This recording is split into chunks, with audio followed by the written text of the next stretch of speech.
20 years ago, demons tore straight through the divine barrier meant to shield humanity, and then they stormed their continent, sparking a brutal war that never really stopped. For 10 brutal years, the war churned with fear and chaos, and still it refused to end. Then the people's mage raised their power, summoned raging flames, and unleashed a blow so strong it lit up everything. The battlefield was roaring with fury, humans and demons crashing together with magic and raw strength, while the warriors fought the demon lord, trying to stop the wave from swallowing everything. The demon lord shrieked, "Die!" And the others surged into the chaos. At the most decisive moment, the hero finally charged the lord of demons, burned through every last ounce of strength, and smashed the enemy in a brutal fight, ending the 10-year conflict for good. 10 years have roared by since that day, and the world finally starts healing, until life in the royal capital clicks back into place like it never broke. On one of the main buildings, a guild sign swung proudly, crossed swords blazing on it, and right here, where the adventurers gather, someone sat scribbling inside a book with a quill. The thick-bearded bartender gripped the note in both hands, eyes wide, because he couldn't believe what had happened to his visitor this time. The young man answered in a slow, careful drawl, insisting nothing was special, and around him the whole place felt calm, like a tavern buzzing with voices and thick with the warm smell of ale. He sat alone at the counter, elbows planted, staring into the distance with no spark at all. Then he pushed on and admitted he wanted to resign, completely swallowed by his own thoughts. His name was Theodore, and he lived for one thing, blazing into adventure. Theodore wasn't believed when he announced he was retiring. Then the other guy stared, shocked, because Theo had once stood in the hero's crew that crushed the demon lord, and Theo only chuckled, calm as ever, saying he was just a handyman. What? He admitted he'd been stuck doing everyone else's dirty work, and now, he claimed it with pride, he wasn't hauling scraps anymore. He was an adventurer. Victor, the guild master, held his reaction in check when Theodore spoke, admitting he couldn't say how badly the guild would be hit by losing one person, but he didn't deny it could happen. Theo didn't even have a clue what came next, but he kept thinking, no matter if the task board was totally empty, it wouldn't change a thing for him. Victor told Theodore that peace had finally arrived, so the workload dropped. Then Theodore snapped back that these days it's mostly young adventurers who slip underground and go hunting through the ruins. Victor sat back at the mug and suddenly remembered. Those hero group guys got paid a huge, well-earned fortune, and Theo nodded hard, saying they'd stuffed him with so much money he might not even live long enough to spend it all. Even with all of that, he realized he was keeping pace with the younger crowd, and Victor couldn't believe it when Theodore, no matter his age, chose to resign. Then the screen flashed the truth. Theo was only 35. Theo, wearing a heavy, serious look, admitted he'd been dreaming of a quiet life since he was a kid, then stared at the mug and muttered that he was just dead tired. Victor's gaze snapped to Theodore, full of confusion. The guild master froze when Theo hit him with that dead serious look, and it was almost impossible not to believe him, yet he still pressed, "So what are you doing next?"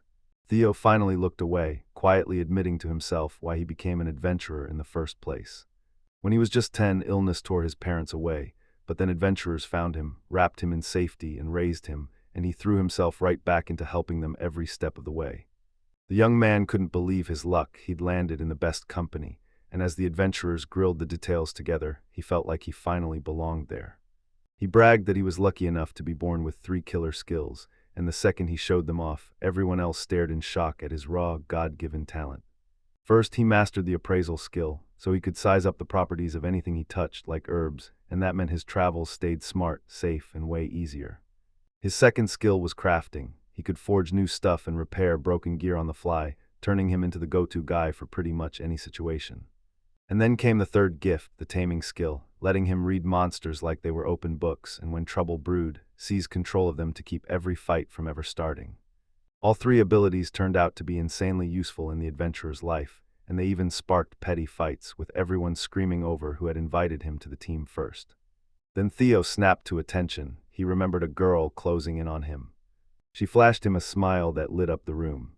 The hero got boxed in by the entire group, and suddenly he remembered that exact moment, when someone invited him to join the hero's squad, the instant everything flipped. After the war finally ended, the man said the heroes were scattered and disbanded, and then he leaned in and demanded to know what the main character was going to do once he walked away. He started daydreaming about buying a farm out in the wilderness, some quiet village, and actually living off the land, because he grew up in one and knows exactly how to work it. The guild master jolted in shock and demanded if he'd really swap an adventurer's life for growing vegetables, and the protagonist shot back with one question: how on earth could he be useful once the fighting stopped? Suddenly, Victor pushed an idea on Theo, exploring the new world, and the shock hit the young man like lightning. After the demons finally fell, he talked about a brand new continent that just appeared out of nowhere. Nobody had ever seen it before the war, and even now, its origins are still a total mystery. Victor told them everyone swore the continent changed because the protective demon barrier vanished, and then he dropped the bomb. The very first expedition to investigate it would be organized soon. Victor said the main character's skills would be a huge boost on the new continent, then he told him to think it over and give his answer later. Victor leaned in and said this might be the main character's final adventure, because out there was a whole ocean of untouched land, and he demanded to know what the kid thought. The protagonist pictured a cozy little hut in a bright forest, chasing the dream of a calm, quiet countryside life. He figured maybe a quiet life in uncharted lands wasn't such a bad idea after all. The bearded old man leaned in and asked if the protagonist was interested, then offered to go with him, so the protagonist, slightly flustered, nodded and agreed. After stalling for a beat, the protagonist finally signed the papers, and the old man's face lit up as he declared that everything had turned for the better. Then he said seasoned adventurers would be the perfect help on the new continent, because no one knew what wild twists waited there.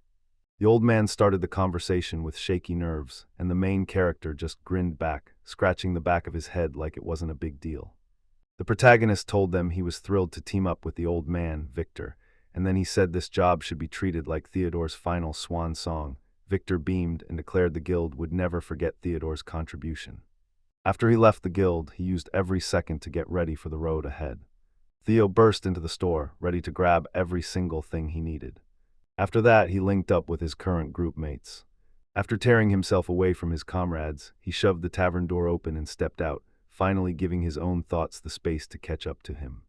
Theodore finally hit the port where the ships were lined up to set sail, and with a grin on his face, he started loading everything up. He ended up in the port city of Khalil, right on the sea. 1 month, every last preparation, every brutal detail, until the protagonist finally hit the port, hands ready to cast off for the new world.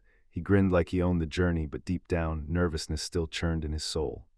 As he wandered through the city streets, a little girl suddenly caught up to him, shouting with pure joy, then sprinted after him with a huge grin.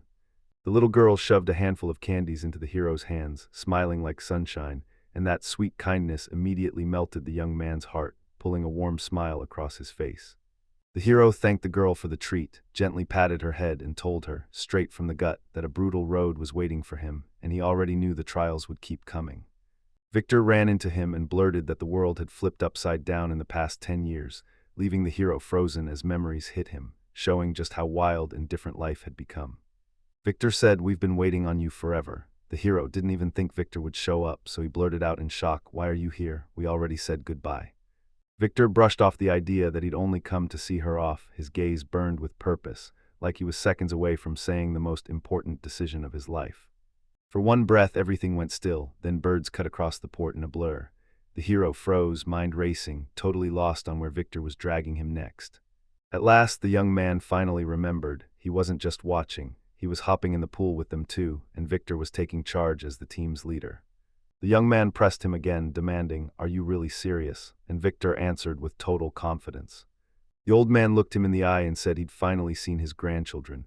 Now he was ready to step out for one last journey, even if it was his final one, because he'd spent his whole life dreaming of ending it as a real adventurer, and his calm, heartfelt words carried ironclad will. The hero blinked in shock, because the guy he was talking to was already 70, and he couldn't help asking what kind of wild adventures could still happen at that age. The old man just barked a laugh, saying dwarves outlive people, and the way he smiled and carried himself made it crystal clear he wasn't done with anything. The young man decided it was pointless to stress over a comrade like that, then exhaled in relief as he realized Victor had the grit and spirit to smash through any trouble, his calm face shining with real respect. This dwarf Bloodwind, the so-called dragon slayer, spent his whole life swinging for glory long before he ever led the guild. He was born into nobility, yet he treated every single person the same, and that's why everyone revered him. The hero looked at Victor with raw admiration, calling him an unmatched warrior and a true leader, so much so that Victor felt like a hero even beyond what a hero should be, and his gaze burned with real respect. A patchwork crew of allies, each one with their own vibe, locked arms as one unstoppable team, hard-nosed fighters beside scientists who couldn't wait to crack the unknown, and the air itself thrummed with pure, something huge is coming energy. The hero shot back with a small, confident smile, and you could feel the tension drain away, because with all those trustworthy people standing nearby, he finally felt safe again. Victor burst in and introduced his crew of scientists, a geologist, a climatologist, and even a monster researcher, then slammed together with 15 adventurers of every kind, making a full squad of 20 that looked downright ready to take on whatever nightmare was coming next. The hero said, "I'm Theodore," flashed a smile at the others, and clocked, right away, that they all looked way too young. When the adventurers spotted Theodore, their faces lit up because it was the same jack-of-all-trades, Theo, no hiding it, not even for a second. They told him it was a huge honor to sail with him, and they couldn't stop smiling over having him there. With big shining eyes, the young man practically couldn't believe his luck. He excitedly blurted that Theo had helped the hero's group, and that everything was going to change. Then his companion leaned in and said he could barely wait to see, with his own eyes, what Theo was truly capable of. Theodore snapped his head toward Victor, stunned and rattled by what he'd just unleashed, turning him into some kind of admired thing everyone stared at. Victor stayed cool, admitted he'd said exactly what needed saying, and insisted Theodore should have seen where it would all lead. Right on cue, the order to set sail blasted through the air. Victor clapped hard and rallied the squad, shouting that the sun wasn't hanging around, it was time to launch, and Theo let out a small sigh before finally nodding and giving in. Touching down on the deck, the protagonist asks why there's no crew in sight. Victor winces and admits they can't spare a single extra person, because every resource they have is locked down tight. Victor demands a bigger ship for the expedition, and once everything checks out with the supplies, Theodore realizes the moment they land on that island, the very first mission will be hunting food. Then he asks, is there a way to save the food supplies? And the other person shoots back, dead confident, "Don't worry, everything's already covered," instantly throwing their agreement into gear and getting ready to bring him a solution.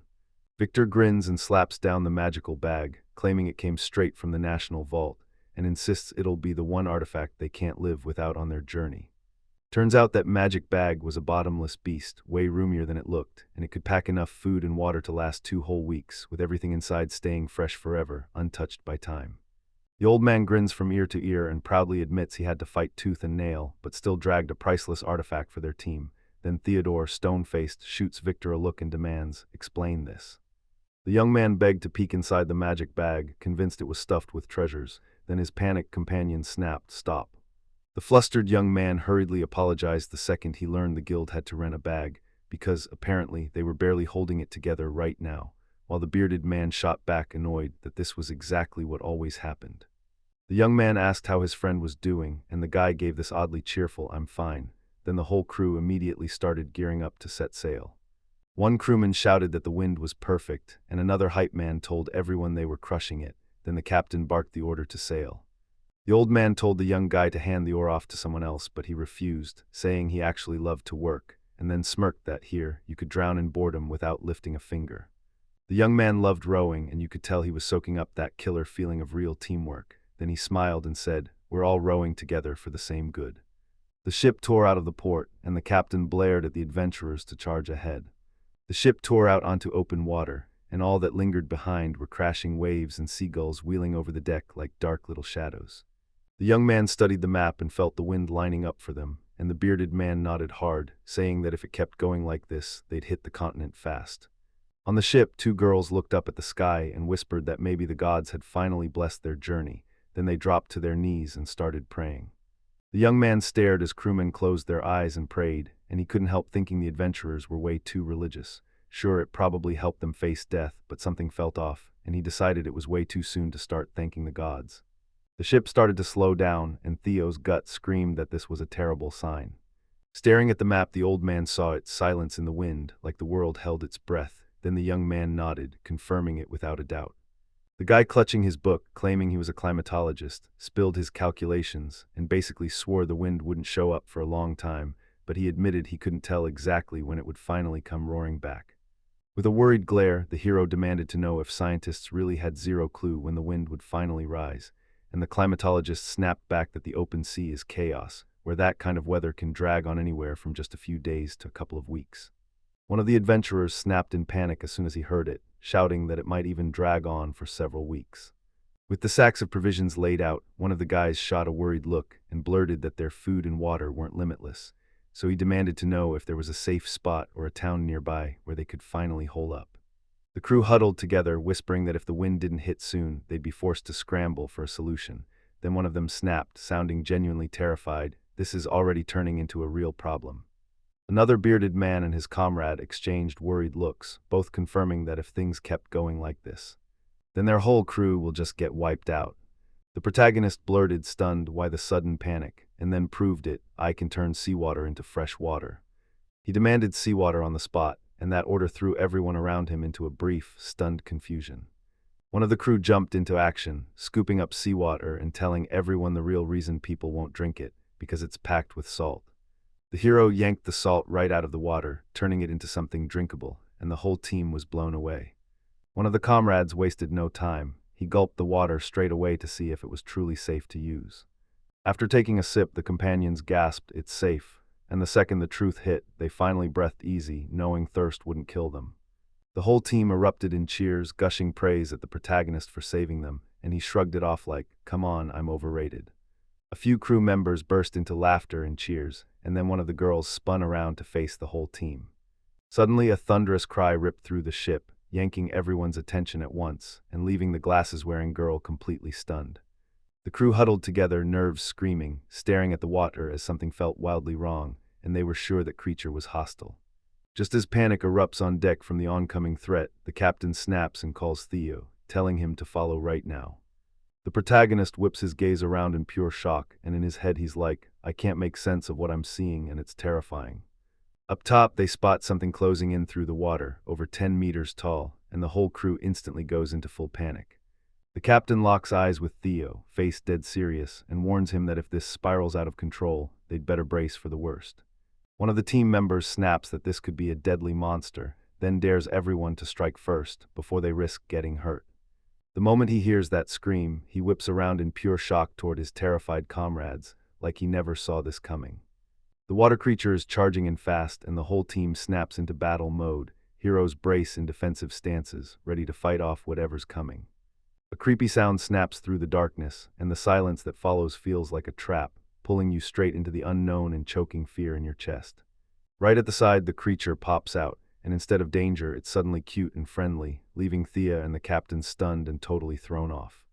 The creature keeps chirping happily and splashing around by the ship, and the heroes on deck are left totally baffled. Like, what are they even supposed to do with this unexpected guest? One team member blurted, "I've never seen anything this cute," while another couldn't stop asking, "Why is it so adorable?" But the bearded man snapped, "Don't get comfortable yet." The older man snapped his hand out, motioning Kelly to come closer, and the protagonist whipped around to face the girl waiting at the far end of the deck. The protagonist recalled that Kelly was a monster researcher, and he couldn't shake the wild rumors he'd heard about her. Then remembered she'd even graduated from the Royal Academy young, because her brain was on another level. Kelly stared at the creature and said it looked like a hemipodmus, one that lives in rivers, then snapped that it couldn't survive in salt water, and finally admitted she had no idea why it was so ridiculously huge. The researcher burst into joyful cheers, convinced this could be a brand new species no one had ever seen before, and she couldn't stop admiring how breathtaking it was. When they asked if her notes held any clues about this creature, she shook her head and said she couldn't give a definite answer, because this species wasn't described anywhere at all. The girl said that these kinds of creatures usually aren't aggressive, but she still wasn't fully convinced. She told him these creatures hate trespassers and will chase them out the moment someone steps into their turf. On land, they can sprint up to 40 kilometers per hour, and in the water, they go even faster. The researcher lit up and pitched the wild idea of calling it a sea hippopotamus, completely throwing her companion off. An old man watched everything unfold and instantly clocked the fear in the air, while the protagonist admitted they had to crack this problem fast, before it spiraled out of control. Theodore leaned in and fired the question at Victor: could they get close to the creature? That young man stood there with full confidence and said he was ready to take on the challenge and tame that creature. He strode up to the railing and stared out at the sea hippopotamus, calmly paddling through the water beside the ship. The old companion could only fret and warn the hero to stay sharp. One of the companions snaps the rest into silence: "Don't move, stay calm," while the protagonist launches his abilities and wrestles that creature under control. The young man clocks that Victor's a true-born leader, and for the first time he can lock in on the job, no distractions, no noise, just focus. The protagonist gets ready to strike, relieved that there aren't any strangers around. He needs total focus, because anyone else would only get in his way. The creature keeps its eyes on everything from the water, gliding calmly ahead of the ship with zero sign of hostility. The protagonist flicks a razor-thin beam of light from his hand, and it rockets straight into the creature, snapping magic into place the moment it makes contact. He calls the creature by the nickname from before and asks what it wants from them, yet it just stares back in dead silence. The companions stare in total shock, trying to figure out if that creature truly chose to come here on its own, and why it got this close. The protagonist reassures the creature he won't hurt it, clocks that it's not hostile and not even hungry, then the creature just answers, "I see." He blurts it out, grilling the creature in real time, desperate to crack its motives, and demands to know why it showed up here. The creature throws its whole body into the moment, stretching out a long, frustrated sound like it's drowning in feelings it can't quite put into words. The sea beast flashed a friendly smile and confessed that he only came over because they totally fascinated him. The young man from the ship stared in stunned silence at the creature, then it burst back with a joyful cry. The protagonist burst into laughter and told the beast it was only curious about them, and if he wanted, he could even swim right alongside them. The creature squealed with delight and agreed immediately. The old man snapped, stunned, "Why are you so happy with that creature?" And the hero just smiled, saying everything was fine. He'd only told the beast it could swim with them since they all liked it. The old warrior swaggered up to the hero and pitched a wild plan, then asked point-blank if he could get the beast to shove the ship, because hippos are freakishly strong. The young man chewed on the proposal for a second, then nodded and agreed to try, already picturing the beast shoving the ship across his mind. Meanwhile, the beast cut through the water, calm as ever, no attack, no threat, and the hero still felt like he held the choice in his own hands. The protagonist stepped up, eyes wide as the wind died and the ship stalled, then admitted they were in trouble and asked the beast, "Can you help me push this ship?" Taming has 3 steps. Step 1 is simple: go talk to the creature. Then you've got to build a real bond with it through a true equal exchange, then finally give the command, because if that monster won't choose it on its own, the taming doesn't count and the whole attempt fails. The young man said he was on the 2nd stage of taming, watching the creature from above, reading every twitch in its reaction, and if it didn't want this, he could just ask it to leave. The creature stepped up and said it would help, so the young man shot back a thank you and offered it something in return. The young man threw out every reward he could think of: food, even a magic stone, but the creature shut him down every single time, refusing them all. Even when the young man offered everything he could, the creature kept snapping no, and total confusion swallowed him alive. Irritation flared in the young man as he snapped, saying he wasn't getting anywhere, and he couldn't just ask for help without paying something back, wondering if the creature was even okay. The creature finally broke the silence and demanded the boy hand over his mana, making it crystal clear this was the exact trade it wanted. The young man froze in shock when he realized the creature wasn't attacking, it wanted to be his pet, and he blurted out, "Are you sure that's really what you want?" The creature nodded without hesitation. That young man frowned. Somehow, his mana had become a neon sign for monsters, and it wasn't even the first time this nightmare had happened. He remembered this had happened before, back when the monsters themselves begged to become his pets, so now they're scattered across the world. The creature leapt through the water like it was made of joy, demanded mana, and the young man immediately nodded, promising to give it to him right then and there. The main character wrestled with the perfect name for the sea hippopotamus, because every pet deserved to be claimed with a real name. He kicked off the taming ritual by slamming his magic circle to life right in front of the monster. A few team members went speechless, staring in total awe at what was unfolding. The protagonist shouted his name at the top of his lungs and declared, "I'm Theodore Durkheim." He poured his mana into the creature, christened it the Goliath, and claimed it as his own. Now he was its master. The creature sealed the deal and declared its taming. Once it recognized Theodore as its master, it called itself Begelius. The magical contract finally snapped shut, and the light from the circle blasted outward, swallowing the sea hippopotamus whole. An older friend stepped up to Theodore and demanded to know how it went, and the hero shot back, "It worked. The beast is tamed." Right after that hit, sickness slammed him. He staggered and grabbed his companion for support. The team captain snapped in worry, demanding to know what happened to him, but Theodore just shook it off and muttered that he felt sick. The protagonist used to feel rock solid in his abilities, until something strange and terrifying started to creep in. Even after striking a deal with that mighty dragon, he'd never felt this weird, until now. The young man stared at the sea creature he'd just bonded with, his mind racing as he tried to figure out exactly what it was. As the hero watched the creature grin wide, he couldn't stop, because it looked like it was grinning too, and suddenly his brain went into overdrive with confusion. The hero leaned in and demanded of the creature, Begaloth, whether the mana he'd been handed ever actually reached him. The creature wore a smug grin and purred that the mana tasted incredible, snapping a tiny, shocked smile onto the hero's face. The young man watched the creature's reaction and grinned, saying he was glad it was being enjoyed and that his own voice was getting clearer and stronger by the second. Then he snapped back to Begalath.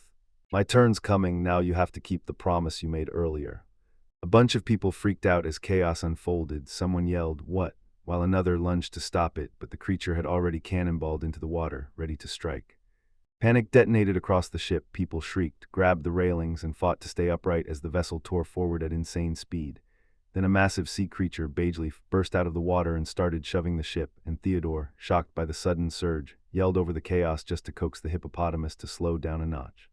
The young man couldn't believe it. This thing was insanely powerful and somehow blindingly fast. Its size looked like it would be slow and clumsy, but it hit him with pure energy and savage strength, and deep down he realized it was far more interesting and mysterious than he'd ever imagined. Victor, one of the comrades, burst out laughing with pure joy. Everything had worked out perfectly, and the job was done right. Theodore fired back a grin too, even with the raging water battering them and the vessel wobbling like crazy, and in that instant they both felt the wave of relief and pride wash over them. The men erupted in laughter, relieved the journey had finally kicked off right. Then Theo snapped into a tense silence. Something felt off and the ship suddenly started to drag, wobbling like it couldn't hold steady anymore. Theo instantly blamed Begoliath and shouted, "Are you tired?" Turns out the hippo wasn't wiped out at all, it was seething with anger. That creature fumed because Theo wasn't watching as it strained and pushed the boat with all its might. Then it soaked up her attention like a trophy, craving praise and recognition as proof it had finally earned approval. The young man was totally stumped. He watched the creature splashing in the water and it hit him. This thing moved like a little kid, full of childish antics, and somehow it was unbelievably cute too. Theo caught on and flashed a grin. He promised to keep an eye on him while he worked, and Bajeliov's mood instantly shot up. The creature snorted like it was thrilled, then dove back into the job with even crazier energy. Sure, Theo had asked the young man to swim more calmly, but the hippo's happiness totally drowned it out. He never even heard the condition. Even with everything so unpredictable, meeting Begalath turned out to be weirdly helpful. Every traveler swore this creature only brought them good, and it quickly became a vital part of their journey. Theo threw up a windbreak and beamed like it solved everything, and with the gusts finally tamed, their journey rolled on in way more comfortable conditions. Bageleaf leaned in and watched every second with wild, can't-look-away curiosity. Humming under his breath, he eyed the fish he'd caught like he was plotting his next move. The ship glided in silence, and the main character with his fresh companion leaned side by side, staring out into the endless distance. A whole week flew by, and one of the crew practically burst with excitement. He spotted land ahead, and they were closing in fast. The boy shouted that he'd spotted a brand new light, and everyone snapped their heads to the view, stunned into silence. Then Theodore blurted a thank you to the hippopotamus, admitting that with his help, they'd made it here safe and sound. Bagelev flashed a grin and let out a deep, pleased little chuckle that sounded like pure satisfaction. People spilled off the ship and into the boats, and the young man couldn't believe it. After everything they'd been through and finally making it here, joy was all over their faces. Theodore shot out a confident, proud declaration that their exploration could finally begin. Their new companion barely mustered the courage to ask, "Can I come with you?" And Theo shot back, "Bagelev is my pet now, so yeah, you can ride along. Let's take this journey together." The young man blurted out in awe, like he couldn't hold the excitement back. The second traveler spun in place, eyes wide, staring at this brand new world like it was a miracle, and then he burst out that he finally got what this continent really felt like. Out there in front, the unknown was waiting for them. They couldn't stop gushing about this wild new continent, because the animals and plants here were totally unlike anything they'd ever seen. Every minute made the mystery hit harder. Victor, the expedition leader, snapped orders, "Stay calm." He swore they weren't touching a single thing yet, warning it could get them hurt, and the whole team went still, waiting for the next command. He barked orders: first, make sure everyone's safe right here, then grab the boats and haul the cargo from the ship to this spot. The thick-bearded old man nodded and said he got exactly how they felt, since they were the first to step onto this shore. Then he clocked the others' panic, turned to the young man, and waited for his answer. With those boxes piled in his arms, the young man was grinding through his work when Bagelev suddenly popped up right beside him. "Watch out." Someone yelled, and another voice snapped, calling for Theodore just to get his attention. Thea's eyes widened as he felt the movement next to him, and whirled around. Theo's older companion snapped with worry. Bagelev's about to move in a way that could send him tumbling by mistake. He shouted a warning straight at the sea beast, and Theo saw it with his own eyes. The hippo hadn't strayed a single step since it became his pet. The young man smirked and admitted, with zero hesitation, that it was almost impossible to say no to something that cute. That hippo stared at Theodore with pure, syrupy sweetness, so intense that it stuck in his mind immediately. Victor stared at the sea animal and admitted he'd always wanted to protect it, even if it felt stronger than any of them put together. Then Theo jumped in, saying its love was basically a miracle. The old man mused that maybe it was all duckling syndrome, but he couldn't deny it, he liked it too. The young man shot back that nothing in this moment could slow him down. He clenched his fist, determination blazing, and insisted that this was the one mission he had to finish right now. Theo felt it click in his head. He had to build a camp. One explorer told them their mission was to study this land first, then make it bloom. And Theo knew they had to raise a safe place fast or they'd never survive the danger ahead. His conversation partner warned them, miss the camp before nightfall and they'd be stuck sleeping out in the open. Theo's chest tightened as he recalled old days, then he admitted with a heavy sigh that sleeping on the ground wasn't his thing anymore. The hero flashed back to those campaign days when everyone just crumpled and fell asleep on the grass, and he snapped back to reality. He needed to move fast. He said it out loud immediately, and his companion practically shoved him to get to work right then. From the ship, Theodore clocked a perfect place on one of the hills, and he couldn't help but smile, because from up there the sky made it crystal clear that a big chunk of the continent was right in view. Theodore decides he'll push to start exploring the area from a different point, and then Behemoth calls out to him. Baghelia asked straight up if they were even going to build houses here, and then, with shaky courage, whispered whether Theodore would finally get his own home too. Theodore froze in shock. The young man nodded at the hippopotamus, and Theo admitted he'd agreed to the construction, but he didn't feel ready for it at all. He said it would take mountains of materials, then grinned and shouted that the house was absolutely going to get built. Bajaliath gazed at Theodore with a warm, loving affection that made it feel like the whole room softened. The old man admitted he was just toying with them, and the creature, somehow delighted, called out the young man's name. Now that it had joined their crew, he didn't care. With a calm, gentle smile, the senior leaned in and told the young man to stop fretting and finally get to work. He fired back that everyone was counting on his skills, while the rest of the squad was already busy hacking down trees. The young man grinned and said, "I've got it, no problem." Using his sharp instincts, the young man dug into the research, then nailed it. This chosen wood was almost perfect for anything anyone could throw at it. The old man clocked every single member of the group, raw experience, standout skills, the whole package, and the thing that truly blew him away was how relentlessly they worked. Victor said that building a home for 20 people was brutally hard, then the warrior snapped, "Watch out," because a tree was crashing down. The old man did the math and grimaced. 4 people means 5 houses, plus an extra place just for the creature. Then he let out a heavy sigh, because the work ahead was still mountains. The young man dipped his gaze and apologized for his comrade's mess-up. When he spotted the creature staring, he spun around, and the hippopotamus met his eyes with real concern, asking if anything was wrong. The young man flashed a gentle smile and told his companion everything was fine, even thinking, "Yeah, I'm kind of a cutie." Then he finally admitted the real truth. They'd be stuck living through rough conditions until they gathered enough materials. The sea creature flashed a worried stare and begged, "Can I help?" Then hurried to comfort him, telling the young man to stop spiraling and ease up. Suddenly the creature strode forward like it owned the place, shocking everyone there, so one of the companions blurted, "What's it about to do?" And the young man admitted, a little embarrassed, "I don't know either." The 2 warriors, eyes locked on the chaos, broke into a chuckle. Then one of them leaned in and asked the creature what it wanted to help with, only to grin and quip that it didn't even have arms, and boom, the whole thing turned into a friendly laugh. Bajeliev's head suddenly sprouted vicious horns, and everyone nearby snapped into panic. The young man stared in disbelief as the sea hippopotamus started doing something by the tree. Then he admitted, shaking, this was the first time he'd ever seen anything like it. The man caught the flash of the hippopotamus's horns, pure mana, not stone. Then the beast lunged and slammed the tree so hard it crashed to the ground. The young man stared, jaws dropping, as the uprooted tree whooshed away. Then his shock doubled when he realized the hippopotamus' mana-made horns were packing that insane kind of power. One team member barked for everyone to back off fast because that tree was about to crush someone. Then, right in front of them, a tidy pile of wood and stones sat stacked neatly. That thick-bearded man just stared in shock. Every last supply was ready in under a day, and he couldn't wrap his head around the fact that a hippopotamus, of all creatures, had rushed in to help. Bajaliath grins with a tree clamped in his teeth, but one of the group members suddenly warns the protagonist that even with that friendly act, he could still be dangerous, and she makes sure he hears it by talking straight to him. Kelly, a monster researcher, drops the bombshell that this thing is straight up family, dragon bloodline, and her tone is so locked in that you instantly believe her. This isn't some random beast, it's a true representative of a terrifying, power-soaked species. The protagonist and the old man nearly lose it when they realize there's a dragon right in front of them, disbelief and pure shock hitting them hard, especially since it looked harmless and downright cute on the outside. When Kelly blurts out that she's talking about the Goliath, the whole room freezes. Then one of the men scrambles in fast, trying to calm things down, saying he understands why the researcher feels that way, because that single line completely flips how everyone sees the creature.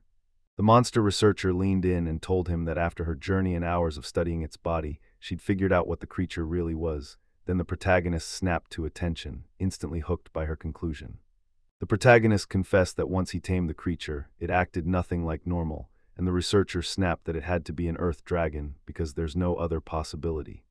The girl's jaw dropped when she realized that creature had gulped down more mana than even a top-tier monster, and she grabbed the protagonist again, demanding he repeat it because she still couldn't believe her ears. They started debating whether to tell the rest of the group the creature was a dragon, and the protagonist spiraled into worry. What if it sparked panic? But the older man shut that down fast, saying it wasn't worth the trouble. The researcher couldn't contain her excitement and demanded permission to dig deeper into the creature, then admitted, shocked, that it was way more fascinating than she'd ever guessed. The researcher said this creature probably used to roam near the continent, and the way it looked gave zero clues about its gender or what it ate, just that it acted like an omnivore, because it was still a child, barely grown and nowhere near fully developed. The young man shot her a doubtful look, asking if she'd lost her mind, and the old companion stayed cool, shrugging that scientists are always a little strange, then urging her to ignore it. She couldn't stop wondering where this creature even came from, what it was before, and what it might have survived to become this, because its appearance felt like the doorway to a whole buried story. The kid asked the little creature staring at him with wide-eyed curiosity how you could tell if someone was truly an adult, and the creature studied him hard, still not getting what he meant. They told him straight up that your age can be read from your tail's shape. An adult's tail stretches longer and stays straighter, while a kid's tail is shorter and rounds out at the edges. Theodore gently stroked the dragon, then leaned in and said, "That's just how it is." The young man finally understood why the creature acted that way. It was because it was still just a kid. Theo fretted over what might happen when the dragon got bigger. Then, just like that, it crushed him in his imagination, and he snapped back to reality and refused to think about it. The woman leaned in, eyes shining, saying she was even more curious now, then demanded he tell her everything he could about the creature and finished with a whisper, "You know what?" She storms up to him out of nowhere, eyes blazing, and snaps that if he hears anything new, he tells her first. Then the poor guy just stumbles over his words, completely lost. The protagonist told them he'd scouted the area and found the soil so fertile it practically begged for camp, and everyone nodded, loving that choice. The bearded man grinned and said the site sat far enough from the river that even wild weather wouldn't send floodwaters crashing in, and he couldn't hide his joy that there was plenty of free space ready for them to build homes. Standing beside the creature, the hero realized his help had already pulled every material together. Another man even claimed the creature had been working like it was 10 people, and with the land finally secured, the protagonist snapped that construction could start right now. The young man shot back that everything was fine, even as the worried questions poured in about any possible trouble. He needed to get a crystal-clear picture of everything he'd need before he even took his first step. He gathered his thoughts and declared, loud and clear, that imagination was the key to everything. Then when the observers didn't get it right away, he leaned in and said, "You've got to picture the final result with precision before it can ever happen." He said the more complicated the task gets, the more details you've got to juggle. Mess up that focus and it all falls apart, and he made it clear he doesn't want to waste a ton of time either. Sophio zeroed in and moved fast. He focused hard and used his skill to reshape the wood into iron bars by steering the magical energy. The hero racked his brain over how to turn rock and sand into glass, already knowing the finished glass was locked in his head. Then he murmured that the next move was melting rock into metal, right when his intense monologue got cut off by something promising, and so. At last, Theodore raised a giant, gorgeous house that looked like it belonged to a king. He blew everyone away watching him work. The crowd stared in shock at how fast and how flawless everything turned out. They couldn't hide the stunned surprise when the whole thing unfolded right before their eyes. One of the young men blinked in shock. Everything was already done, and it had only been under 10 minutes, while the other just stared back, baffled and trying to make it make sense. Inside the house, one of the guys stared in disbelief. He never thought he'd step into a place with private rooms, like everything here was built for royalty, even the glass polished and refined enough to make the whole home feel like an aristocrat's palace. The friends burst out with heartfelt thanks, straight up admitting they never would have made it without the young man's help, and one of them confessed he'd been dying to see how the new continent's exploration would turn out. Then the young man grinned and swore he'd have the rest of the buildings finished by the end of the day. Everyone stared in awe at his skills, but the elder told him to take a breather, and still the young man kept working, insisting there are only 3 houses left. At last the whole camp was finished, houses lined up in perfect rows, and they finally announced the camp is complete. He snapped, asking why nobody listened. Didn't they hear him warn them about the danger? Then, out of nowhere, he pointed out that the door looked wrong and spun to Theo for answers, but Theodore got halfway through before the dragon's terrifying cry cut him off. The dragon's roar ripped through the air, calling Theodore by name. Then he dropped the rare prize he'd caught right in front of them, and everyone froze in shock. Bajalev leaned in and demanded Theodore tell him straight, did he like it or not? The young man gasped and blurted, "Wait, did I really understand all of this myself?" Pure shock crackled in his voice as the truth finally clicked. The dragon boldly declared he'd keep helping, and every word hit like the nail, proof of his grit, his loyalty, and his rock-solid devotion to the cause. Bajalev stared with wide, sparkling eyes and blurted, "Wow," like she couldn't believe what she was seeing. The young man swore the door was built for the creature to push open by itself, and on top of that it kept the cold out, so the inside stayed warm even through the night. Then the creature burst into the building like a wrecking ball, smashing through and knocking the young man clean off his feet, just as the boy's head spun, dazed and stunned, until he hit the floor. The creature clung to the boy and gushed with gratitude, saying it loved being there. Then it called him by name, thanking him for taking care of it. With a warm, kind smile, the young man shot back, telling the creature, by name, that there was nothing left for him to worry about.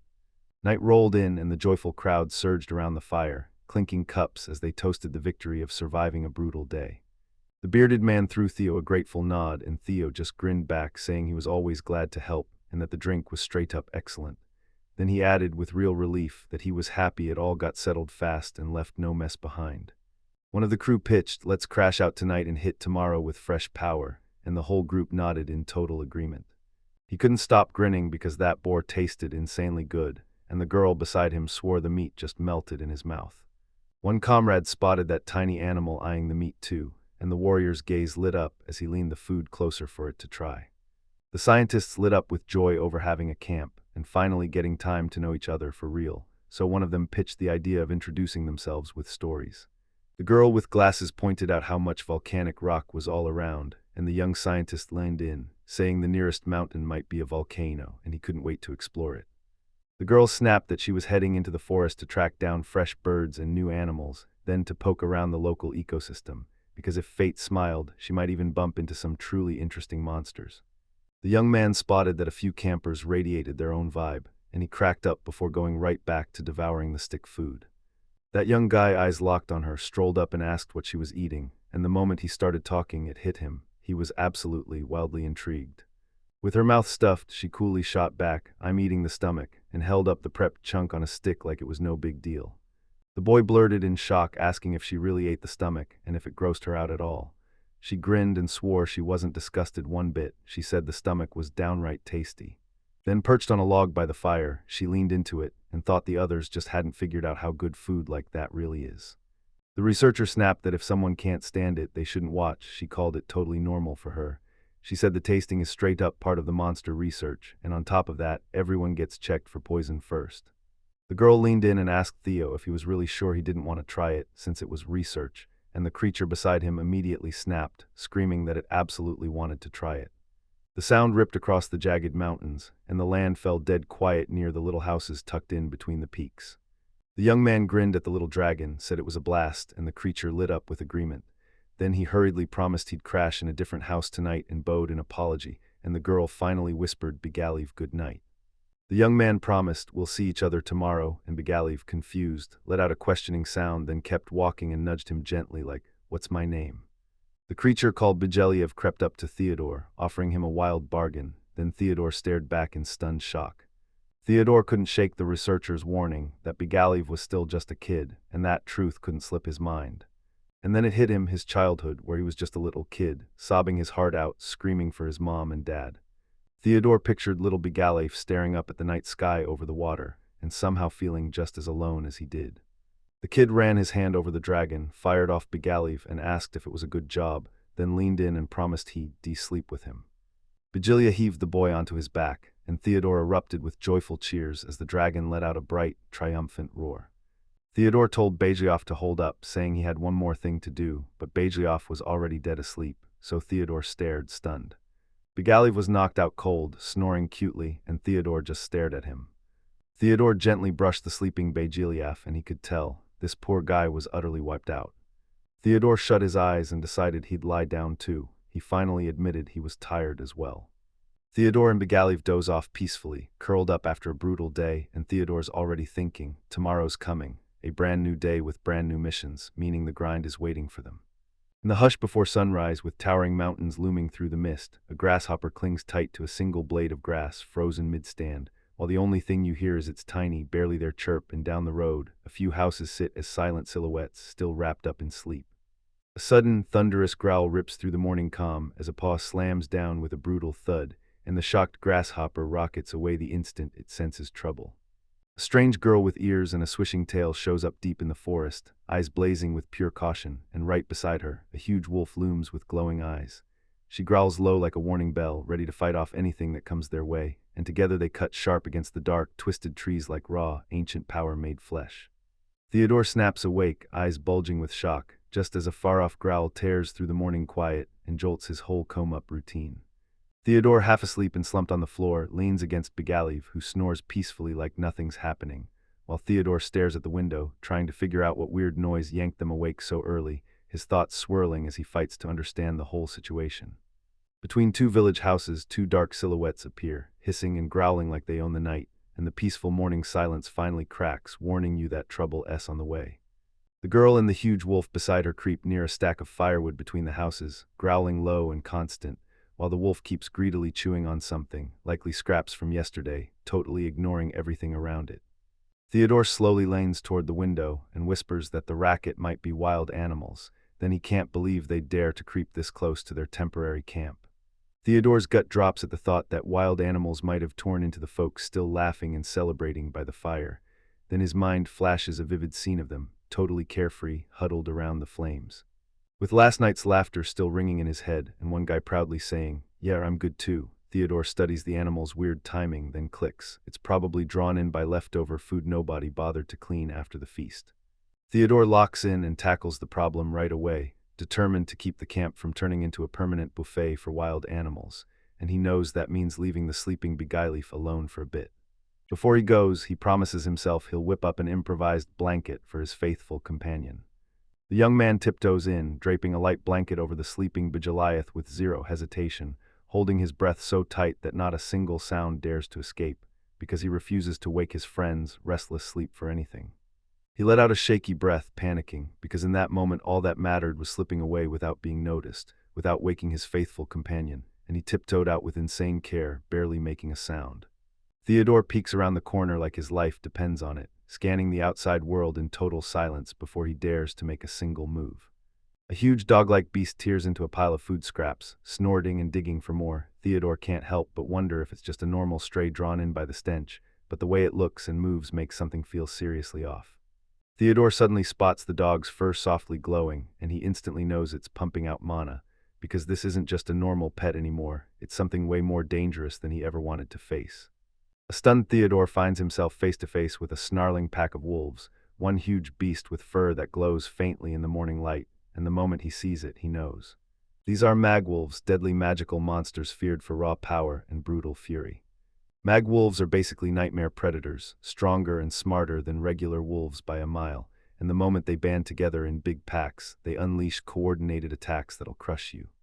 Theodore's mind raced. Adult magwolves could be up to 3 meters tall, and even if he couldn't be sure, he thought he spotted another wolf lurking behind the girl. He couldn't shake the question of why she was with him, because wolves normally loved humans and their prey was usually children. So Theodore stopped guessing and decided he had to find out right now. A young man stepped up to them, offering to chat for a bit. The boy blurted out a quick apology for crashing their meal and swore he wasn't there to harm them, and the wolf and the girl went wide-eyed at the sight of him.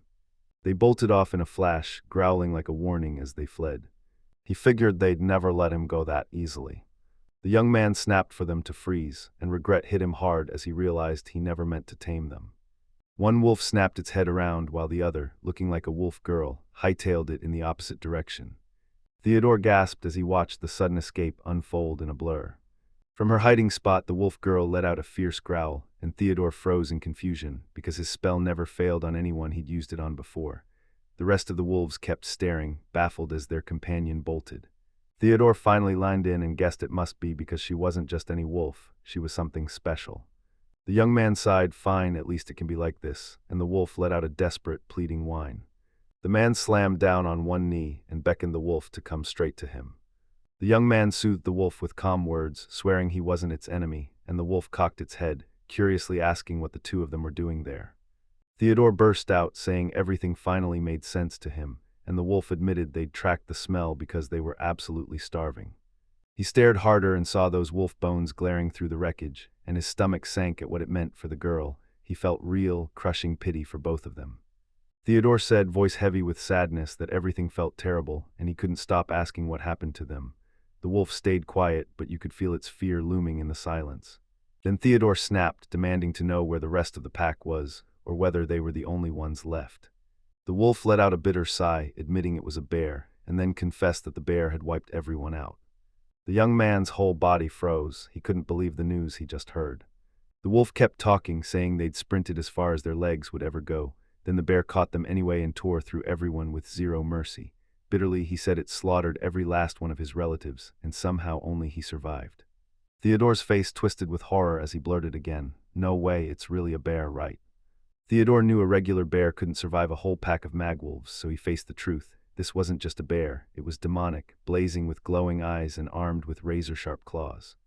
They paint the demon bear as pure cruelty, bloodthirsty, brutal, and wildly stronger than any magwolf, so when it faces a whole pack, it has zero trouble at all, tearing through them and easily wiping out one of its targets. The wolf growled that there was one left, and Theodore snapped, "You mean the girl who just bolted?" The wolf stared right at him and confirmed, "Yeah, her." The wolf leaned in and swore she was one of his own, then warned she was still way too young and not fit to hunt yet, his voice shaking with real worry about her fate, which is why he was fighting so desperately to keep her safe. The wolf swallowed his pride, apologized, and announced he was leaving, thanking her for the treat with a grateful nod, then promised in a firm voice that he'd protect her, no matter what. Theodore listened with intense focus, and the wolf's determination was plain as day.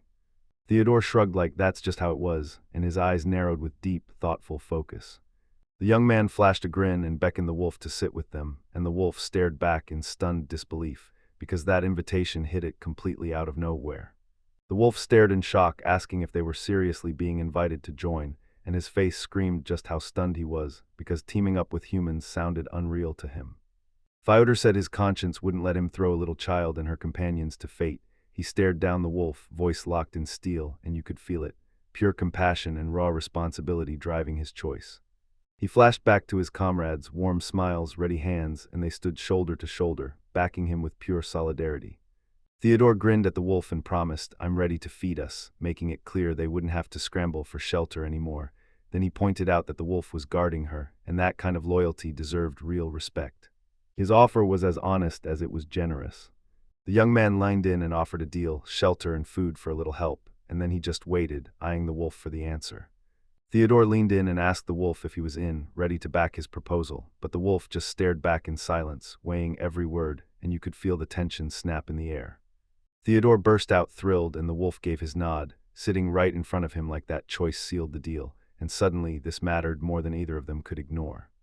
Theodore stared at the wolf's snowy white fur and said they should call him Shiro first because he was white. Then the wolf frowned at the weirdness of it, but even with doubts swirling, he finally agreed to take the name. After a quick pause, the wolf nodded and gave his approval. That name, S perfect, then dropped down right at Theodore's feet, and the young man's eyes lit up because that was it. The cooperation had officially begun. The wolf lay there calm as the moon, and with a peaceful look he said, "If this is true, then I'm on board." Theodore announced himself, Theodore Durkheim, all of it, then declared he was ready to move on, thrusting his hand toward the wolf as the magical symbol started to blaze with light. The young man swore that by pouring his mana into the wolf he was naming it Shiro. Then, right as he said it, boom. The wolf girl erupted into a thunderous roar that tore the whole ritual apart. The girl sprang forward and slammed her fist into the armored man just as he started casting his spell. The man panted, eyes wide, and blurted, "What's happening right now?" He crumpled to his knees, mind racing, trying to crack why she'd hidden him and what secret goal she was chasing. He couldn't stop wondering what she was really up to. The wolf and the girl backed away from the man, and when danger closed in, the girl threw herself in front of the wolf, growling like a warning. The girl yanked one of the wolves back with a thunderous roar, and the look in her eyes screamed pure danger. The man shouted for her to stop, demanded to know what had happened, and his mind flashed back to her pale ears and that wolf tail. He swore this was the first time he'd ever laid eyes on something like that, while the girl kept snarling like she'd tear the world apart. He tried to tame the situation with her, begging her to calm down and swearing he'd never hurt her. Then she snapped into motion again, charging him with pure fury, and he realized the taming didn't stick, meaning she wasn't just some mindless beast. The man guessed she was half human, or just human from somewhere far away, and he demanded to know if she'd ever seen anyone like herself before, but the half-human's anger only burned hotter. The girl blurted out a stunned gasp, her eyes snapping from the white wolf to the man like something was about to explode. The girl clung to the wolf, whispering with worried urgency, while the man spun to the white one, calling him Shiro, and demanded whether he was trying to win her over. The girl stared at him with heavy doubt, growling under her breath as she kept glaring. He figured she had to cool off first, so he promised her everything was fine and that he'd never hurt her. Then he realized her rage was so hot it made all his reassurance pointless. He lined in and grilled Shiro. Was this girl really one of their own? Shiro snapped back that the girl had been adopted. A lightning-fast memory tore through Shiro's mind, how they'd stumbled upon her as a helpless baby, and how, from that moment on, she'd been woven into their pack forever. He couldn't help but feel thrown off. If it really was like that, he'd struggle to find any common ground with her. The man leaned in toward the wary girl and kicked off his speech with a hook, praising her natural caution like it was a strength she earned, because he could see she played it smart.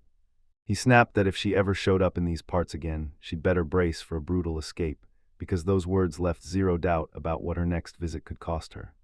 He told her they had something special waiting for her, anything, it could be anything, and that message made her instincts snap into full alert for what hit next. The man dove his hand into his magic bag and grinned as he pulled out a sizzling steak, freshly cooked from local wild boar, then proudly showed it off, bragging that it didn't just look amazing, it was still warm, and that made it irresistible. The treat hit the spot instantly, like it cast a spell, because her tired, heavy weariness vanished in the blink of an eye. With a warm, good-natured grin, he carefully slid the steak plate into the girl's hands and practically urged her with his whole vibe to take it. Then he laughed, swearing the flavor was so insanely good she'd crave it over and over again. He set the juicy steak plate right on the ground in front of the squatting wolf girl, then spoke to her in a gentle, welcoming voice, telling her to drop the nerves and take a bite of what he'd cooked, like he was determined to chase off every last fear. The wolf girl hesitated at first, eyeing the surprise treat like it might bite, then snapped her gaze to the side as if she expected a trap, but that loud, unmistakable rumble from her stomach gave her away. She was starving. Suddenly the wolf barreled toward the plate and snatched a piece of steak in his teeth. The man jolted in raw disbelief as the wolf tore past like lightning. The white wolf dropped the piece and stared at the girl, and her eyes sparkled with pure happiness at the feast before her, so she smiled and made her decision. While the wolf girl chomps her share with non-stop excited blabber, the man stays cool and tells her there's still plenty of food left, and for a moment he wonders if Shiro's doing this on purpose, trying to crank up the girl's hunger even more. A desperate growl ripped through the air, tangled with the man's furious plea as he begged the girl not to touch his hand while her hungry excitement went wild.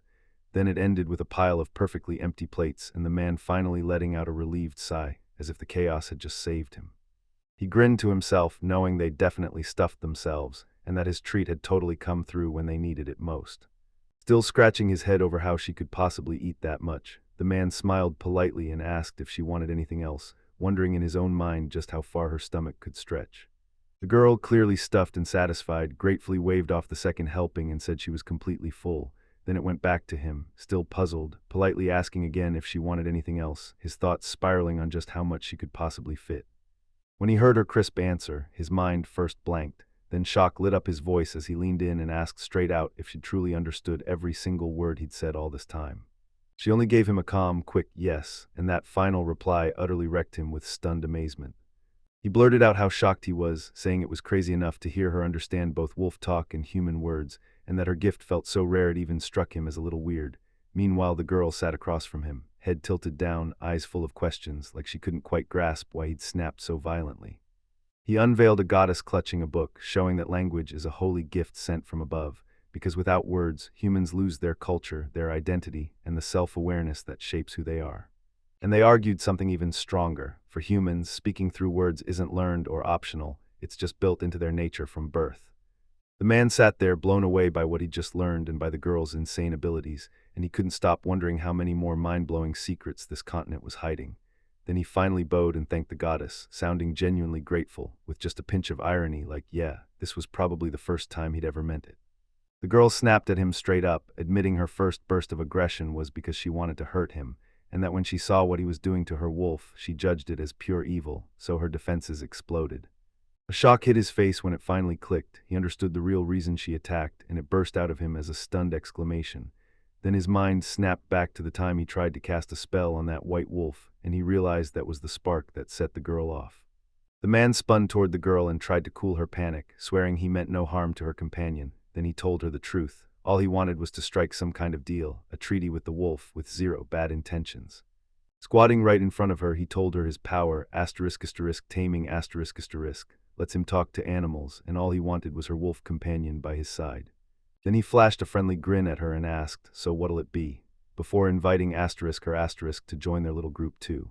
When the man tossed out his proposal, the wolf girl's eyes ignited with pure joy. She practically blurted out that she wanted it for real, right then.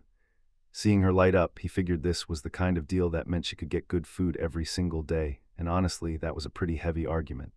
The girl finally blurted out that she was sick of running from place to place, craving a warm, safe bed, and then, right on the heels of it, admitted she was starving.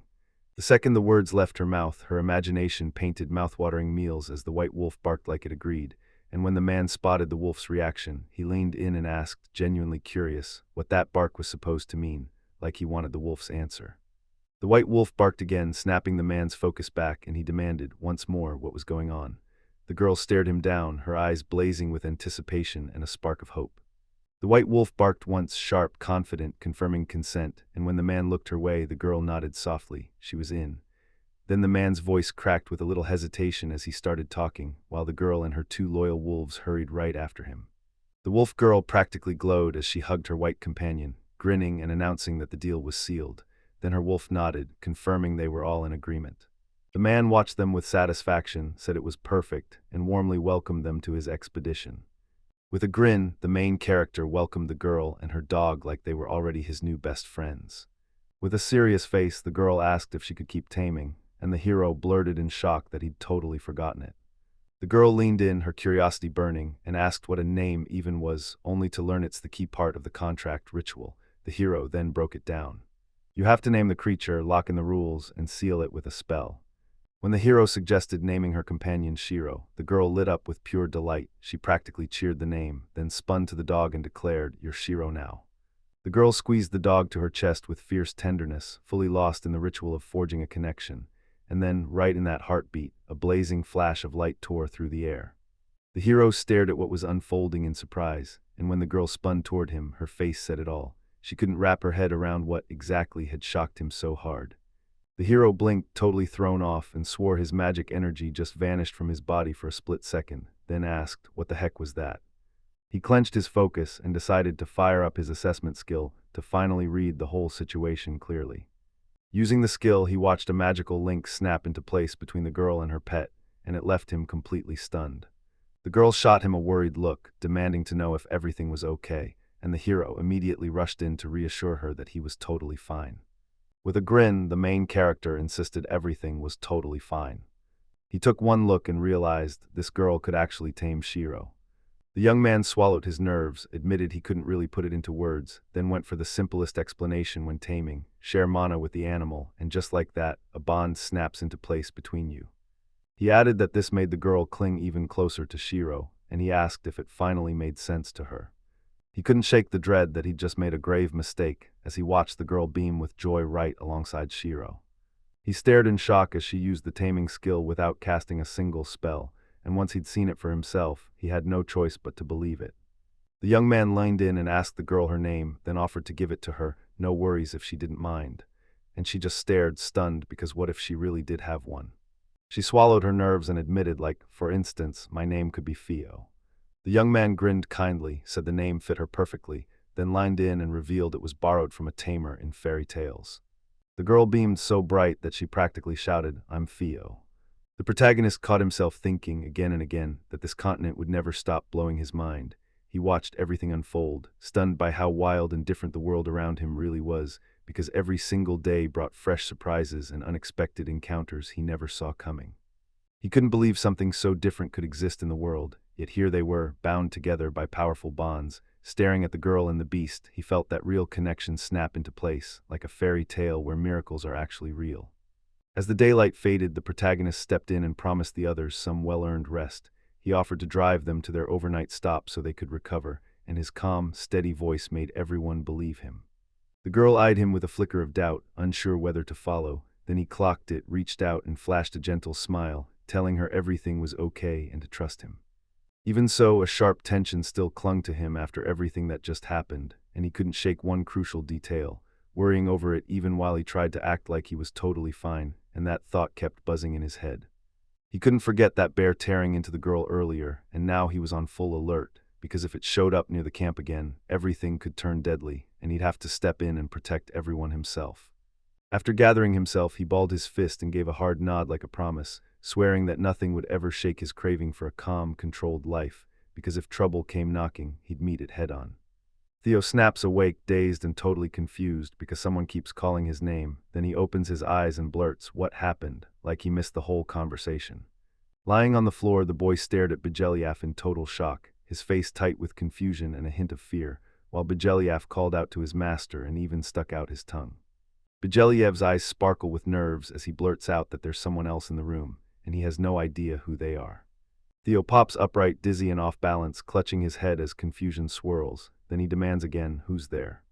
Suddenly the boy snapped back to reality, spotted the girl, and fired off Spaglia. Was she talking about the kid in that wolf that showed up out of nowhere in their lives? The dragon stared at the girl and his master, completely stunned. Theo grins and declares they're comrades now. Then the boy pats right on the wolf's back, shouts that morning, "S here and it's time to get up," but Begalius panics and warns him to be more careful. Theo fires up his confidence and declares everything's perfectly in place, reminding them that he invited them here himself yesterday. Then the girl, startled by the words, snaps awake and blinks those bright eyes wide open. Begaliv stares the girl down, then their eyes lock, and the whole world seems to freeze as they stare back, stuck in the same moment. Suddenly the wolf and Theo start snapping at Begaliv like danger just hit them, but the guy only turns away and clutches his forehead, because now he realizes the girls need more time to adjust to this new nightmare. Theo hunted down an answer, lined them up in a circle, and declared, "From this moment on, you're all comrades." Begalov lit up with joy, then pressed him again, "So what did you hear?" He grinned back and made it official. "You're my comrade now," he said. He introduced the girl and the wolf. "This is Fayan and this is Shiro," and the boys immediately stared at their new friends, buzzing with excitement and curiosity. Theo speaks with real sincerity, introduces the girl and the wolf to Begoliafa and insists, "Sure, I know he's huge, but he's kind, steady, and trustworthy." Then he adds a hopeful grin, wishing they'll click, find common ground, and get along. Theo clocked that Begaliv had swung his head to the side, and the man straight up admitted he dragged them here at night. Then, sounding almost shocked, asked if Theo was really offended that he'd been left behind. Theo clocked what was going on, lit up at these new faces, then snapped her big eyes wide in shock and nervously asked Begaliov's name again. She creeps up on him with slow, careful steps, sniffing the air like a wild wolf. Then she reaches Begaliath, shuts her eyes, and softly nuzzles his face with her nose. Theo points out that the wolf is greeting Begaliov too, and Begaliov's guy grins, saying he's thrilled to meet them, while the girl keeps staring, studying this massive creature like she can't look away. The man strides up to the window, peering out with curiosity, while the other guy can't stop thinking they're still scared of him asterisk, but he's really hoping that peace will click in soon. Suddenly the boy hears eerie sounds spilling from Begaliath, and Theo whips around blistering, "What happened?" only to see Shiro circling it, sniffing every side like he's uncovering a secret. The guy snaps back to something crucial and starts explaining how the wolf always acts like this with strangers. Then Begaliath shuts his eyes and lets out a patient, low moan, showing just how calm and understanding he really is. The guys spilled outside and Victor was already waiting, shouting that the food from this continent was ready for breakfast, then practically shoved them into it before it could get cold. The guys slide into their seats grinning, right alongside the other expedition crew, and one of them leans in like, "This looks amazing," while everyone dives in and says thanks for the meal, shouting their wishes of bon appetit. Theo tells him she's already checked every bite on the table for poison, and the girl laughs, saying this continent's food is honestly crazy tasty. Then he grins, saying it'd be even better if they had proper kitchen utensils. Right in the middle of breakfast, Victor suddenly lanes in and fires a question at Theo. "So who's the girl sitting next to you?" The guy with the kind smile leans in and says, "Tonight, she's officially their new comrade for this wild, strange expedition, because right now the girl and the wolf are happily chowing down straight out of his lab like it's the best feast ever." Victor leans in, curious about what the man thinks he already knows, and Theo shakes his head, then laughs and declares he must have had a wild night. Victor leans in, eyes full of curiosity, and asks permission to dig up a few details, then blurts out the big question, "Theo, are you human?" And Theo answers without a second of hesitation, hands down, yes. With a grin and a hint of confusion, the guy blurts out, "So you've got ears and a tail, but you're still human." Then he remembers the goddess of language's blessing, and the fact that she can speak hits him like pure delight. Theo goes on all fired up, claiming she's a tamer too, which makes her feel even more dangerous and awesome. And when the guy brags about his girl's pet, he proudly reveals it's a wolf named Shiro, the kind of friend you don't just meet, you're meant to have. With that sharp, clever glint in his eyes, the man tells her she can tame things without casting a spell, and he admits it's downright impressive, even putting her skill above his own. After mulling it over, the guy admits, voice turning serious, that even though he brought them here, he doesn't know if this mission will run smoothly. Then Victor steps in, confident and calm, telling him to relax, and every member of the expedition backs him up. He adds that he fought right beside the heroes, and that alone says everything, plus his instincts are sharper than theirs, so they actually trust him. Then Theo, blushing a little, rubs the back of his head and thanks them for backing him. The guy says he wants to introduce them the right way, then whips around to Theo and Shiro, like he's determined everyone learns who they really are. But then boom, his eyes lock onto Kelly. She grips a pen, worried yet locked in, scribbling in her notebook like she's studying every move, while the girl glances at her nervously, clearly feeling way too uncomfortable. The girl finally blurts out her name, Kelly, and says if they ever need help, they should call her, but the second Theo and Shiro lock eyes with that terrifying stare, their whole bodies start shaking like they can't take it anymore. The girl's friend snaps into panic and starts crying, saying she's scaring her. Then the wolf steps in, shielding her like it's devoted to her, and Kelly is left completely baffled, staring at what just happened. Theo spots the chaos, steps up to the girl and steadies his voice, begging her to calm down, only for Kelly to bristle that she's just trying to make friends, and the girl shoots back that she's actually scaring them. Suddenly, Kelly whips around like a light bulb just clicked, grabs Theo's attention, and tells him she knows he wants her to cool off, but he has to look at Shiro first. Then she leans in, eyes wide, saying she's never seen wolves like that before. He's stunned by what he hears, then scratches his head in confusion and asks the girl, "Wait, is this really not an ordinary magwolf?" Kelly nods with total certainty, then snaps, "Wait, no, that's not the whole truth." She creeps up to the wolf, softly scratching behind his ears, and studies his fur like she's on the hunt for answers. The girl snaps her head up, shocked to find Shiro's fur blazing pure white, so she immediately figures he must be a white magwolf. Kelly leans in and whispers that he's bigger than everyone else. Then he smirks and declares Shiro is nothing but a magwolf variety from right here on this continent, and the whole idea suddenly sounds insanely exciting. The guy's stunned, staring in disbelief as he blurts, "So our whole pack really got wiped out by a demonic bear," and when the other guy just confirms, it hits like a punch, shocking. Kelly presses again, asking if the demonic bear wiped out their entire pack, only for the guy to snap back that they already told him. The girl frowns to herself, realizing that if one bear can wipe out the whole pack, then his power is terrifyingly huge, and that this isn't just curiosity anymore, it's all about whether they'll be safe. Right then Victor shows up out of nowhere, claiming they warned him just in time. Yet the girl freezes with fear, blurting out how long he's been standing there, like she only just now realizes how uneasy this is. The man says with total confidence, "We'll talk later, because right now the real priority is building the camp, and it honestly makes perfect sense." Victor watches Theo and the crew bust out their daily routine, and he tells everyone straight up, bad weather isn't scary for them. It's a built-in excuse to sleep in, and that comfort fuels their confidence.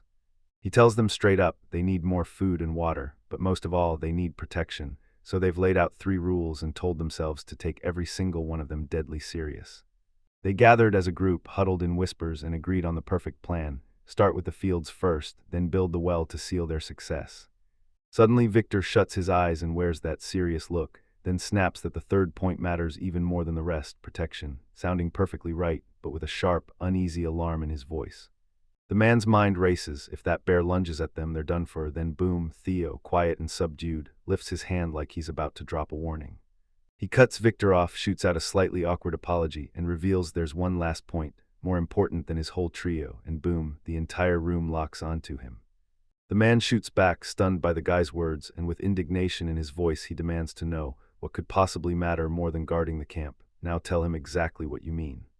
He bursts out with total confidence, it's a bath, and the second those words land, everyone in the room goes wide-eyed in pure shock. Kelly and Victor stare at the guy, totally shocked, like they can't believe what they just heard. The man is still confused, so he blurts out again, "Are you sure this is a bathtub?" Then Theo, cool as ice, just nods and confirms it with total confidence, glancing at Theo and Shiro, who can't quite figure out what they're supposed to say. He blurts out that the boys are both totally filthy, and then says Shiro definitely doesn't look like a white wolf mage. Still, he's got the most gorgeous fur, and it sounds adorable. He reaches out to pet the wolf, and the boys at breakfast can't help but grin, totally moved that he finds it hilarious and sweet. Theo demands they wipe out every parasite on their bodies ASAP before they swell up and turn pot-bellied themselves, and he slams the idea of swimming in the river too, because it's freezing cold and time is running out. With a small sigh, the guy flat out says he won't lift a finger until the two are clean. Honestly, that feels fair. Then Victor nods like he gets it, because he's already seen Theo's got a real caring streak. Theo fires off the question, so what now? Should he start the bath right away or just sit there and do nothing? Then he explains he needs materials, so he wants to go exploring around the area. Victor is stunned and shoots back, "How many people are you planning to take with you?" Theo answers with a confident grin, saying it'll be perfect. He'll take this little one since she knows the area better than they do, and Theo's stunned by what she just heard. Theo whips his head toward Victor and tells him not to worry about his safety at all. Then he spins around, staring right into the Galaf. He swears Bigalov is a dragon, his dragon, and promises he'll guard it so no demonic bear dares to get anywhere near, and Bigalov grins at his owner's words. Theo tells Victor that with his brilliant leadership he'll handle the rest of the tasks just fine, then Victor shoots him a cold, disapproving glare. Theo stands there in silence, visibly shaken, and drops her gaze like she already knows something's about to go wrong. Victor lets the boy head to that area and shoves the bathroom problem onto him. Just make sure he comes back alive. Then Theo leans in and tells Victor, "If you need any materials, you tell me." A guy squats on the ground, stuffing things into a bag, bragging that he's got almost everything, just needs to toss it into a magic bag, when a worried girl rushes up to him, panic written all over her face. Theo demands what happened, and she snaps her palms to her chest, fear lighting up her face as she blurts that it's deadly, because there's a bear out in the forest. She's terrified Theo might die. Then the boy grips the girl with trembling hands, staring at her like, what just happened? Suddenly it hit him, Theo's pack was wiped out by a magical bear. The Galaf charges up to Theo and it hits him. He promised this is where they become comrades. He slips past the guy, circles him, and closes in on the girl. Bjeliov grins like he's got it all under control and says everything will be fine, because he'll protect them. Then he flashes that big smile and begs her to trust him. Theo's eyes widen with pure wonder and joy as she watches, then she trusts him completely and glances back with a shy, trembling smile. She pulls Bjeliov into a tight hug, trusting him with her whole heart, and he grins back at her with pure warmth. Theo snaps the bag shut and declares, "That's everything for now." He tells the boys to go on ahead, but the girl jumps in. "Theo, stop." Cheryl blurts out, "What's a bath?" And the girl grabs the question too, right up until the boy snaps because it hits him. They've never known, having grown up deep in the forest. He tries to stumble his way through the explanation, like it's a container for washing your body, but the other guy just doesn't get it. Theo leans in and says, "Trust me, this container feels warm and perfect. Sit back, relax, and rest," and Theo and Shiro lock eyes with the guy, listening like their lives depend on it. The boys pictured the perfect place to unwind, and their eyes practically sparkled as they leaned in, demanding to know if you could really relax, rest, and even fall asleep there for real. That girl can't wait a second. She begs him to kick off the journey. Then the wolf yanks Theo by his belt and Theo snaps back, "Hold on, wait." He says, "First we've got to make it and you'll help me with that."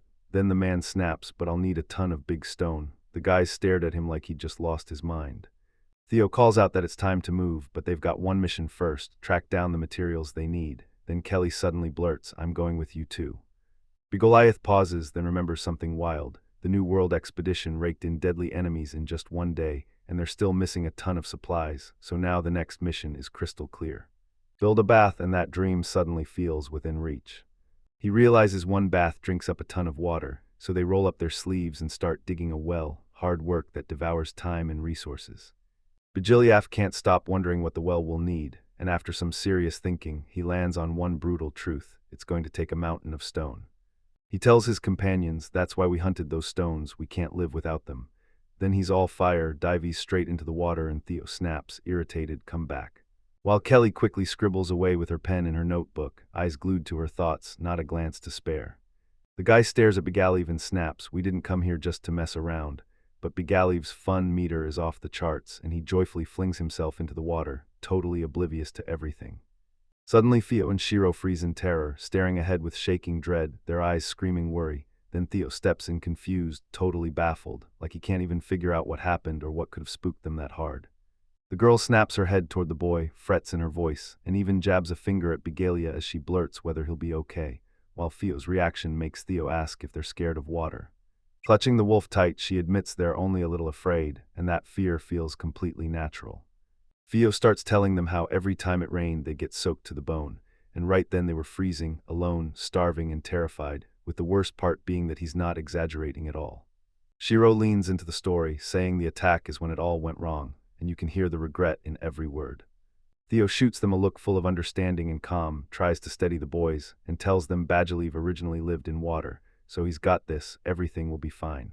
The girl can't stop worrying and asks again, is that really true? Theo's warm smile beckons her closer, then she flings a big towel over her like a caring friend, wrapping her in instant comfort and safety.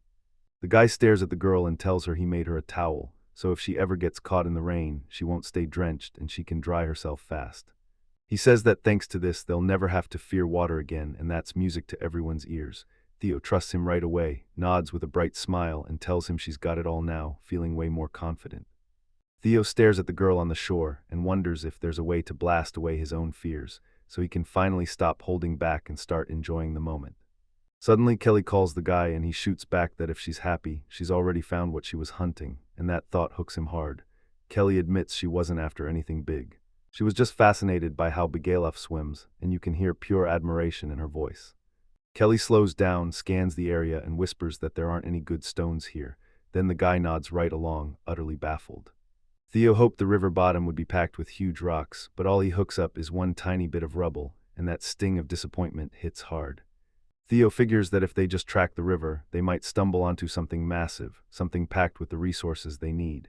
Then he shouts at Begoliath to come on, but Begoliath, unwilling to ditch the good times yet, says he thinks they can stay here a bit longer. The boys burst down the forest path, overflowing with energy, while Theo giggles and bounces along on Bajiath's back, who carries her proudly like it's the best job in the world. So when Theo spots everyone smiling, she can't help feeling her heart lift too. Kelly clocks it too, grins as she watches the kids click instantly, then asks if it's all because of the wolf nature. With a serious stare, the guy answers, wolves are pack animals, they move as one, follow a leader, and that's why everyone in the pack gets along so well. What? Kelly's bright-eyed question shoots straight through the air, so that's why he gives orders. Do you think he actually wants to be the leader? The moment the guy remembers what she said, he freezes, then his thoughts race as he leans in and asks, what are you really hinting at? What? It hits him like a punch. Theo's whole pack got slaughtered by a bear half a month ago, and they've been clinging to survival side by side ever since, and that truth weighs on his soul. Realizing this, he can't help but want to make that girl smile and hand her the confidence she's been dreaming about. At the same time, he finally gets it. He can't become a leader, not when he's just a laborer. His job is to back the people and look after them. 3 hero names flash through his head, and then the brutal truth hits. He's nowhere near their level. Theo clenches his fist, fires off a confident vow that he'll do it, because he'll give everything he's got and never let his friends down. Just as that hits, a voice calls his name from behind, yanking him out of his head and slamming him back into reality. Jalif flashes a slightly guilty but still confident look and tells the guy he can do his business right here, leaving Theo staring in shock, totally not prepared for that wild revelation. With a gentle smile, Theo tells you, since nobody's around, do it, then I'll make sure they all watch closely. So the guy shot a question to Wilderment, why are you pulling me into this here? And you could hear a quick panic creeping into his voice. Kelly scribbles in her notebook, looks up and snaps, so you still don't get it. She says they all love him, see him as a leader, and since they're new here, they've formed their own little group. That sets him off. He starts cursing, then laughs it off and declares he won't claim territory, so to speak. Theo suddenly shrieks, crumples to the ground, and pants that he's exhausted. This walk has dragged on so long it's unbearable for everyone. Then Kelly, clearly annoyed, snaps back that he didn't have to scream like that, and the guy fires back, saying if anyone's to blame, it's her. Theo cranes his neck toward the waterfall, and with a rush of relief he blurts out, "Yes, these are the right rocks we need after all." Theo beams at the boy, asking if he wants big rocks, and when he swivels toward her, he says he'd be thrilled if she and her crew helped. The girl jabs a finger at a stone standing as tall as she is and asks, "Will it fit?" The guy nods and says yes, then grimly adds they won't be able to haul it all the way to their destination. He then admits they've got this magical bag that holds all their stuff, but it can't swallow anything big, so the guy smirks and insists it only fits what can fit in their mouths, and honestly, the whole thing is ridiculously hilarious. The boys stare at each other, stunned and confused, then lock eyes with him as he holds up his palm and gestures the exact stone size they're looking for. The girl says, "Got it," but the guy snaps back that it's nowhere near as simple as he imagined. Just then Kelly digs in, grabs a stone, shoves it into his hands, and tells him to try again. Maybe this time it'll finally fit.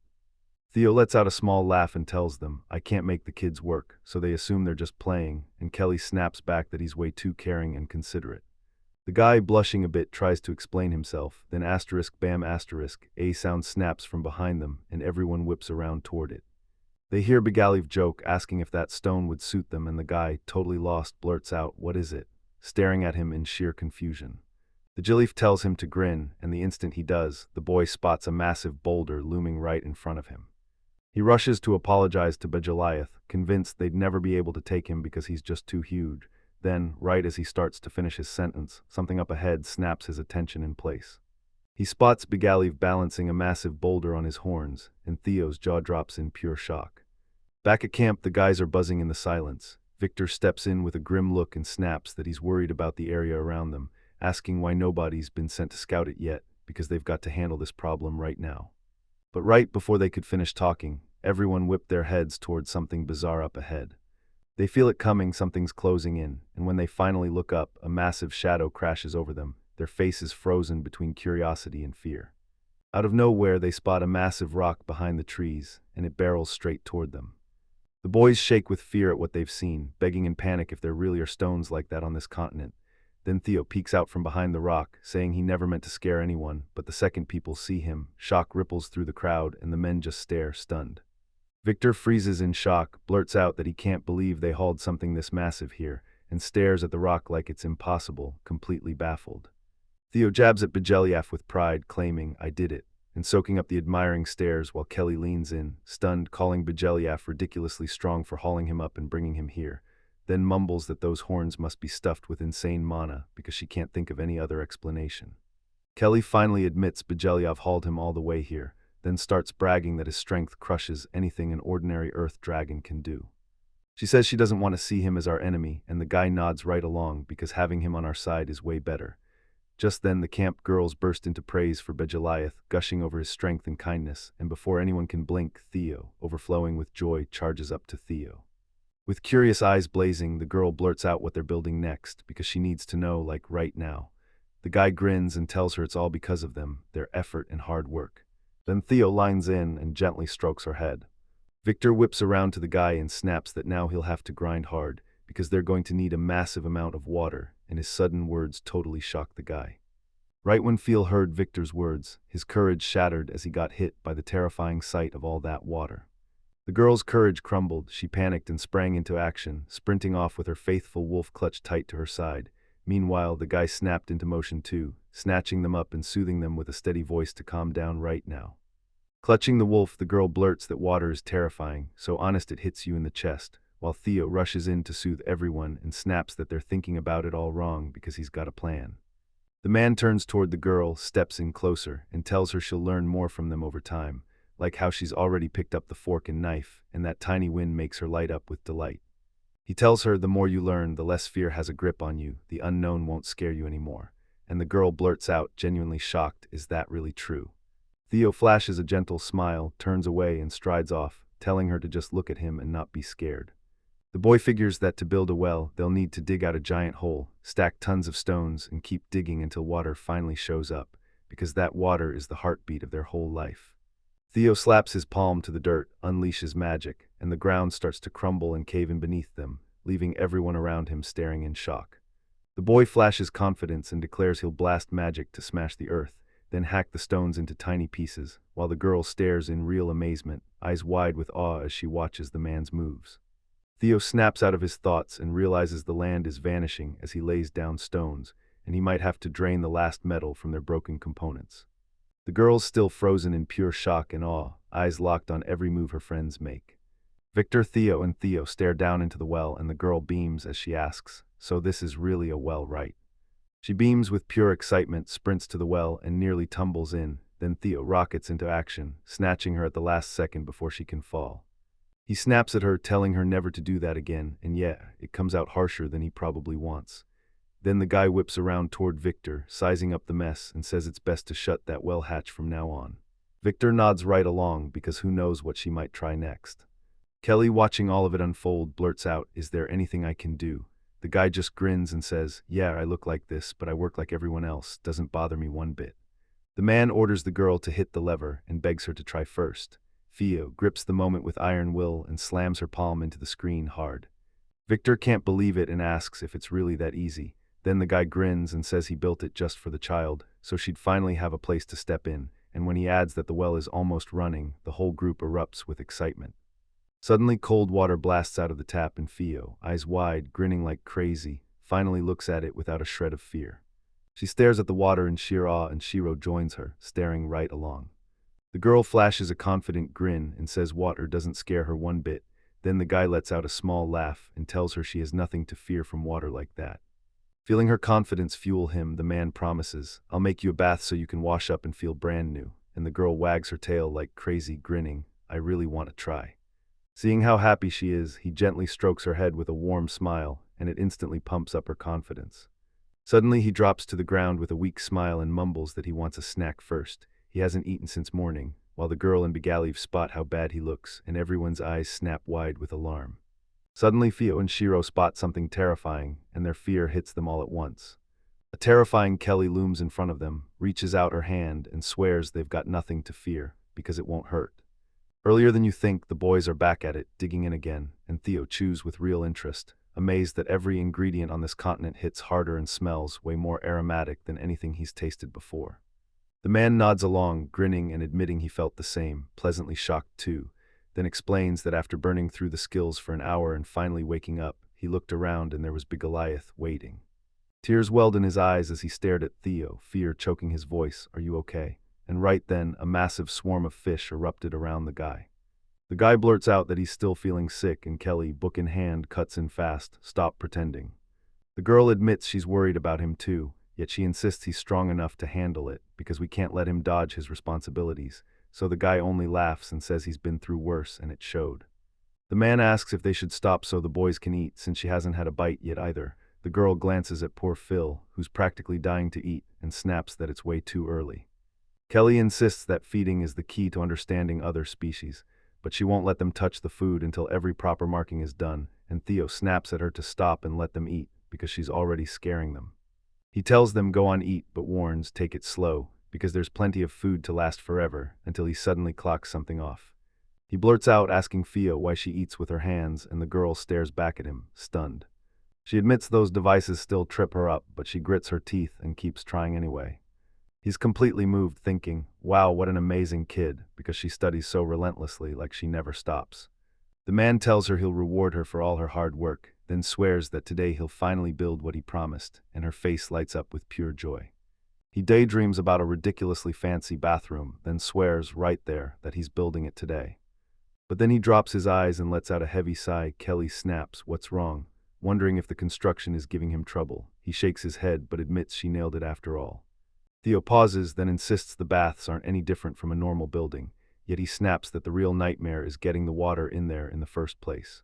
He pauses, then blurts out that he wants hot water on tap the second you ask for it, because building a tank and a heating setup would just swallow up way too much space. Kelly leans in and asks, "What if you swap everything for a magical device?" The guy freezes in shock, then she pushes again, "So, what am I talking about?" Theo realizes Victor's hoarding all these devices, so he hurries to ask, but before Theo can get the words out, Victor doesn't even see him. The guy tells them Victor already took off to hunt for a spot for their farm, and Theo, still kinda stunned, rubs his head and snaps, "Great, I've still got a ton of work to do." Suddenly, the guy blurts out a bold, wild idea and tells them to go, or at least team up to hunt it down together. He brags that he's already in the hero's party, so they'll find him fast. Then Theo flashes a shaky smile, thanks him for the praise, and tries not to let his nerves show. With a cautious shrug, the man insists he has no clue where he is. Then, once his mind finally clicks into place, he spots a joyful Phi. Oh, and everything shifts. They close in with Shiro, her loyal wolf, at her side, then stare at Theo with bright, hopeful eyes like they're about to spring their plan on him. The girl hops onto her wolf, and with a little snort, the wolf tells them it's up to Victor to find them, shocking the guy, while he can't help but grin at how cute they are together, like a real team. The man grins and points out that Theo riding Shiro is basically a parody of him riding Bigaloth. The girl's face goes dead serious, and she asks if she can borrow a rope, and he agrees on pure instinct, then instantly freezes when the questions hit him. Why do they even need it? Before he could even finish his sentence, the girl and that wolf bolted in the same direction, and the guy went with them. Theo jolts in surprise and thinks, "Looks like I'm going to have to explain to Theo that not everyone is as strong as her, and I really hope this all ends up okay." The man slams the last item into place, exhales in pure relief, and finally, everything's ready, all set, no loose ends left. He realizes the hardest part is still ahead. Your bathhouse is basically like a well in his mind, and all he has to do is fully picture how it looks. Theo tried to quiz every resident about their preferences, but all he got were wild, conflicting demands, impossible to mash together and recreate for real. He suddenly realizes they're boxed in, space and supplies are running thin because there's a hard line on what they can and can't do, and it makes him wonder what on earth they all have in common. Eventually it hit him, this wasn't just a bath, it was going to be an open invite for everyone. He pictures those guys erupting with praise over his idea, and Theo shoots back with total confidence that he's already imagined the bath. Now all that's left is to imagine everything else. He hustles to set up everything he needs, space to wash up plus a proper drainage system, then wipes the sweat from his face and grins, saying, "Yes, I'm finally almost done." The man snapped his head around, then froze, thinking Theo and the others should have been back any moment, until he spotted the girl's hand reaching out and beckoning him. That guy with the pounding tachycardia snaps that they've finally found Victor. Then the girl grins so wide you'd think she's flying, confirming it without hesitation, and the man just stares like, "Wow, the strength gap between us is insane." What? The guy swears Victor had a magical device, and Theo straightens up, grinning. "Wait, tell me that's true." Rage-tangled and disheveled, the guy blurts out that Victor is stunned he somehow forgot to warn him, and Theo cuts in, time to finish the bath, while the guy admits they found the device, but he's got zero clue how it's supposed to work. He says it looks crazy expensive, but he can't figure out what's the big deal, until Theo breaks it down and points out that this thing can transform into an entire mansion, and the guy's eyes light up like he's just heard magic.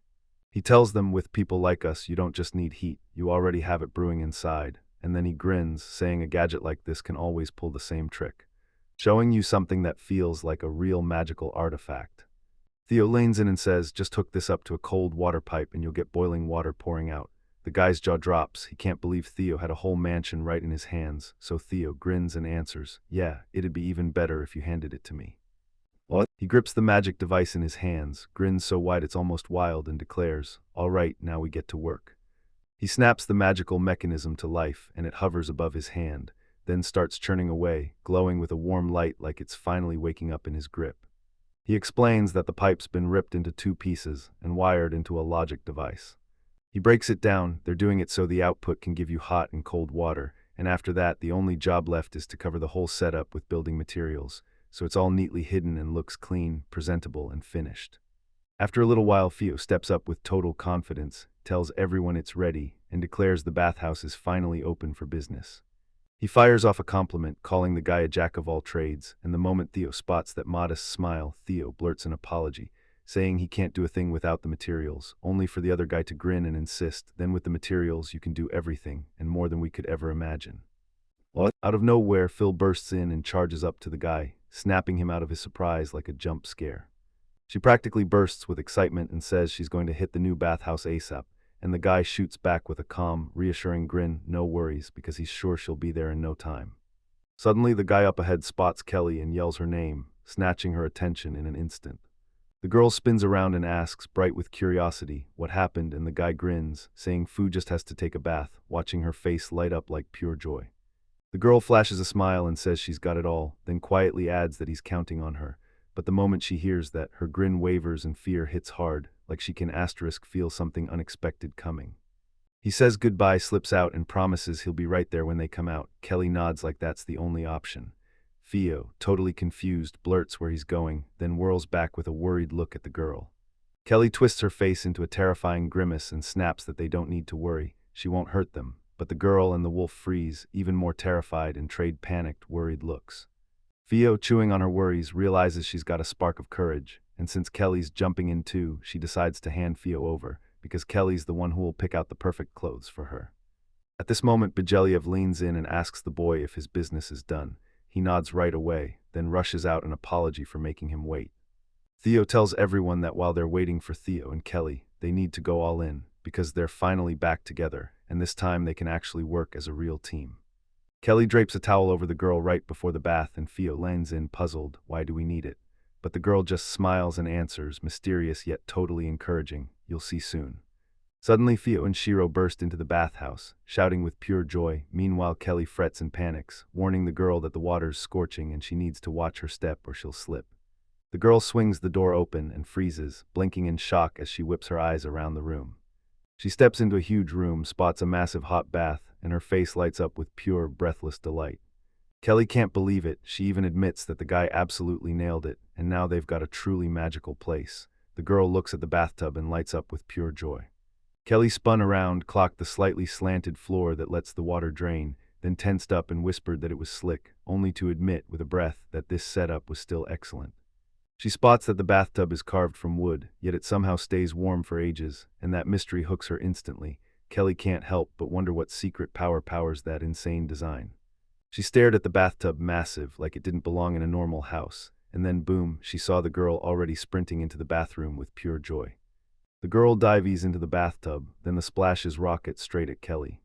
The drenched girl peers over and realizes you can actually swim in this bathtub, and as he watches her paddle around like a dog, he knows he's got to teach her some manners, fast. Shaking the water off, Kelly fires the question, why did you think you were scared of the water, and why won't you step in?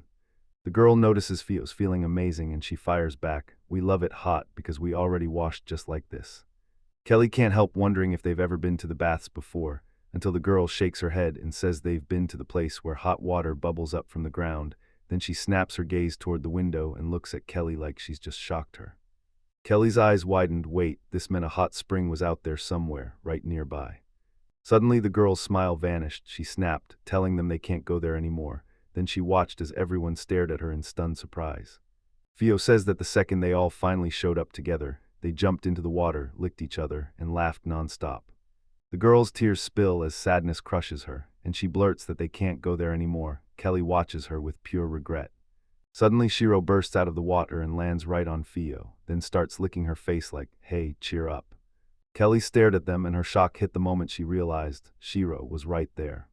The girl watches as the girl's smile snaps back into place, then bursts into laughter, hugging her faithful wolf clothes. Kelly watched them and burst out laughing, thinking, these guys are hilarious, so she decided she had to stick around and watch them even more. Theo clutches the bed linen and grins, because it's finally dry at last. He's stunned that his clothes can dry in just 10 minutes, and he snaps, yeah, I complained, because I knew by evening the bed linen would still be soaking. He claims it's the perfect mix, fire plus wind, and once that strong, hot blast hits, it dries out anything in its path. Theo yanks a bedsheet over Bjeliev and blurts out his thanks for the man's help. Suddenly he perks up, he can hear voices nearby, soaking in the compliments being thrown around at the bathhouse. He leans in with everyone else, staring hard at it like, is it really Theo or are we getting played? Suddenly he locks eyes with this stunning girl in a gorgeous outfit. She whips around and spots her friend instantly. Theo whirls around, flashes the outfit and asks, so, what do you think? He's straight up in awe of her and blurts out, that outfit suits you perfectly. Kelly blurts that her outfit is stitched from the monsters that live around here, then insists she's got real clothes, so the man snaps his head back, staring at the girl like, I can't believe you've even got clothes like that. Proud as a peacock, Kelly shoots him a question and demands to know who he thinks he is to even try her. He finally gets it, clean shoes and fresh clothes are exactly what this kid needs right now. Then he stares at the girl with pure awe and blurts out, this is so much better. He swivels toward Theo, lines in and tells her she's gorgeous, and the moment the girl wags her tail and barks her thanks back at him, you can feel the happiness hit the air. The boy whirls to Kelly and thanks her for saving the day, and the girl, practically glowing in her fresh new clothes, thanks her right back. Out of nowhere, the guy breaks hard mid-step, staring ahead because something weird is right in his path. He spots Shiro, snow white and fluffy, sitting on the floor like he's perfectly at home. The wolf spots that someone's staring, snaps his head toward the guy with a sharp, unblinking look, and then barks right back. The man snaps around, stunned. His fur is somehow silver, not white. Kelly pauses, then blurts that she was shocked too when he suddenly took a bath, and admits she honestly thought he was some kind of local magical wolf subspecies. She stares at Shiro and says, "No way, not anymore," because she's dead sure he's a higher species. Thea watches everything unfold, and no matter what, she's convinced he'll always end up being happy for them. By evening, the camp's men finally got to strip down and hit the bath. Theo leans back, takes a slow breath, and insists there's nothing on earth better than soaking in a relaxing bath after a brutal day of work. He finally realizes it, now everyone can breathe easy. He remembers how brutal it was to build, and still, with everything on the line, he made it happen. Theo watches Begaliv and admits that's the one thing that really scares him, until he remembers just how huge Begaliv is, and realizes there's no way they're sharing a bath together. The guy recalls Kelly's words, there's a hot spring tucked in the mountains, and he decides right then he'll have to find it himself if he wants to take Galiaf there. He realizes just how many people jumped in to help him today, and pure gratitude hits him like a wave. He's beyond thankful. Theo remembers his old labor days. Back then, work meant anything about travel, and fighting was the one thing he swore off. He admits it's still great when people help each other. Then Theo lifts his head, ready for what's next.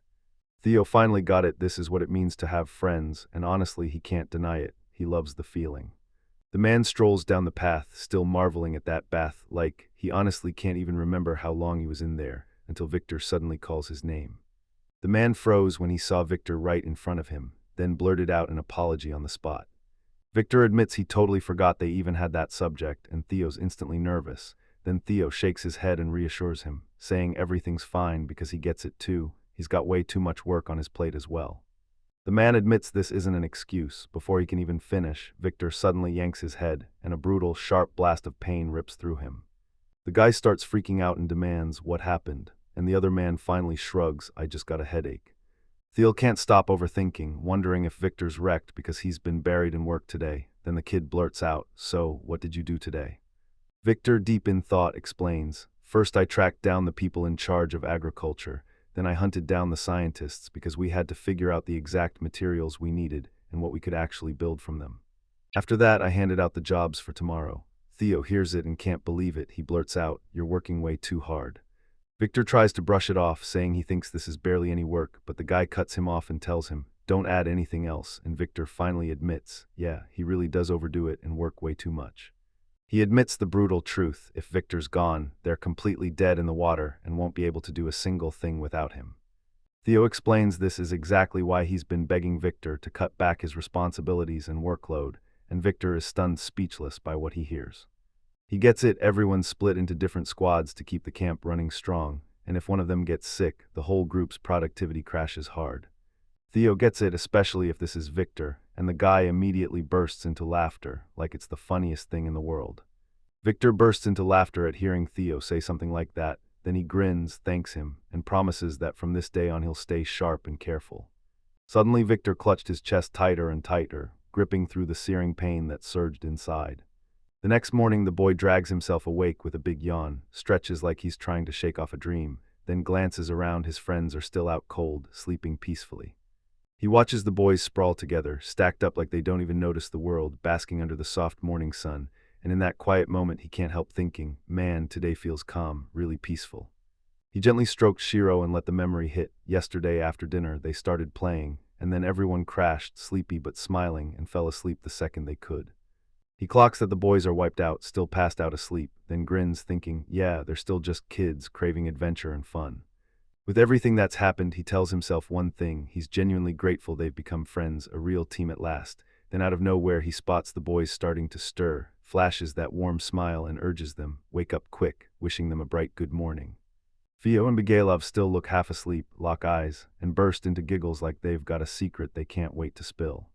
Theo spots the adorable moment and just loses it. He slaps a hand over his face, lets out a little playful delight, and realizes they look insanely cute together. Snapping back into focus, he decides this isn't a time for games. He tells them to sit up and get moving right now, because breakfast is already on the clock, and he urges his friends to beat anyone else to the door before someone shows up to wake them. The boy glances around and realizes 3 whole days have already slipped by since they crash-landed on the shore. Now another day is here, and if they want to keep rolling through their adventure, they'd better work their tails off. Right then, bam, the room's door gets kicked wide open with a brutal stomp, and in bursts Kelly, panting hard, screaming, "Theo." The boys jerk around, staring in shock as the unexpected guest shows up looking like he's carrying a huge worry. Seeing Kelly wiped out from running, the guy leans in, worried out of his mind, and demands why she's in such a desperate rush. Theo's totally lost, so he blurts an apology, eyes wide like he just got caught, saying they overslept breakfast, but the girl, fixing her hair, shuts it down fast. This isn't the moment for excuses. Kelly's voice trembles as she blurts it out, "There's a sick person here," and she has to pause, sucking in a breath like she's fighting to stay together. The girl blurts out that it could be poison. Then the guy freezes, terrified by what he just heard, because he never saw this kind of news coming. In the infirmary, sick people are trapped in bed, and doctors are throwing everything they've got at them to get them back on their feet. One of the doctors slings magic into the air and purges the poison from his patient. The girl snaps at the doctors and warns them, "I'm going to sprint straight to Theo fast, he's the one who can help." She drags him into the infirmary and grills the staff, demanding to know exactly how the treatment is going. The woman's sad eyes drop and she admits everything is going terribly, because the poison cure magic just won't work. The man hears that and panics. Why won't the cure magic work? With a shaky breath, he demands to know what state they're in right now. The doctor leans in, examines the patients, and declares they're running a high fever with violent vomiting, insisting it's just food poisoning, and the guys can't believe what they're hearing. Kelly, now armed with what she knows, comes out swinging. 7 more people have collapsed, and every single one of them lives under the same roof. She says they've checked the rest too, and the big fear is that whatever they ate set the whole reaction off. He watches Kelly closely and realizes she's a straight-up top-tier researcher, absolute gold there, but she's not the strongest in other areas, and now, she's exactly who everyone needs right now. Theo leans in, asking Kelly with keen curiosity, "Do you have a healer?" And the girl grins, saying she's got one. She starts putting the food down on the tablecloth, insisting they have to check it all, because this is exactly what those 7 people ate yesterday. Kelly turns to the guy and asks what he thinks could have poisoned them, even though he's clearly distracted, still focused on taking care of his friends. He snaps his eye into analysis mode, then declares, "All right, now I'm going to check everything."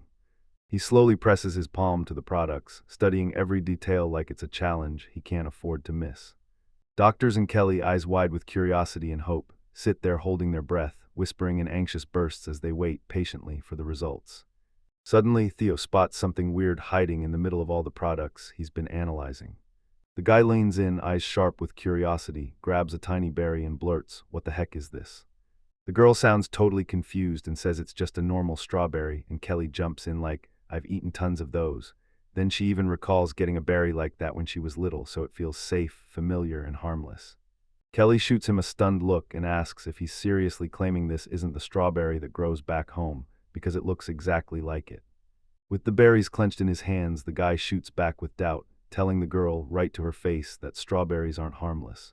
The man swears this is the real reason they're sick, shouting that these berries are poison to everyone who will listen.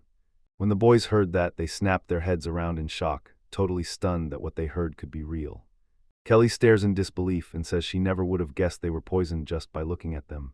Then she snaps that this is exactly why adventurers must stay sharp and never, ever eat plants they don't know a thing about. He agrees with her, then keeps talking, saying it genuinely looks like a real strawberry. He thinks it might be either water or soil, but he's dead sure about one thing. Whatever it is, it's been around forever, and even if it's weakened, it's still poison. The girl presses him again and he won't let it go. He keeps demanding how many berries she ate, and Kelly, thinking fast, finally blurts out, "About 5. The man tells her, "You won't drop dead from this, just chug more water," and the moment she hears it, relief floods her face as she nods along. The doctor and Kelly finally crack the mystery behind their illness, and pure relief lights up their faces. Suddenly they lock eyes and you can feel the sadness hanging in the air, like they're about to spill some nasty truth to that guy. With a deep, exhausted sigh, Kelly finally admits the brutal truth. Someone here has the far more serious symptoms. She grabs the guy by the hand and drags him into another room, where sick Victor lies in serious condition.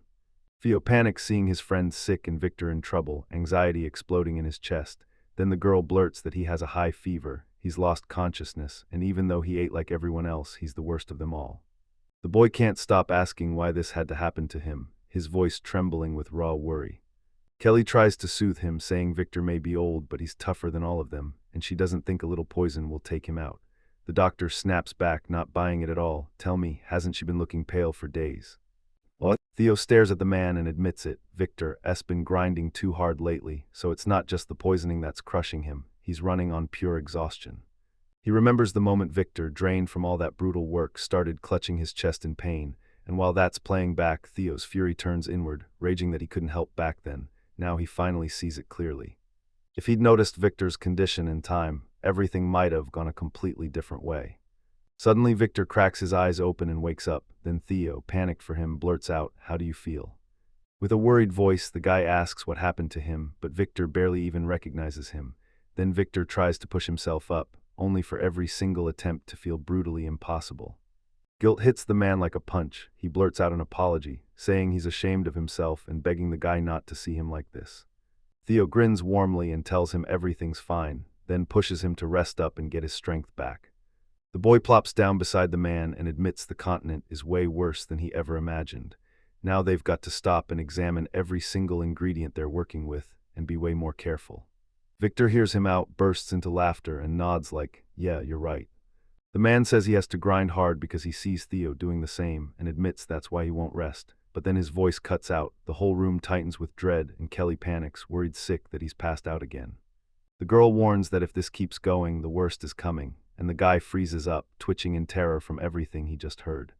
Suddenly he snaps to his feet, determination roaring in his chest, then tells Kelly to handle everyone with the doctor and slips out, leaving the doctor stunned and asking, "Where are you going?"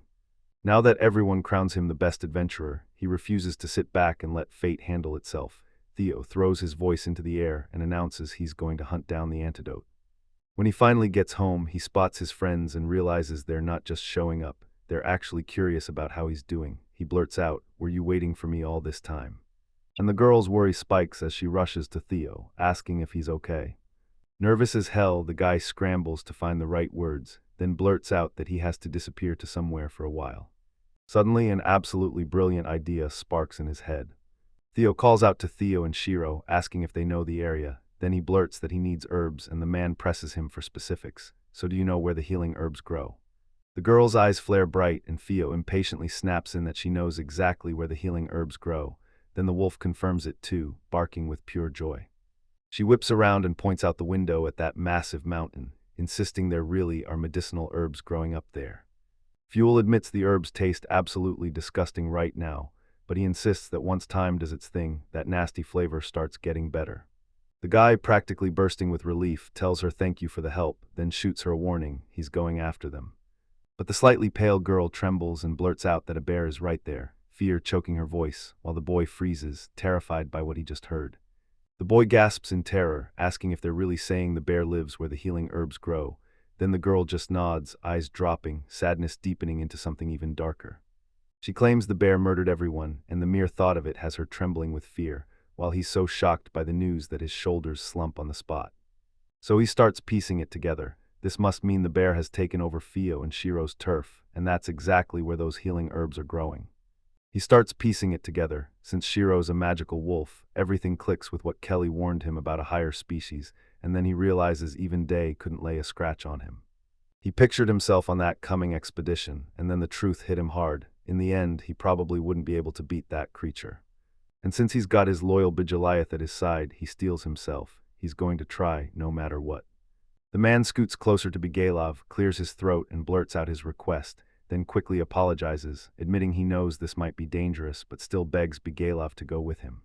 Theo admits it, he wants to help Victor so badly that he needs him there, right now. And when Bigalov watches all of this, he doesn't say a word, he just locks eyes with Theo, lost in his own storm of thoughts. With a scowl burning on his face, Bigalov drops his gaze, and shocks the boy by admitting, plain and simple, that he doesn't want to go, and he can't even figure out why he should. Theo stares at him, stunned, completely lost why he's refusing, so Bigalov pushes harder and demands this. If he comes with him, the boy will be his playmate all day long. The boy lines in and listens, determined to figure out how he can make that happen. Bigaliev grins and nods like, "Yep, I'm with you," ready to do whatever it takes if only they can finish the job and pull Victor back. Theo locks eyes with his dragon and bursts with pure joy. Bigaloth is his, and he already knows he'll keep cherishing them and protecting their friendship. Suddenly Theo and Shiro, eyes blazing with bright light, say they want to come too, and the guy lifts his eyebrows in pure shock. Theo watches the girl bury herself in the wolf's hug, and his mind spirals. Are they really going to leave with them too, or is this just a dream? Right then, like Shiro could read Theo's mind, he shot the boy a calm look and told him not to worry about the bear, so confident it caught Theo completely off guard, leaving him stunned and a little confused. Shiro says dead certain that even after they lost their family. He tells them they can really trust him, then bam, the guy is stunned all over again. With his eyes shut tight, the man can't stop wondering, are these risks really worth dragging them into this dangerous adventure? But he gets it, without the herbs they won't survive and they need them fast. Theo has already decided, backs them up and tells them, if they feel danger and he shouts for them to run, they don't hesitate, they bolt instantly.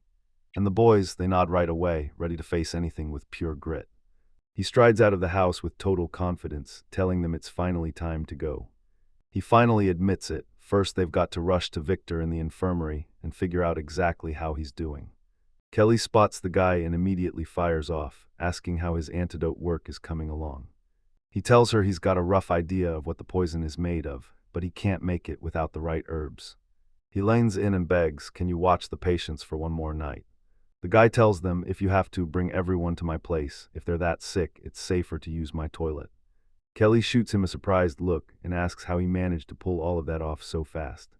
He rushes in and apologizes, swallowing his pride as he admits he asked for too much from her when things are already crushingly hard. The man clenches his fist, sparks of excitement blazing, and shouts that he has to hunt down the exact herbs for Victor right now, before it's too late. Theo blurts out way too loud that they're going deep into the forest, and the girl snaps her eyebrows up in shock. Kelly snaps, "Have you totally lost it?" when she sees the dangerous animals, yet the man insists this is the only way to save Victor. So they'll all head there together, no exceptions. The man tells them this is their only shot to save Victor, so they'll all go together, and as he reassures Kelly, he promises that the second they feel trouble brewing, they'll bolt without hesitation. Kelly locks eyes with him and realizes what's really going on. Then the guy snaps that they've got no other option, and they have to move now. The girl nods and says they should go, even though she can't tell just how deadly that bear might be, so they need to stay sharp. Then the man grins and reassures her to relax, insisting they'll be insanely careful. With pure grit in their hearts, the boys band together and march out of the camp, straight into the wild, twisting depths of the forest. The doctor keeps his eyes on the chaos through the window, turns to Kelly to ask a question, but she cuts him off. There's no other option, so they're letting him plunge into this deadly journey. Kelly blurts that they're calling themselves scientists, but they honestly know nothing about this continent, and that realization makes her feel uneasy in her bones. She stares at the mountain, hope burning in her chest, and begs them to be extra careful, because she's terrified for them. Strolling through the woods, he snaps at the other boys. The moment he speaks, or the moment they decide for themselves, they'd better bolt with everything they've got. Theo and Shiro nod at him with trust, and he's fired up to take every precaution, yet he can't shake the regret that he isn't strong enough to protect them all. Still, he pledges with everything he's got, he'll shield them to the very end. He tells them it's time to move, and they push deeper into the forest, charging straight for the mountain the girl mentioned, driven by hope and pure determination to rescue Victor and track down the healing herbs that might be their way to salvation. Kelly's eyes narrow with frustration as she snaps at Theo. She tells him to just do it, then keeps pressing, demanding to know why he keeps freezing and refuses to take that first step forward. Panic crashes over him as the moment spirals, and he scrambles to find the right words to shut down this bizarre offer, only for his thoughts to tangle and scatter. Kelly's friend tells Theo to throw his doubts away and charge ahead, but Theo, shaking with nerves and worn down, turns his head in silence, and he just knows this won't end well. Kelly's face tightens as she recalls that earlier moment, Theo hunting stones for the well, and she admits with real regret that Bigaliev once asked her to guard this land. Still, the girl leans forward, hopeful. Maybe it's worth giving it a shot because the dragon clearly respects him. She pushes the idea that maybe then other animals won't barge into their territory, and she even offers to try it on that tree. Then Theo slams his face into his hand, and despair spills out as he insists he'd never agree to something like that. He starts scratching the back of his head and glancing away, like he can't shake the feeling that Kelly's always been cold and indifferent to anything like this. Suddenly he spots Vaya, Shiro, and Bigalov right in front of him, their eyes glittering as they lock onto him. He's terrified by what he's seeing, and right now he can't figure out what they want from him. Kelly leans in with a little pressure and tells him they're counting on him too, then straight up asks if he really wants to crush their hope and hurt them. He freezes in stunned silence, completely lost on what he's supposed to do next. Feeling crushed by his own limits, he realizes this isn't culture at all by human standards. Meanwhile, the guys are trudging through the forest, and Phil has clearly cooked up something wild for herself. He gets that this is just part of the animal's life, but it still drives him crazy. Why would anyone do it? Then Theo suddenly clamps onto Bijaliath by the tail. The guy clutching his head starts shaking it, totally lost, like, why did I bring Theo and the others with me? Stuck in his thoughts, not knowing what to do next, while meanwhile the girl is already grinning as she happily flies on Begaliaf's tail, dragging him into the moment. With a quick glance back at his laughing crew, he starts to wonder, did they already forget this wild proposal? Even with everything going on, he clocks that they don't really care anymore. Then Kelly spots the kids getting bored, and it's like a light bulb clicks in her head as she figures out exactly how to lift their spirits. Then the girl suddenly erupts, yelling at the guy. Theo whips around and stares at her. She thrusts a giant worm right in front of his face, batting an innocent smile as she asks what he'll say about it. But the second the truth hits, he panics, lets out a scream that echoes through the forest, and backs away hard. Kelly smiles and coos, "Isn't this the cutest little baby?" while the guy staring at the creature looks like he's seconds away from dying of pure terror. He stares at her in pure awe and asks what it is, and Kelly just shrugs. She doesn't know either, she only found it by the road. Then she admits she even asked Theo, and the boy goes wide-eyed, convinced Theo knows everything. Kelly told me Theo said it had absolutely no flavor at all. He couldn't stop replaying her words in his head. Kelly asks if he wants to try it, and Theo immediately shakes his head, refusing it, then blurts out, shocked that he's so sorry the girl had to eat it. He watches Theo mess around with the wolf and tells her straight up that when her herd got wiped out, she'll have to swallow her pride and eat something just to stay alive. Kelly shoots back that real how to live doesn't come from lectures, it's life itself that decides, and if they're forced to chow down on worms in this place, then yeah, that's what they call real life. She straight up admits she's saying all this just so he'll finally get how vital it is for them. Then he reels from her words, stunned by what he heard, and suddenly starts to understand, trying on a whole new way of seeing things. He knows Kelly's totally unhinged in the best way, but he's still sure he can trust her. He snaps to it, she trusts her friends way more than he ever imagined. Then the guy rushes to apologize, admitting he had no clue just how deeply she cares for her and the other kids. He snatches his head again and blurts out that he honestly thought she was only studying people like they were objects. Then the girl hears it and just erupts into laughter, asking if that's really what she's supposed to look like from the other side. Kelly keeps laughing and teases him about whether he ever wonders what they taste like. Then the guy panics, blurts that she's insane, and screams for her to get that monster away from him. Theo snaps at last and blurts out that he did everything he could so none of this would end up for dinner, only for the girl to grin, apologize, and confess she just couldn't resist watching his reaction. Then the man is left staring like, wait, why does he even need all of this?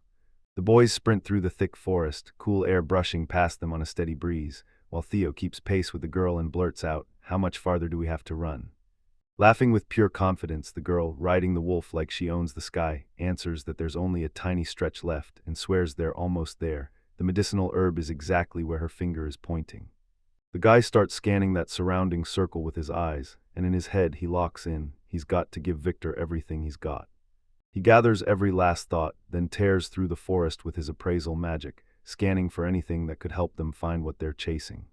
They slip into the tall grass, and when the wolf finally stops, the girl shoots him a question, what just happened?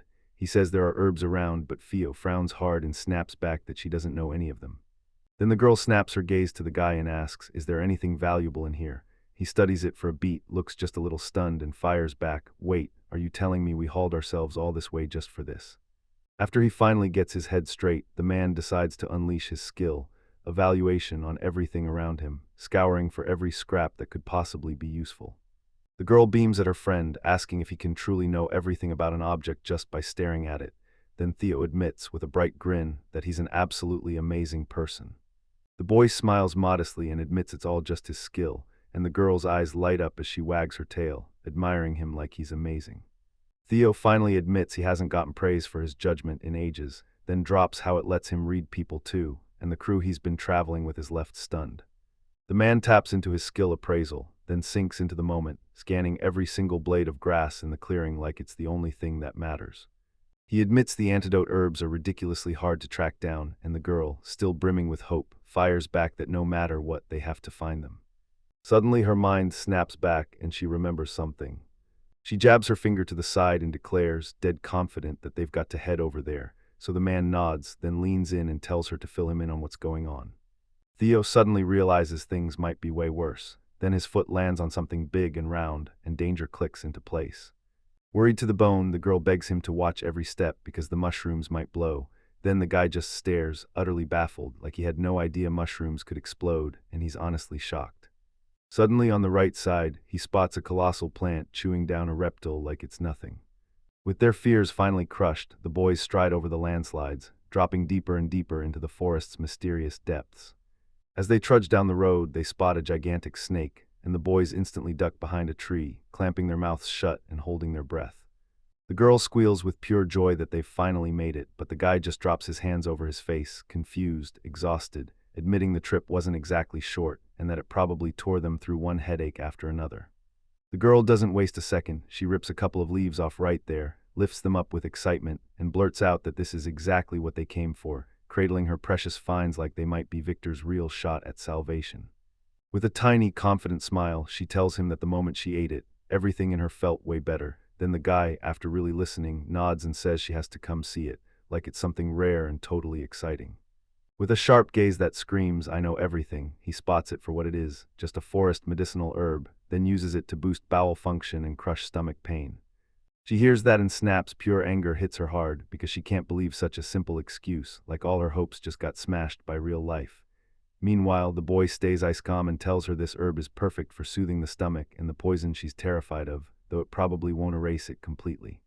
Fia's anxiety spikes and panic hits her hard. She's convinced she dragged everyone through all this for nothing, and that this massive detour might not even add up. Theo, out of nowhere and right then, snatches her by the head, strokes her gently, shoots down every one of her worries with total confidence, and tells her they'll handle anything together. He grins, gently pats the girl on the head, and tells her they'll need her when they finally track down the antidote, then praises Theo like crazy for being a good girl and killing it. Theo grinned wide, wagged her tail like crazy, and gave that guy an eager smile as she happily said yes. They all huddle together and gather the grass, and the main character hopes maybe it won't be a real antidote, but at least Victor will start feeling better. Then the beast suddenly roars his name. Theo whips around and demands what happened to Bigeliath. Bigelaf sniffs the air and swears something fascinating's near, but he has no clue what it is. Then the beast finally reveals itself, and he blurts out for it to stand still. He sprints after him and begs him to wait, and when he spots it between the trees, a pond ringed with stones, his mind instantly spirals into one question: is this a hot spring? He's staring in pure shock at how massive it is, saying it looks straight up like a swimming pool, then squints into the distance and realizes the other side of the shore is barely visible. This place is insanely huge. Bigelef licks the water with his tongue, tells Theo it's hot, and then boom, he realizes it's not just warm water, it's a hot spring. He studies the damage, but it only brings back his fatigue and skin problems. So yeah, this isn't the one, he says. Come back later, he insists, but the girl spots something and drags Theo to look out into the distance. She says there are herbs there too, and Theo fires back, asking if they're on the other bank. She nods and confirms they are. Then she spots them, and the protagonist leans in, staring hard, thinking even from here he can't possibly make them out or truly appreciate them. The main character blurts that they've got to get closer, yet with the source so massive, they won't reach it until evening. Then Bajaleev stomps in, and the other guy immediately spots it. The beast slides into the water grinning, then lets out a long sigh and tells the shocked protagonist to trust him. Then they drift along on it while the protagonist begs for a slower pace, and he instantly agrees.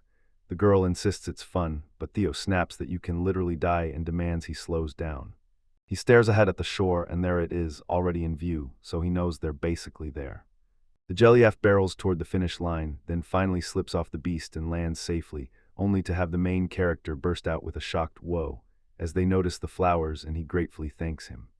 Right in front of a meadow carpeted with beautiful flowers, the main character stops dead in their tracks, stunned by how unreal it looks, because yep, this is a full-blown flower meadow. He plucks one of the flowers into his hand and offers to inspect its properties, then shuts out everything else and leans in, studying every effect with laser focus. The girl stares at the flower in total shock and blurts to Theo, "Is this the thing we're looking for?" The guy stays stone cold silent and Bajilioff presses him. What's going on? Then the main character thrusts his arms out and wraps all three partners in a huge hug, leaving them completely stunned.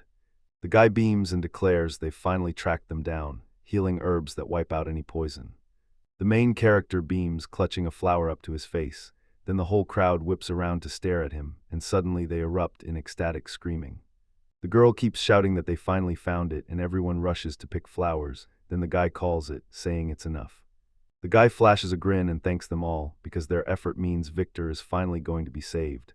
Then everyone stares at him in stunned shock. The beast believes this whole moment is for his new pack. Then Bigaleth soaks up the praise with a grin, while the girl bursts into laughter. The girl whips around to Theo and says it's time to head home, while Bajiliev snaps that everyone's been waiting on him. With a grin, the main character declares, "We found the herbs, nothing happened to us, so we're heading home." Then boom, everyone drops into a stunned stupor, all because of a strange sound. The protagonist faces his companions, and they can tell something's off, because he just suddenly clocked an evil aura in the air. He stares into the forest, and then it hits him. That terrifying aura is right in front of him.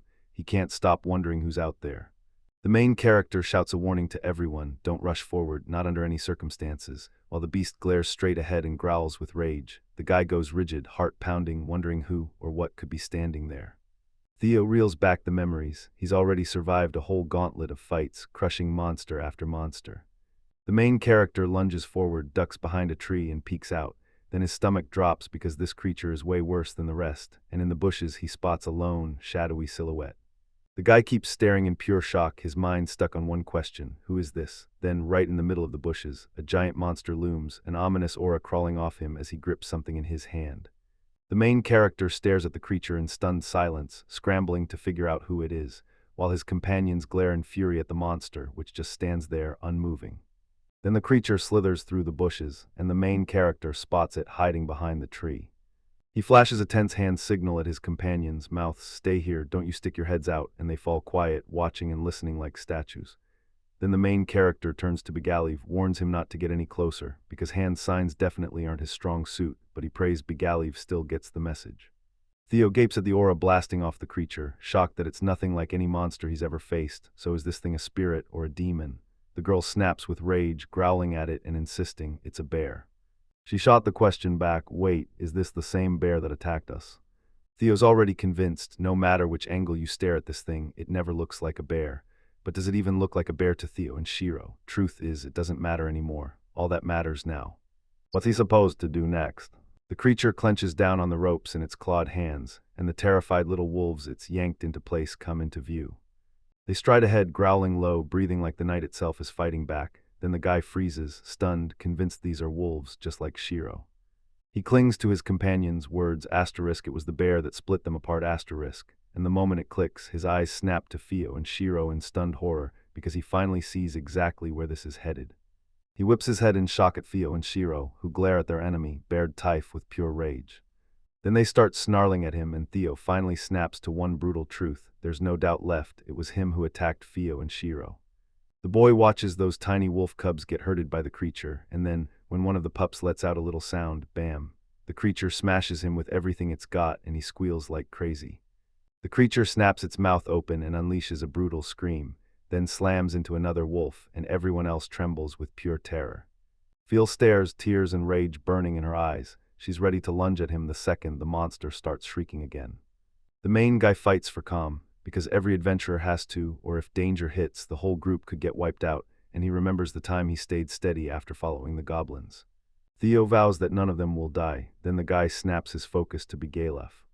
The main character shoots the beast a silent question in his mind, "Will you help me take it down?" And the beast answers with a clear, deadly yes.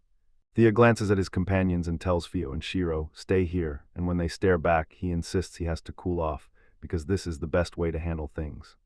The main character orders them to stay put and keep their heads down. He'll team up with the Bajiliev, grab the enemy's attention, and rip those wolf cubs to safety. The guy starts cooking up a new distraction plan, then grabs Bajiliev's attention and lays out his scheme, only for the beast to stare him down and ask, "So, will everything be okay?"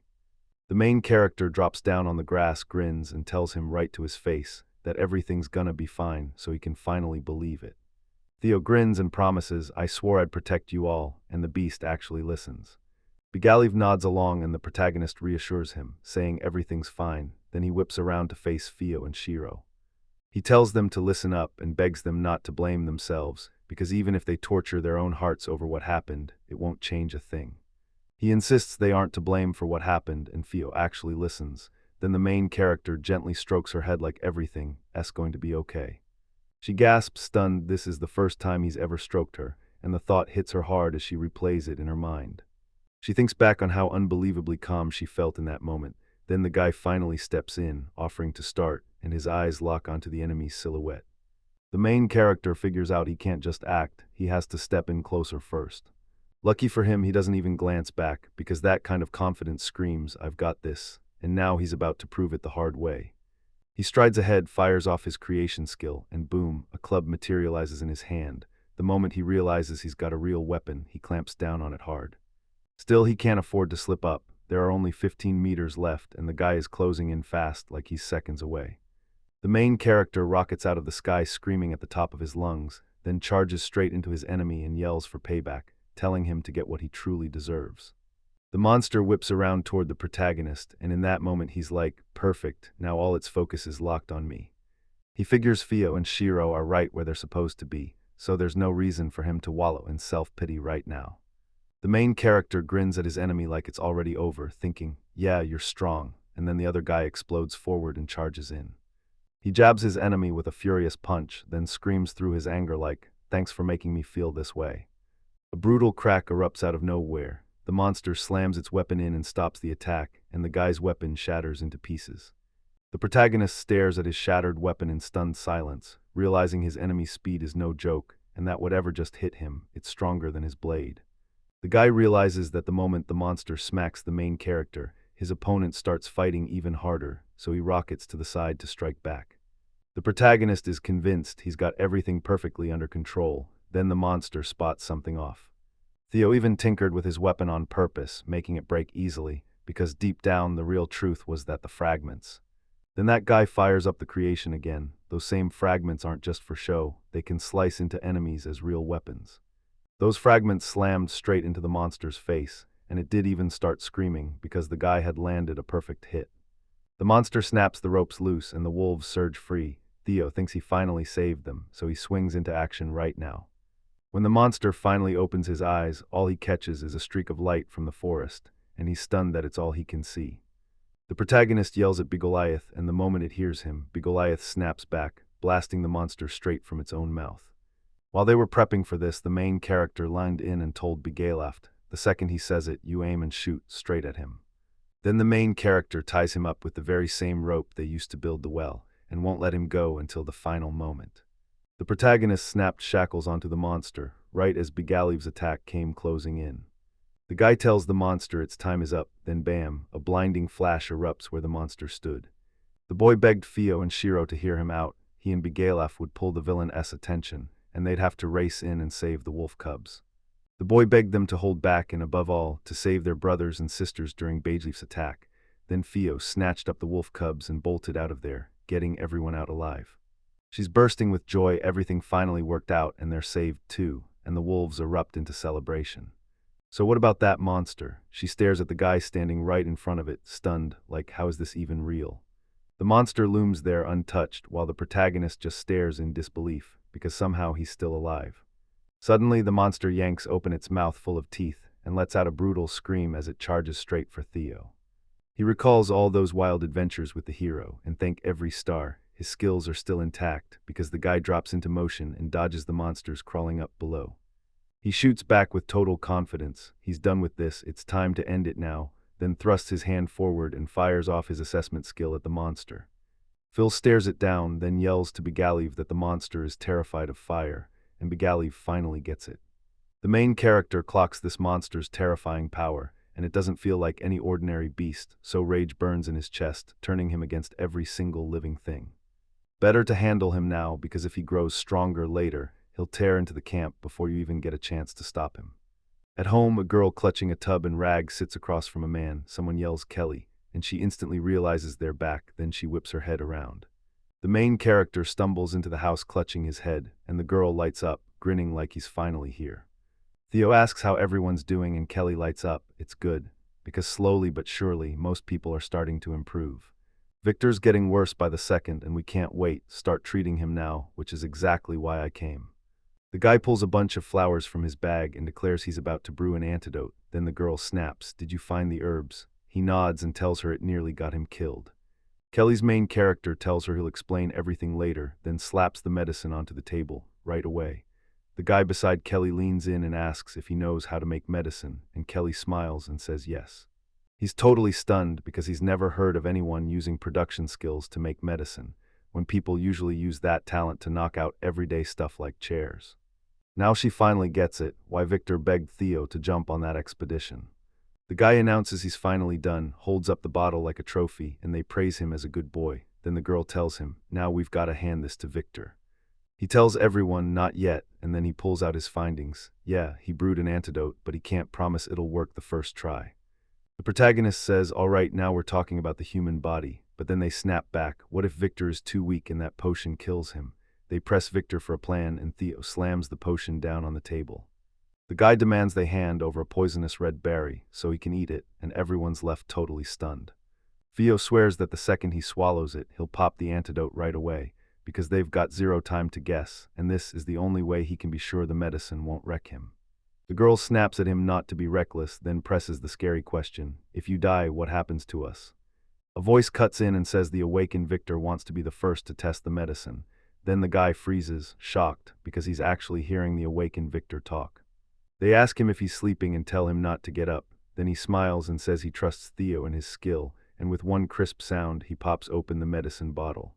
The man downs the potion and the boy screams his name. Too late, then the man drops dead silent. Right after that, Victor snaps into a coughing fit, and the main character recoils in horror, blurting out, "How do you feel?" Victor spits that it's insanely bitter, and Theo blurts an apology. He didn't even get a chance to tweak the taste. Victor snaps back that great medicine always hits bitter. Then Victor coughs harder, and Theo can't help thinking, "Is it really this bitter?" Victor suddenly snaps to attention, blurts out, "What is that?" And then out of nowhere, bubbles start popping into the air. Victor's the one who can't believe it. The poison is finally slipping out of his body, and fast. Then the girl clasps his hand and sees it with her own eyes. His pulse is back. The protagonist finally gets it. Before that medicine ever touched Victor's lips, he was seconds from dying. Then the man swings his gaze to Theo with a grin. He already said he totally trusts him, so with a grin, the main character leans in and tells him to stop messing with the old man. The protagonist spreads the medicines across the cloth on the floor, then tells everyone he's already done them, so the girl's like, "You really think of everything." Theo insists she knows exactly how to use it, and then he turns to ask Kelly for something. Kelly blurts out, stunned, "Wait, what's that pseudo-bear?" And the guy snaps back that the bear was just something feeling talked about, but for them, a bear is nothing like what people picture, and now he's reeling from that monster, trying to figure out how to say it. The protagonist swears it was a demon and waves it off as a pseudo-bear, and Kelly snaps, "Why all these headaches? If she really understands him, they'll only beat him with Galio's magic, and when the dust clears, he's already found something hidden in his ashes." Right inside him, something prickly is lodged. She can't help but gasp, then blurts out, "Wait, is that a magic stone?" She just gets it. Every magical monster carries that power, and after they die, it spills out like fate. She doesn't know much beyond that, though, because this stone looks downright ominous. The main character tells her, "Not quite, I've already assessed him," and then drops the bomb. He's not a monster. The girl just stares, shocked.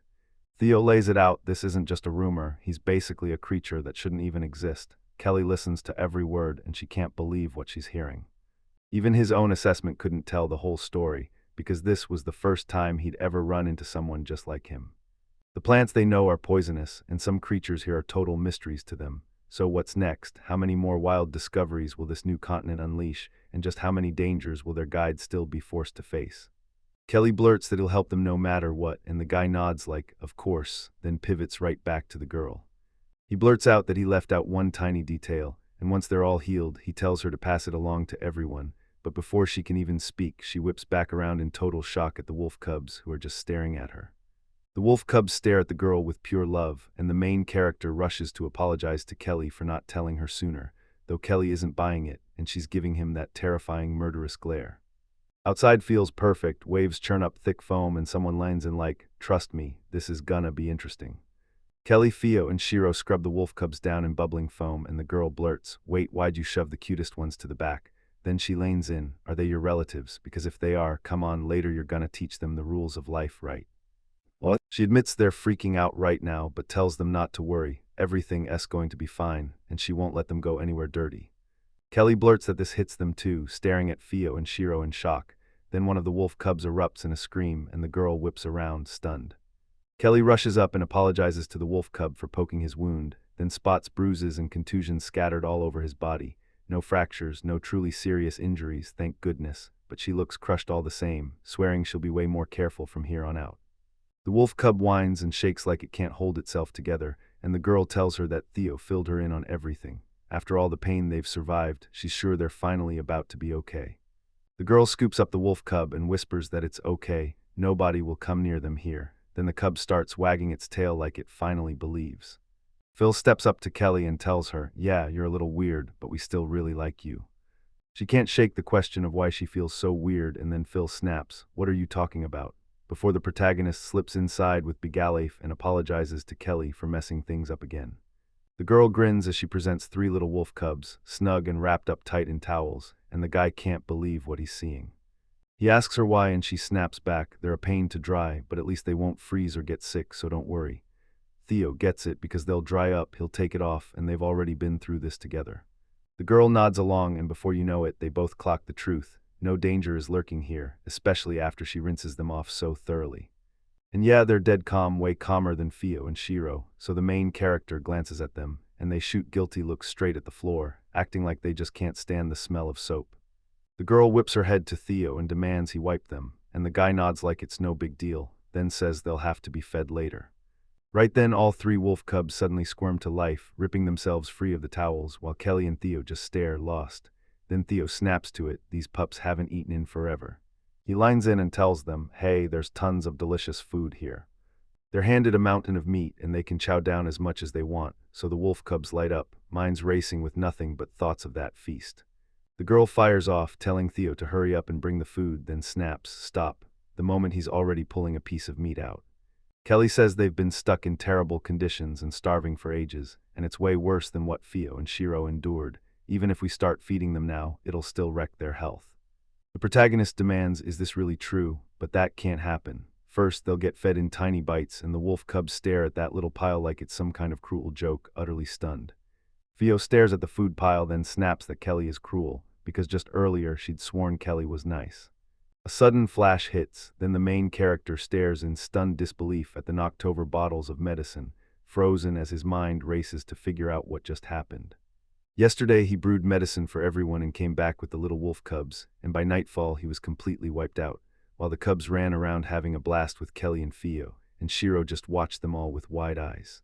The main character still had a heap of filthy bottles staring back at him, and that mess finally knocked him out cold right there.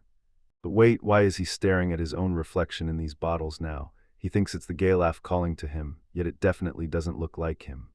He wonders if it was Kelly after all, even though she was wiped out yesterday, and while Beguilef and the others are still dead asleep, he spots a creepy creature lurking behind the basket, and the second he calls out, it panics and bolts. The main character figures it's some tiny monster behind the basket, then the slime rockets out and starts squeaking like crazy. The main character stares in stunned disbelief, only to realize it's a slime, and yeah, everyone immediately labels it a pathetic, weak monster, but that couldn't be farther from the truth. Of course they can be deadly, low-minded, and vicious, so they swarm together, trying to dissolve, poison, or trample anyone in their way, and he still remembers when he bolted from a whole crowd of slugs. He stares at the thin slime, sure all it wants is one thing, hunger. The guy tells it to stay still, but the slime explodes forward, leaps straight at him, and Theo realizes it's already pounced. The protagonist stares in stunned disbelief as the slime leaps onto his hands and squeaks with pure joy. Then he blurts, "Wait, what happened to you?" Seriously, he's never laid eyes on a slime this friendly. Does this town's slime species act totally different from his? And the second he tries to chat, he doesn't just wonder, he goes straight into taming. The guy tells the slime in his head, "I'm Theodore, what's your name?" The slime replies, "Nice to meet you." But then beep, beep, everything cuts out, and he realizes his thoughts are being scrambled because they're way too hard to read. A slime blurts out the guy's name and swears it's delicious. Then the protagonist freezes, because something about that sound hits him like a memory, like he's almost hearing his name, and he desperately needs to focus. Then the slime somehow mouths his name again, and right after that, it cheers that he's delicious. The main character, stunned to the bone, demands if the slime wants to eat him, then all it can do is squeak back. Then the slime starts hopping sideways, scooping the food along with it, and the main character snaps his head up in shock as the slime charges straight for the jar of medicine. The main character gasps at the bottle, grabs the slime's attention, and blurts out if he really cleaned them. Then the slime squeaks back like it can't help itself. The guy suddenly hears the slime's mind. Yep, it's hooked on that smell, calling it insanely tasty, while the main character gets hit with full-blown déjà vu, remembering the exact same kind of moment with Bigalov. Fyodor leans in and grills the slime. So you like that smell because of the mana, just like with the bagel. The slime nods along, and in his head he's already convinced this guy brought food for them. He can't shake the thought monsters always swarm him, so what if his mana is basically a tasty treat for them? The slime just smirks, says, yep, and begs him to hand over even more. The protagonist prods the squishy slime with his finger and demands it become his familiar. Then the slime agrees, and he's stunned at how ridiculously easy the whole thing was. Every single one of you is an adventurer, and to you, slime isn't cute, it's trouble, dangerous, starving, and evil, so tell me, will it pay you back with benefits or swallow you with harm? The main character nods, totally buying it, and thinks, yeah, this has to come with a bunch more perks. The guy tells the slime, I cleaned the bottles and the floor too, was that my job? And the slime squeaks, the floor was dirty. So he leans in, fixes it, and boom, now it's shiny. The guy grumbles as he introduces 2 cleaning duty officers, only to see they're already worn out from cleaning every single day. He hurls the slime up, declares, from today you're pie and you're cleaning, and Theo has officially tamed the little monster. Everyone stares at the slime like, oh, he's adorable. And right on cue, the main character realizes Pi is already blowing up in popularity. As daybreak hits, birds streak across the sky. Then 2 guys step outside and freeze because Victor is standing there totally calm like nothing happened. They ask if he's finally feeling better, because yesterday he couldn't even put 1 foot on the ground. The man credits it all to Theo's own merit, and everyone gasps, seriously, he's a jack of all trades. Then the moment he hears about the mass poisoning, he can't stay out of it, and somehow he picked the wrong team. The guys stare at Kelly in shock, slime dripping off her shoulders, and they blurt out, we want that too. What the hell is going on here? With a grin, the main character says, this is Pi, he's with us now. And then just like that, no matter how you stare at it, it's still slime. Everyone in the company is stunned when that slime shows up, and the main character jumps in fast, telling them not to panic, because he already dealt with this kind of nightmare back when he was in the heroes group, and that means it'll all be okay. When the slime drains his mana, it melts his whole body into pure relaxation, better than any masseuse in the capital, while the only thing still locked tight is his own head. It's not just the massage, he drops a whole stack of spotless clothes. Victor is stunned and Theo just shrugs like, he actually likes getting dirty, doesn't he? Victor praises the slime as useful, tells Pi it's nice to meet him, and the moment he finishes, the slime leaps onto Victor and drains him dry. The plates stay untouched, and Victor blurts that since they've already eaten, it's time to talk about what's on for today's work. Then the main character realizes the massage is hitting him too. Victor snaps that their work has been shut down since yesterday, and everyone drops into silence as they listen. Then one guy shoots up his hand and demands, can I say something about this? He says that even though a bunch of them have already fallen ill, everything's still running exactly on schedule, and they've pushed so far that they can even see the results now. Theo is hit with the news right away. She's not going anywhere, she's staying put, and then she plops down with the wolves as the group pushes deeper into the forest. Theo grins about his land and can't wait for what's coming. Then Bajaleev stares at him like it's a lifetime wish, because this is exactly the freedom and independence he's dreamed of his whole life, even if he thought it would be rough at first before he finally settled and breathed easy. He's desperate to see the lands ASAP, then suddenly everyone snaps into shock and fires the same question. What is this? The main character whirls around, reeling, trying to make sense of what just happened. Everyone crowds in asking what happened, and right in front of them holes rip open in the ground, while the main character stares in disbelief as the fields are already wrecked, and Victor snaps that this is some kind of horror. They scan the ground in shock. This place was alive with people yesterday, and today the earth's already carved into craters, and then someone reaches down and presses their hand against the ground. Kelly lands hard and blurts that only some monster could have done this, not a human. Then the protagonist is left completely stunned. She clutches a tuft of wool and says, at first glance it looks like a chimera, nothing more. Before she can finish, the guy spots something, snaps her to a stop, and demands she wait. The girl says it was probably a chimera, one of those monsters stitched together from different animals, like different body parts all mashed into one. The guy stares in disbelief and blurts, are you serious? Everyone is stunned that a chimera even pulled this off, and he turns to Kelly like, "So what is it doing here?" Kelly narrows her eyes and says, "Judging by the hair, it looks like her, but she's just as lost. She doesn't know why she's here." Chimeras are monster mashups made by stitching multiple beasts into one brutal creature, then topping it off with magic so their power hits just as hard as dragons. And the wild part is this: those things are pure aggression, straight up dangerous, and they didn't even pause to wonder how monsters might be out there that are stronger than that bear. They're betting she'll strike again, so they have to hunt her down and end her. But the big question is, how do you track a monster when she leaves zero traces behind? The protagonist fires a question at Spageliaf: "Can you track me by my scent?" And Spageliaf answers without hesitation, yes, he can. Spageliaf lunges to hit the chimera's trail, then whips his finger to the side and orders them to go, because the main character instantly knows this won't be a quick stop. The slang bets it's got a strong guy in sight, then it slips right off his shoulder and he snaps with shock. The slime starts hopping like it's possessed, bolting away, and the main character barrels after it, begging it to stop, like something just snapped inside his head. Pai tells the main character he can sense the mana, and it's everywhere, so much that he's completely stunned. Victor leans in and demands what's wrong with Pai. Then the guy blurts that Pai looks exactly like the one who wiped out the fields. The protagonist replays the slime's words in his head. He can feel it, and even his massage effect proves it, because he's somehow able to grab hold of the tiniest flicker of mana. Theo grins and vows he'll track down the chimera, but the man snaps back that it's deadly, then insists Theo take at least a couple more people with him. Theo argues, "We're hunting a dangerous monster, and the more people you bring, the deadlier it gets." What? He's not going there to die if he even senses danger. He bolts out of there without hesitation, and the Jellyaf is right there with him. Victor clasps his hands and begs them to stay sharp, while the protagonist with the Bajaliath steps forward. As they close in on the cave, the protagonist jolts. There's no way they're still that far from the fields, yet the mana is identical and it's pouring straight out of this cave.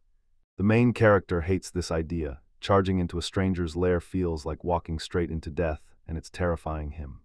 Suddenly the guy senses it and whips his head around. Bijaleaf grabs Theo and asks what's wrong. The man snaps back that there's someone else lurking nearby. But who else would be out there? Wait, that thing looks exactly like the creature they already faced. He tries to convince himself it's just his imagination. Still, he has to go back. Bijaleaf leans in and tells Theodore he can smell blood in the air. Someone's out there, calling for help. He steps into the cave with a lantern blazing in his hands, warns everyone he'll move first and hold the light steady, and tells Bijaleaf to follow close, eyes on the ground as he watches every step. Panic hits the guy like a wave, and then another voice shouts for help, so they rush into a room, stare ahead, and freeze in shock. They skid to a halt beside the massive boar's corpse, its body sickly, and its breathing ragged even in death. He realizes it looks like a demon boar, sure, but something about it feels off, like it doesn't belong in any world he knows. This poor boar is riddled with brutal wounds, and then, boom, he snaps his head up, fumes with rage, growls like a threat, and the main character quickly begs him to calm down. He rushes in, then immediately throws out an apology for crashing into his house, because if this guy isn't hostile, he won't go swinging at him. Theo asks if it's okay for him to treat his wound, and right as he finishes, something suddenly creeps in behind them. Suddenly a stranger bursts in, swings a sword at Theo, and roars that he better not touch the boar, so Bijaleaf slams Theo aside just in time to save him from the strike. The main character's jaw drops at the razor-sharp sword skills, because if not for Bijaleaf, he'd never realize this isn't just talent, it's a real fighter. Theo realizes they're not alone here. Then, out of nowhere, the girl goes pale and suddenly feels sick. A guy lunges to catch a falling girl, then throws the question, "Are you okay?" while he realizes her fever's blazing hot. The girl blurts out, "Are you Theo?" and the guy freezes because the main character spots Giselle, and when their eyes meet, she beams with a smile. He snaps back to everything they lived through together, then asks the stunned girl why she's here, and she answers his question with nothing but a bright, teasing smile. She springs to her feet, tells him he hasn't changed, and bursts into laughter. Then Theo snaps to it. It's Giselle Lulitz. The girl, the one who saved humanity, finally faces him and blurts, "We made it." Then her stomach twists, she looks sick, and he snaps that she needs to slow down and not push herself. He grills her, asking if she ate something again and got poisoned like before. Giselle shoots back, "So who do you think I am?"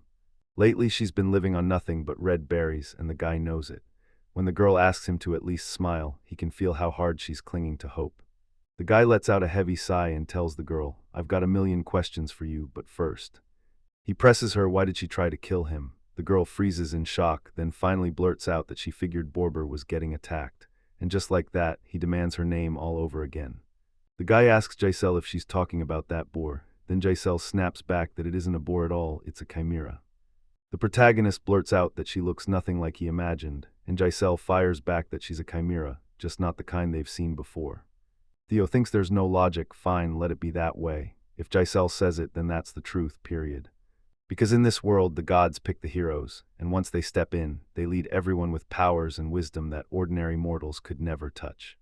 He figures since this boar doesn't hurt anyone else, it's got to be checked, and the girl cuts in, asking if he's even listening. The guy blurts out an apology, and the girl admits she'd really love him to tackle Borber first, then he tells her intentions are genuinely good. She's in terrible shape, so let her focus on healing herself first. Then the girl snaps in anger and demands we help Boar right away. Otherwise, that baby will start to panic, because right next to the big boar, a small one is trembling and grunting in the most pitiful way. He shoots the girl a look and realizes this is what their hero is like, so kind, always putting everyone else before himself. Then the main character declares that Borber will live. He still steps in to help Giselle, but makes sure she gets a proper, peaceful rest too. The girl turns around and thanks him for it. She tells him he's amazing like always, and the moment she takes that first sip, she feels way better. Then he snaps at her to stop praising him, insisting she's the hero, and with that boost, she could have cured herself. The girl shoots a look at the guy, pointing straight at the evil Bajaliath, and when Theo hears it, she's the one who attacked them, he says. Rage exploded in his chest, could he strike her too? He's totally lost, so he demands answers and tells the guy to just stand still, because she's not the enemy. The girl finally realizes his name is Bigaleth, and right then, she lays eyes on a living dragon for the first time. She calls him cute and boom, he's not some cute hippo anymore, he's a cute dragon. Bigalov skips up to her, throws her arms around her, and the guy realizes, wait, he changed his mind way too fast, like, is he really a dragon? Either way, he's got a couple of burning questions for Giselle. But first, they've got to rush back to camp, everyone's worried sick about them. All eyes snap to the fair-haired guy who spoke to them earlier, and nobody can hide the shock and confusion on their faces. Giselle strolls in with a radiant smile, waves her hand like she owns the moment, and greets everyone, yet the crowd can't believe she's here. Theo and Bigalia trail behind her, stunned by her arrival. Victor jumps right in and asks her, shocked, what she forgot here. Then Giselle replies that they haven't seen each other in ages. He greets her cool and calm at first, but the moment he's done, he snaps back to the question. He whips around to Theo and demands, can you explain this? Theo shrugs and admits he's just as desperate to know the answer. Theo presses Giselle for how she ended up here, and she shrugs that, same as everyone else, she joined an expedition, then begged a friend to drop her off, only for Theo to ask if they know him, realizing they're the same crew who came sailing in on that tiny boat. He finally realizes he wasn't even in that cave, so where the hell is her friend right now? Victor explodes, yelling that this isn't funny anymore. They pepper her with questions about life in the capital, because the hero doesn't just honor brave warriors, he also runs the king's most personal errands. With a bright smile, the girl asks about her job and then drops the bombshell. She's been fired. The moment she says it, Victor and Phil are stunned, and Victor snaps out and loses consciousness.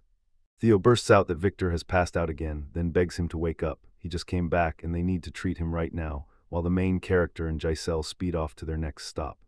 She swears that next time she can't just spill the truth and hope for the best. Victor has to lie down, recover, and she'll make sure this never happens again.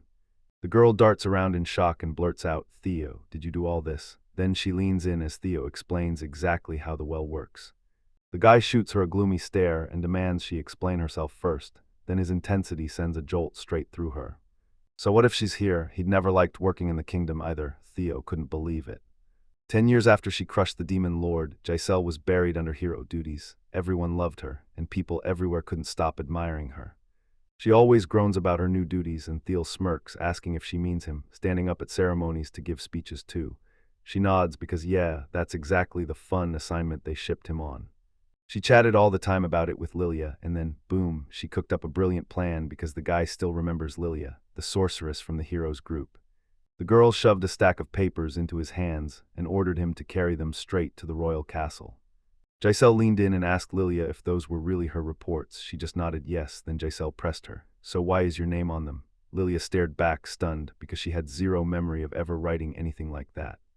Lilia rips into the kingdom's problems, laying out every fix in detail. Because the sewage systems are left to rot, the healthcare sector is stuck in stagnation, and she refuses to sugarcoat any of it. She tells the king that the moment she steps in with all this, the entire castle will erupt in chaos. The protagonist stares in shock. Giselle never craved fame or honor, so after the war, that empty life didn't sit right because all she truly wanted was adventure. Everyone was just using her. She saved people, sure, but she could still voice her anger, so what happens when that what if finally bites back? If Giselle steps into politics, the king snaps into shock as he devours the reports, and she grins, saying everyone was terrified out of their minds because she had an absolute blast. The guy finally clocks it. Giselle is way more beloved than the king ever could be, and once the higher-ups catch on, they panic hard because they decide it's too risky to leave her in the kingdom, so they rip her out and fire her from the castle. So she grabbed her courage and became an adventurer once more. Then she smiled and swore that the moment it happened, she felt joy light up her soul instantly. After she thanked Lilia, she bursts into giggles and blurts that she suddenly remembers he sailed off to a totally unknown continent. Honestly, Giselle figured he'd be totally stunned the moment he saw her, because he understands exactly what she came here to get. She swears this is exactly it, then asks him to show her around, but before she can even look at the sights, Theo cuts in and fires off one question: what's she planning to do here? And here comes the real shock: who actually hurt Boa Boa? The girl can't even tell if he's alone, yet she's already desperate to find the answer. Theo snaps that there's nothing they can do. He's too big to shift, and his wound runs too deep. Theo doesn't want to bother him at all, then turns the conversation. "I'll come by tomorrow," he says, and adds, "This is where the kitchen is." The girl blurts out an apology for being selfish, but Balaboa was the one who really took care of her. Then the guy comes right back and asks about it again. She swears the moment she got here, she sprinted straight to find them, but all she got was silence because she couldn't uncover a single thing. Giselle tore through the streets looking for them non-stop until hunger gnawed at her and exhaustion hit. Then, right in that moment, she ran straight into Boa Boa.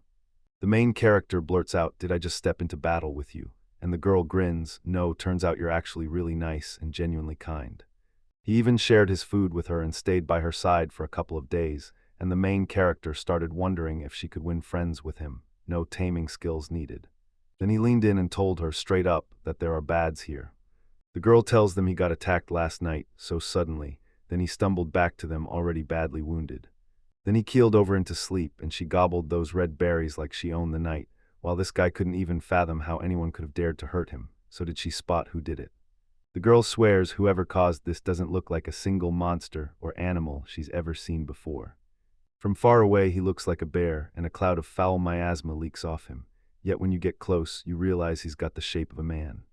And his aura is straight up terrifying, so the protagonist goes wide-eyed when he realizes the creature matches the very description he just fought himself. The protagonist leans in and asks the girl if the creature looked like him. Then he shows her exactly what it looked like, and she immediately blurts, "Yeah, it was you." He's exactly the same as the main character remembers, so he leans in and grills her about what happened after he ran off. Giselle snaps that she killed him, or that she shouldn't have, leaving the guy staring in disbelief, shocked at how ridiculously easy it was for her. He tells him that the only reason he beat him was because Bajiliaf stepped in. Theo finally realizes she's a real hero with real power, and the girl quickly throws an apology his way. Giselle tells Boa Boa she owes her a favor, and admits she still has to get revenge on that creature no matter what. She went berserk, seething with rage, and sliced the creature down with her sword. She even swore it had massive horns, and yeah, it was nothing like the one the main character had defeated. But there are species with one terrifying gift: just by existing, they become a massive threat.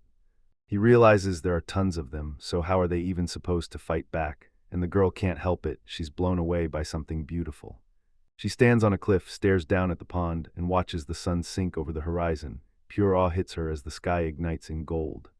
Giselle gushes that she hasn't seen landscapes this breathtaking in 10 whole years, and the main character rolls his eyes like she's just trying too hard. But she shoots that idea down, because seeing those same views together once again smashes her with memories she thought were gone. And that girl doesn't have any pricier memories to cling to, because that moment was everything, and she still remembers all her friends like it just happened. 10 years slipped by since that day. She was just 14 back then, totally clueless that something about her was different, and boy, fate ended up proving her wrong. She admits it's even more disturbing than it sounds, because once that happened. One day she stumbled into an enemy that even she couldn't beat, so tell me, what on earth was she supposed to do next? The girl goes quiet out of nowhere, and the guy swings his gaze to her. Boom, she snaps back to herself. He's holding 2 mugs and asks what's wrong if she's slipping into that withdrawn, inside her head mood again. Giselle snaps, "It's my shift now, go get some rest." And the guy shoots back, "Nah, I don't want to sleep at all." She sits there, calm as can be, sipping from her mug, and then the guy tells her what he's doing. He uses his creation to conjure a teddy bear out of nowhere, and it totally shocks her. She snatches it into her hand, and the main character can't shake the feeling that something's been wrong with her lately, so Giselle finally asks what's bothering her, and he decides to treat her like a little kid. He leans in and tells her she's still just a kid, because he's the oldest in their whole crew, with zero fighting skills or special talents, and she's only 14. And she's already been handed the job of saving the entire world, so she doesn't need to shove every single responsibility onto her own shoulders. Some things are off limits to her but not to them, so when they need help, there's nothing shameful about asking.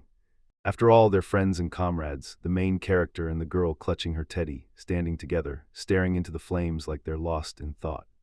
Giselle tells him that ever since that day, she's believed she could never measure up to him. Then Theo can't help but wonder if those were really the words he meant. She swears he'd help her with anything she needed, everything but getting into fights, and now that she's grown up, she's finally grown useful too. She wished she'd said it sooner, because when she heard he was leaving on a trip, shame crushed her, so she swallowed her honesty and still wanted to go with him. The girl tells him she wants one more adventure, at least until he finally gets sick of her. He tells her we're still friends, and then he blurts out, headfirst, thanking her for showing up. The hero steps into the protagonist's group, and Giselle springs up with a warm smile, greeting him with a friendly gesture. Right then the main character blurts out, suddenly remembering, and asks the girl about that sailor she can't even recall. The guy jumps in, explaining that the girl said her friend had given her a ride. Theo blurts, "Did you sail here to the new continent by boat?" and pushes, "It's too dangerous to be alone, we've got to look." Giselle shoots back, "Did you tell them about the sailor?" She presses the guy, asking why she ever said it wasn't a human who helped her. Then a flying dragon crashes into view right in front of them. Victor is grinning about the way they welcomed Giselle, mug in hand, while she's standing there wide-eyed, because no way did she expect to bump into a hero out in these savage lands, not in a million years. Everyone suddenly shouts, "Who's next, Ouroboros?" and the main character scrambles to calm them down before panic takes over. The main character tells them, "Don't forget what matters most," and right as the words hit, the dragon crashes into view, and they just stare at it in total silence. Victor asks, "Can I explain what this giant dragon is doing here?" And if he's thinking the dragon should go back down, the guy looks just as shocked as everyone else. The protagonist swears it's a heavenly dragon, but won't name it because it's not one he's ever recognized. So yeah, he's one of their old buddies. They stress they share the same connection, but with who? Giselle grins and says, "Well, of course, it's mine." About 10 years back, they crossed paths with him on a mission to wipe out the Demon Lord. The Demon Lord's castle sat dead center in a massive poisonous swamp, where the fumes were so brutal no one could last a minute, and yeah, it was a real fortress too, packed wall to wall with demons. And yeah, there was also this dragon tribe that barely cared if people and demons were alive or dead. Their only shot at reaching the castle was to beg for help, and everyone was stunned to see them actually using dragons as carriers. The protagonist blurts it out like, "Yeah, it's exactly that, but it's brutal." He's not saying it easily. Behind him, the girl beams and everyone thinks the hero is terrified. Their group is the kind of disaster where most people would have already been wiped out. Theo says that's exactly how they recognized this sky dragon, and he honestly never saw it soaring this far in his wildest dreams. The guy asks the dragon if he's okay since he's so far from home, and the dragon only growls, so everyone stares in total confusion except the guy who asked. He admits that looking back, he's felt that terrifying presence before, and it turns out they've been acting recklessly for real. Victor presses Giselle on how she got the dragon to help, then the guy blurts, "Honestly, I'd love to know that too." She's got zero taming skills, so how in the world did the heavenly dragon drag her here? The girl's mind races as she tries to figure out what she's even supposed to say. She says she was just chilling in his nest, pestering him again and again until he finally caved. Then she recalls exactly what it felt like. Everyone realizes that letting it slide means you'd be dead 10 times over, but if you ask nicely, they'll actually listen. The guy insists Giselle's always been dead set on what she wants, and honestly, that bold confidence is a killer trait. But she never pushed him, he felt the same way she did. The guy thinks the dragon just can't wait to see her tear the battlefield up again, and the main character instantly gets why. He suddenly realizes the air is getting restless, like this place is shrinking around him, and the dragon's roar bursts out. Everyone assumes he's just being carefree, but it's clearly something else. Theo tells the dragon it doesn't have to stay, and just like that, wind whips through the air, and the dragon rockets straight into the sky. People can't stop talking about how Theo keeps blowing them away day after day, while Theo and Shiro just watch him with their own quiet reactions. They sit down and dig in, both of them lost in thought because Giselle feels way too close to Theo. Shiro finally turns to him and blurts out, "Is she hurting inside or what?" The girl insists she isn't sad and clings to the memory of him stroking her head, then rage flares as she pokes her fork into the plate and digs into her food. Theo blurts out in shock and shows the protagonist she's finally mastered using a fork. She clocks that he's smiling with Giselle, but he stays quiet, and then he turns to her and asks, "What's wrong?" Theo doesn't say a word, she just shuts down, keeps her mouth closed, and the two of them head home as night fades, until morning finally arrives. The protagonist jolts awake, totally confused about what's happening. Then he realizes Shiro, Theo, a pile of wolf cubs, and even Bajaliath are all sprawled on him like they've invaded his bed. Giselle beams, wishing him a good morning, then asks how he slept. He shrugs it off as just so-so, and admits he dreamed he was crushed under a boulder. They spot Theo covered in fur and Theo just nods, then they look at Bajaliath, perfectly smooth. The girl frowns and snaps, "That's not fair, you get all the fur." She leans in and blurts, "So what am I supposed to do to sleep like that?" What? Giselle demanded to know why he wouldn't sleep with her, and he snapped back that things are different now, so they've got to respect hard boundaries. Then, at the very least, could she keep an eye on them, just? The wolf cubs pounce on the girl, and it feels like they'll never let her go. She can't even breathe while they keep wrestling and playing, so she snaps at the guy to help her. Giselle can click with literally anyone in seconds, so you never have to stress about her feeling left out. She slides right into the group like she's always belonged. Suddenly Theo barrels up to the guy, clutching his hand, eyes darting to the ground, then she blurts, "What happened?" She keeps insisting nothing at all, yet Theo can't ignore it because every time someone says nothing happened, it usually means they're terrified that something's about to come crashing down. The main character asks Curry if she'll come with him, then reveals he's heading to check on Boa, only for Boa to realize it's actually a chimera. She tells him she doesn't even need some brand new species, she just has to properly examine the sample. Then the guy snaps a warning, he's injured, so she better tread carefully. So the main character begs Giselle to stay in the camp, and Giselle's totally caught off guard by it. The girl bristled, she wants to see Boa too. The guy says he'll wait, and she snaps back that she needs to rest because she's still poisoned. Giselle's still recovering from that hotel incident, but right now she can't even get around. Begging her and her family to take care of her while she was gone. Theo laid out exactly what he wanted from her and made it clear she wouldn't be forced into it, not for a second, not against her will. Theo blurted out suddenly, sharp as a bell, that she agreed. All fired up, Theo told her she could care, no hesitation, just go for it. As they pushed through the forest, Kari shot him a question. Was he really sure of this choice? His whole body shuddered, and he snapped back, asking again. Kari caught Theo's weird, suspicious reaction, so he backed off too, leaving Kari, Theo, and Giselle to stand there together. She claimed he was so wrecked with anxiety he might as well be a living corpse, and even though Theo denied it, she insisted he was literally walking like one. He told her, "That idea isn't mine, it came from Shiro." Theo has to dig deep and figure it out on her own, no shortcuts, no answers handed to her. Theo froze, confused and crushed, standing with her back to Giselle, then slowly turned, eyes locking onto her like something was about to break. She had no clue what to do next, she only knew she'd promised she'd handle it, so now what was she supposed to do? Theo hurried over and promised, "I'll show you the village," but Giselle blurted out that Theo had already shown her the red yesterday, then she stopped cold. She was totally lost and didn't know what to do. Then her brother called her out and told her he finally knew exactly why she was worried. She's terrified that Theo will ditch her. She's terrified she'll lose her family all over again. Giselle pushed Theo to take a seat and spill the story. She leaned in and asked, "So, what are we talking about?" With a sugary smile plastered on her face, she offered to talk about Theo. Perched on a tree stump, Giselle leaned in and started spilling the story of how she met Theo, like it happened ages before Theo was even born. She still remembered how brutal and risky those missions were, how the team kept getting hit with surprise dangers and threats, but every time things went sideways, Theo stepped in like a lifeline, staying calm, thinking fast, solving whatever exploded in their faces, and making sure everyone around him didn't fall apart. Giselle jabbed her finger toward a far-off mountain where a radiant heavenly dragon perched on the peak, stretched its massive wings, and stared up at the sky. She told me about the Dragon King, strong enough to never fall short of any other dragon.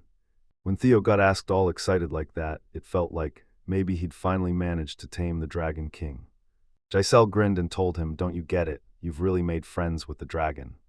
Most of the dragons were dying to find out what Theo could do, because they wanted him to prove his skills and blow them away. Every single one on the team was already geared up, ready to throw down with the dragons. But Theo dropped into his seat and blared that he wasn't here to fight them, and he wanted no enmity at all. He summoned the dragons to the table, urging them to talk it out and stay ice cold. For 3 days and 3 nights he begged the Dragon King, pleading nonstop, telling him about the demons that were wrecking people's lives and pushing the idea that dragons should finally live differently in the future. After nonstop begging, the Dragon King finally relented, stepped in himself, and thanked the adventurers like they'd earned it. Theo sat there stunned and smiling, soaking in the story's magic. Then she turned to him and gushed about how incredible he was, and Giselle nodded right along. Theo sank into sadness because she didn't even know the details about herself. Pulling her legs in beneath her, she told him straight up it'd be better if he came home.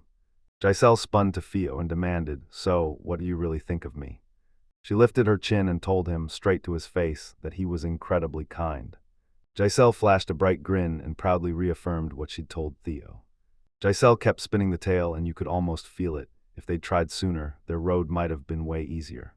Theo only tames a dragon by force when it gets permission. He never uses taming without clearing it first. Giselle thinks he's got a kind heart just like Theo, and she's convinced he'll always listen to her and back her up.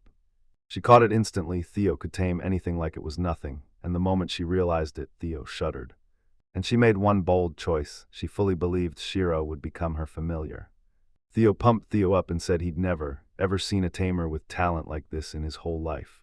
He didn't know much about it, but he threw himself into helping Phil learn how to tame them, and how to use them right so she wouldn't end up in some dangerous mess. He saw her like his own daughter, so worry hit him hard. Theo grinned like she couldn't believe it. Perched on Bigaliv, they tore through the forest, trading relief that Balaboa was finally trouble-free, Theo agreeing with a hard nod. Curry clutched her notebook and scribbled everything down, grinning at what she'd spotted. Then she couldn't wait to spill it all when she got back. She clocked that Theo looked even worse, but he just shrugged it off like he didn't get what she meant.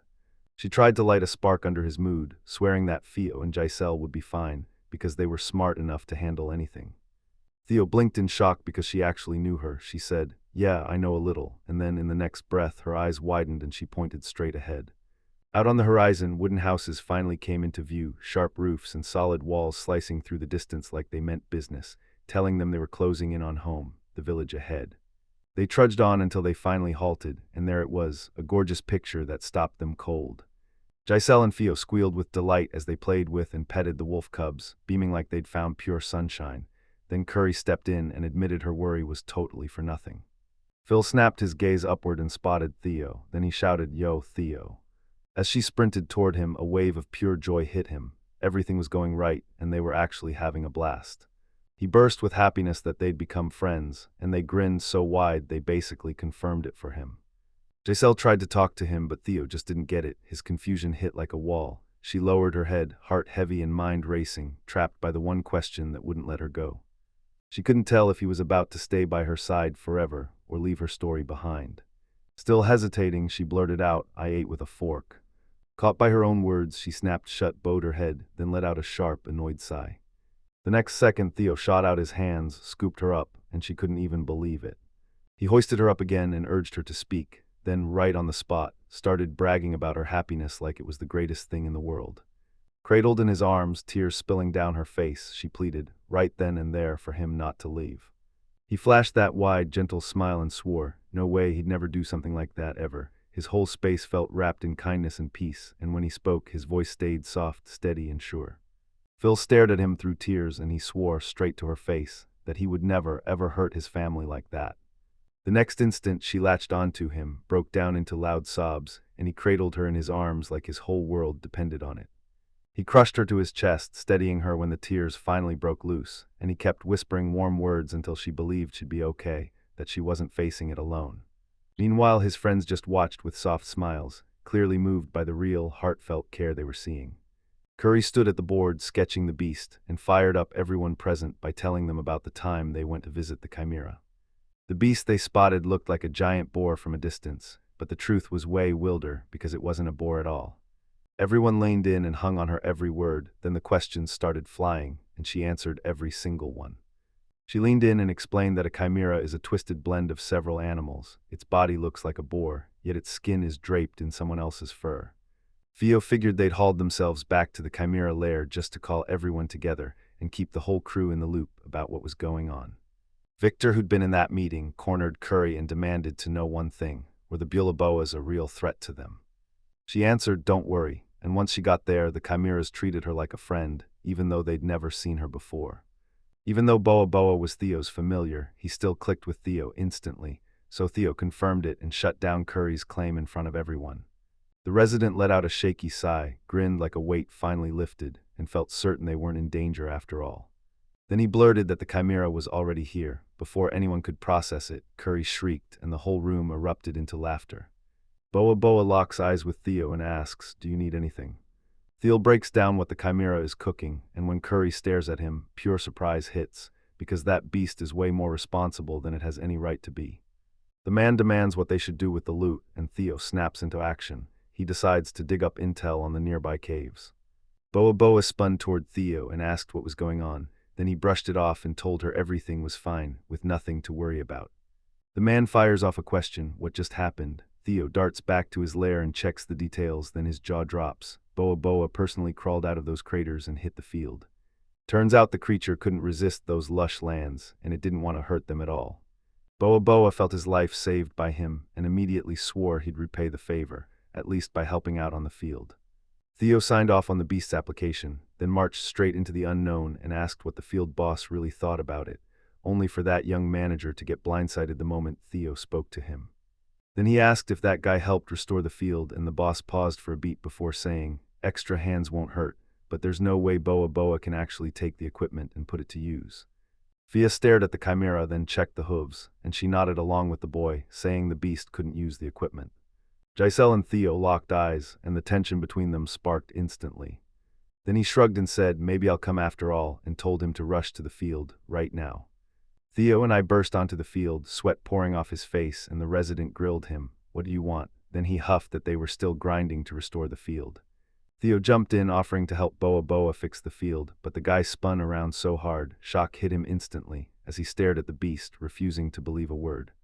The tamer set out to uncover how they were fixing the field, and the villager wrestled with the answer. The guy stared at Theo, then explained how they soften the soil, build the beds, and plant the seeds, while Theo gripped a hoe and turned toward Giselle. He shoved a hoe into her hands and told her to work the soil loose, just that, nothing more. With a bright smile, she snatched the hoe from Theo's hands and promised to help. The girl ordered every worker to scramble back to a safe distance. At the far end of the field, she called out to a young guy and told him to back off, and he immediately took a step back.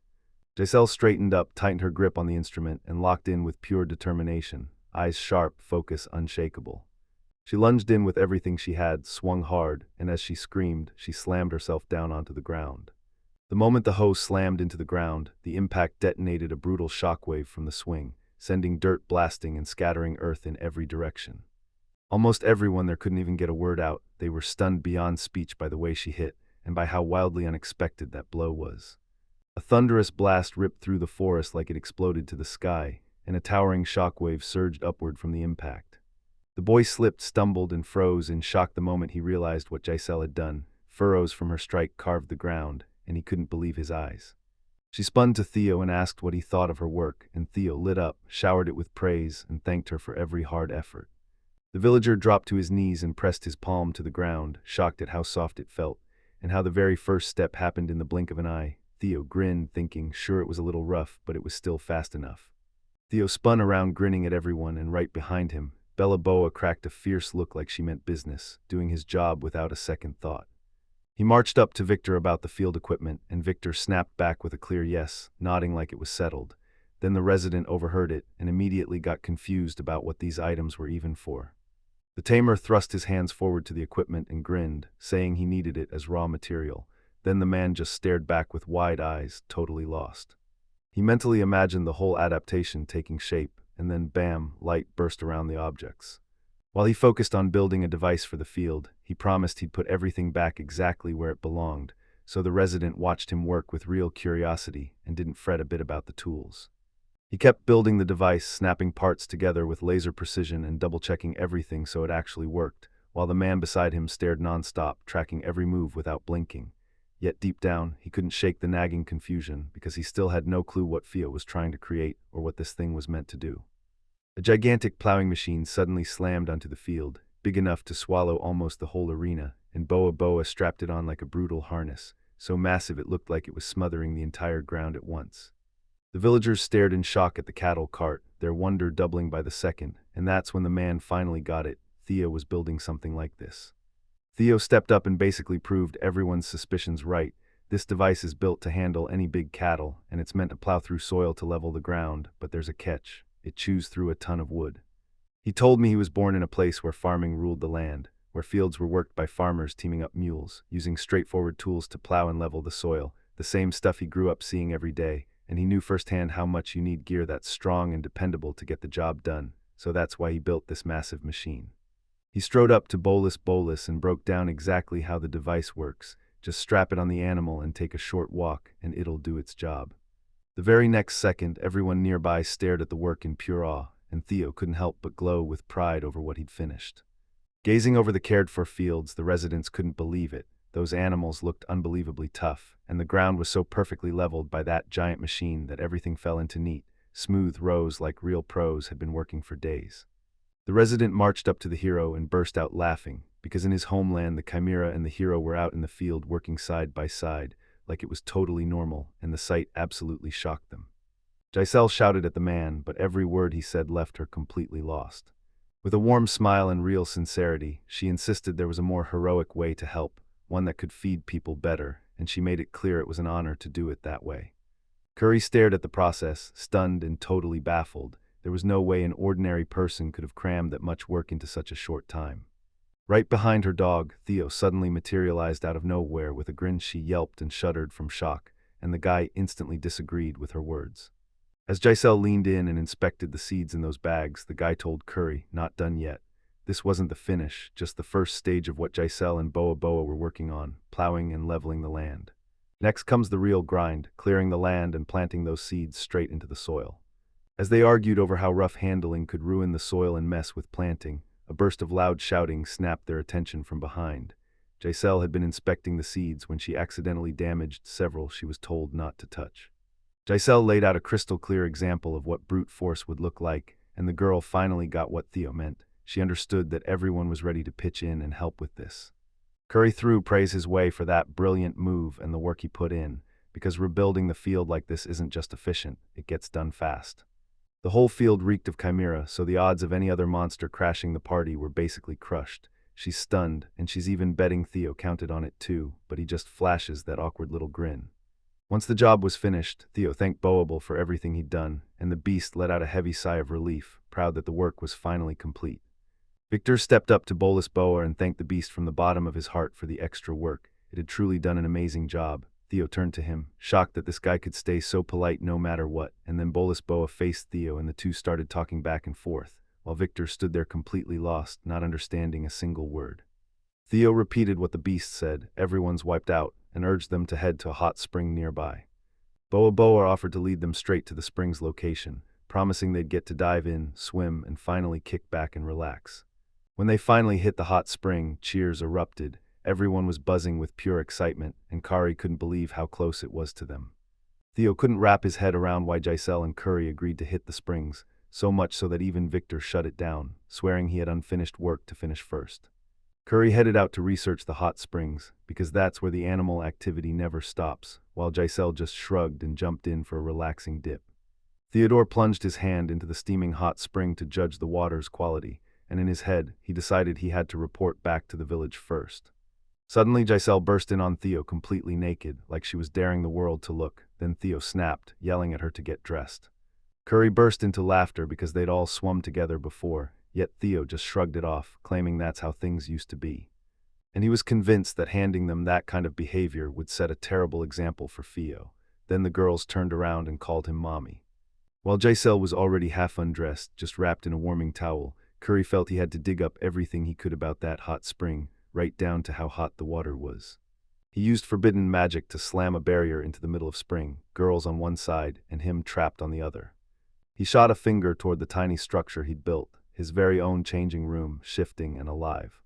Curry waved it off. She didn't need any setup because she was already standing there in a towel, totally ready, and Theodore snapped his head away, then slammed both hands over his face, mortified by the girl's brazen look and behavior.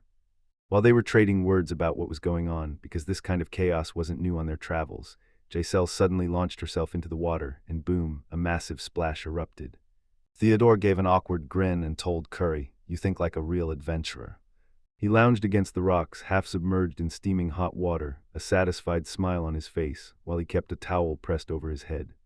On the far side of the divide, Thiel nodded along with the girls and straight up agreed, nothing beats a steamy hot outdoor bath. The girls practically beamed that he'd say it out loud.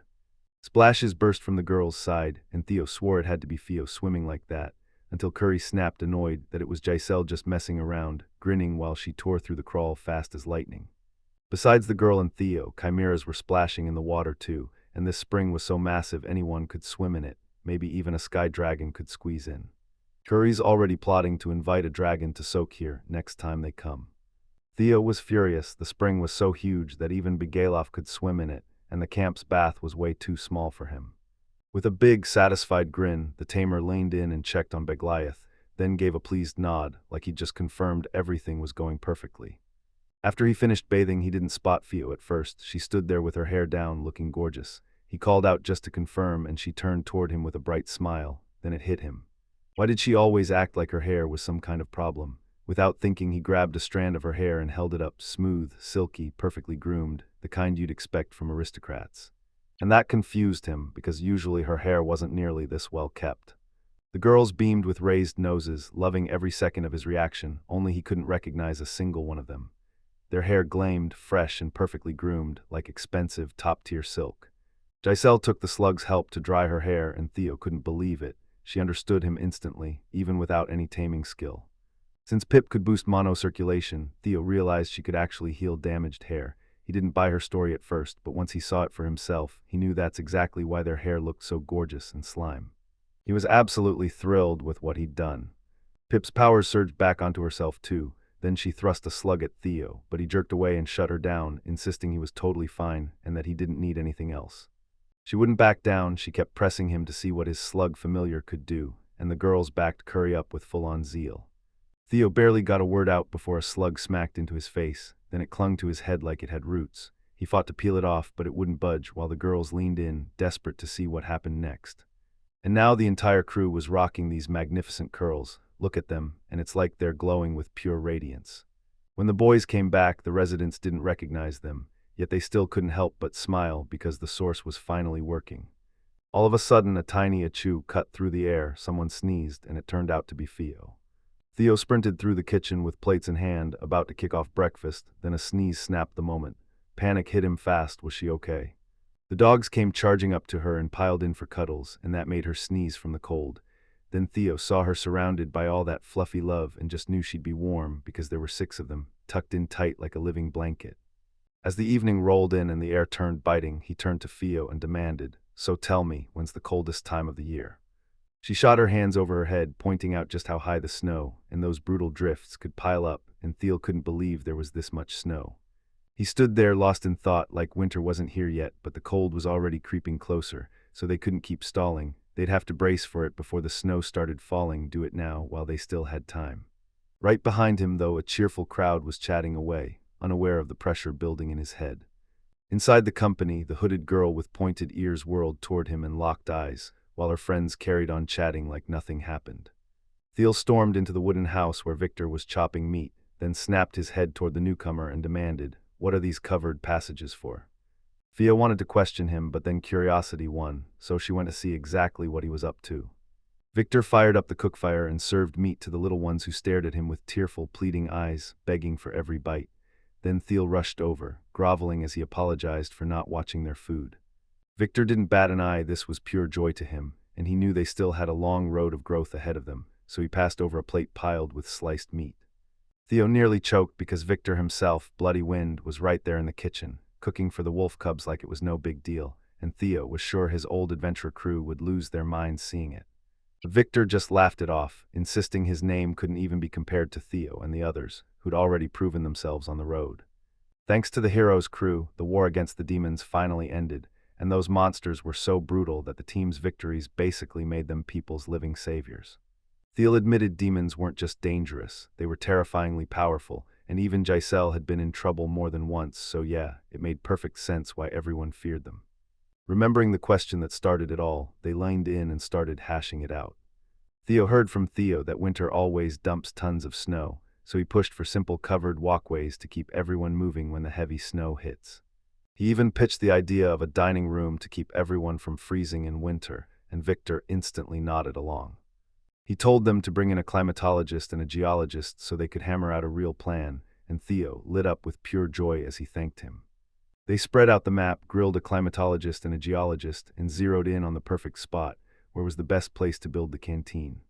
As soon as they finished, joy hit everyone, work done, smiles everywhere. The dining room was huge, and every last piece of furniture was already there, so during the meal, they didn't have to stress about rain or that brutal wind anymore. Victor caught Theo going dead quiet, eyes locked on something only he could see, like his mind just slipped away mid-sentence. He closed the distance and leaned in, grinning as he asked what happened. Right when the passage shapes into a giant ring, rain pours in and funnels everything straight into the center, down to the Authot. To dodge that nightmare, he snapped in a drainage system so the water could drain away, and Victor nodded along, yet he still couldn't figure out what was really going wrong. Theo shot a worried look upward and feared the outside drainage system might fail, so he demanded a test run to see exactly how it worked. The sky stretched out crystal clear with not a cloud in sight, and both of them figured, since the hero's crew arrived, the weather finally got its act together. Then Victor frowned and said maybe it wasn't about luck at all, maybe it just didn't rain this time of year. And yeah, nobody could boss the weather around. Theo's mind snapped to it instantly. Wait, they could blast the sky open with magic and make it rain. Lily, one of the heroes on Theo's team, can actually do this. She whips up brutal winds and cracks the sky with lightning to blast back enormous hordes of enemies, and Theo can't shake the doubt that she might even be able to bend the weather itself. Victor snapped at Theo with a harsh no, because come on, Lilia is an exceptional sorcerer. Climate control demands magic with freak-level power, and sure, Lilia can pull it off, but only because her talent is straight-up exceptional. No other mage could have pulled off feats like that. Theom probably sharpened those insane standards with the old team he once had, using them like a yardstick to reach greatness. Victor remembered the settlers who could somehow bend the weather, people who might even command the skies. Theo was already grinning at the idea, but Victor slammed the brakes on his excitement. A problem hit the scene. This mage openly said they wanted nothing to do with Theo, and Theo was left completely stunned. He couldn't figure out what this magician had done to him, or why Victor was refusing to handle it, but Victor shut it down and told him not to rush to conclusions. Victor figured it was the moment Giselle showed up, like time itself had moved on. Theo just couldn't wrap his head around what she even had to do with it. Victor was mid-sentence when something came flying at them. Then it darted past in a blink, leaping out of the way like it could read their next move, scattering off into different directions. Theo tried to pin down where the attack was coming from, but the enemy vanished, no sign, no trace. Victor stood there in tense silence, staring into his own thoughts. This wasn't an attack, it was a warning. Don't you dare ask why that mage wouldn't help or try to reach out to him in any way. Theo couldn't shake the feeling he was being followed, and Victor confirmed his worst suspicion. Yep, for a while now someone had been lurking in the shadows, and Theo was furious that Victor never warned him. He honestly couldn't figure out why someone was tailing him, because not long ago, Lilia begged Victor to hand out the tasks and assignments so they wouldn't end up crossing paths, and ever since that deal, they'd been trapped on the same ship. In a town this small, keeping secrets from Leo is a death sentence. Victor wanted to talk to her face-to-face, but Leo shadowed him, claiming he'd handle it himself. It feels painfully awkward that she's dodging him, like she's trying to escape the truth, and if there's a real reason behind it, Leo needs to corner her, get her to talk, and finally hear why. Leo spotted the girl hiding in the bushes and crept in like he was about to talk. Then, right on cue, she bolted away the moment their eyes met, sprinting straight in the opposite direction. Because of what the girl did, Theo froze in shock. He truly believed she hated him, until Victor slipped in behind him and tried to comfort him.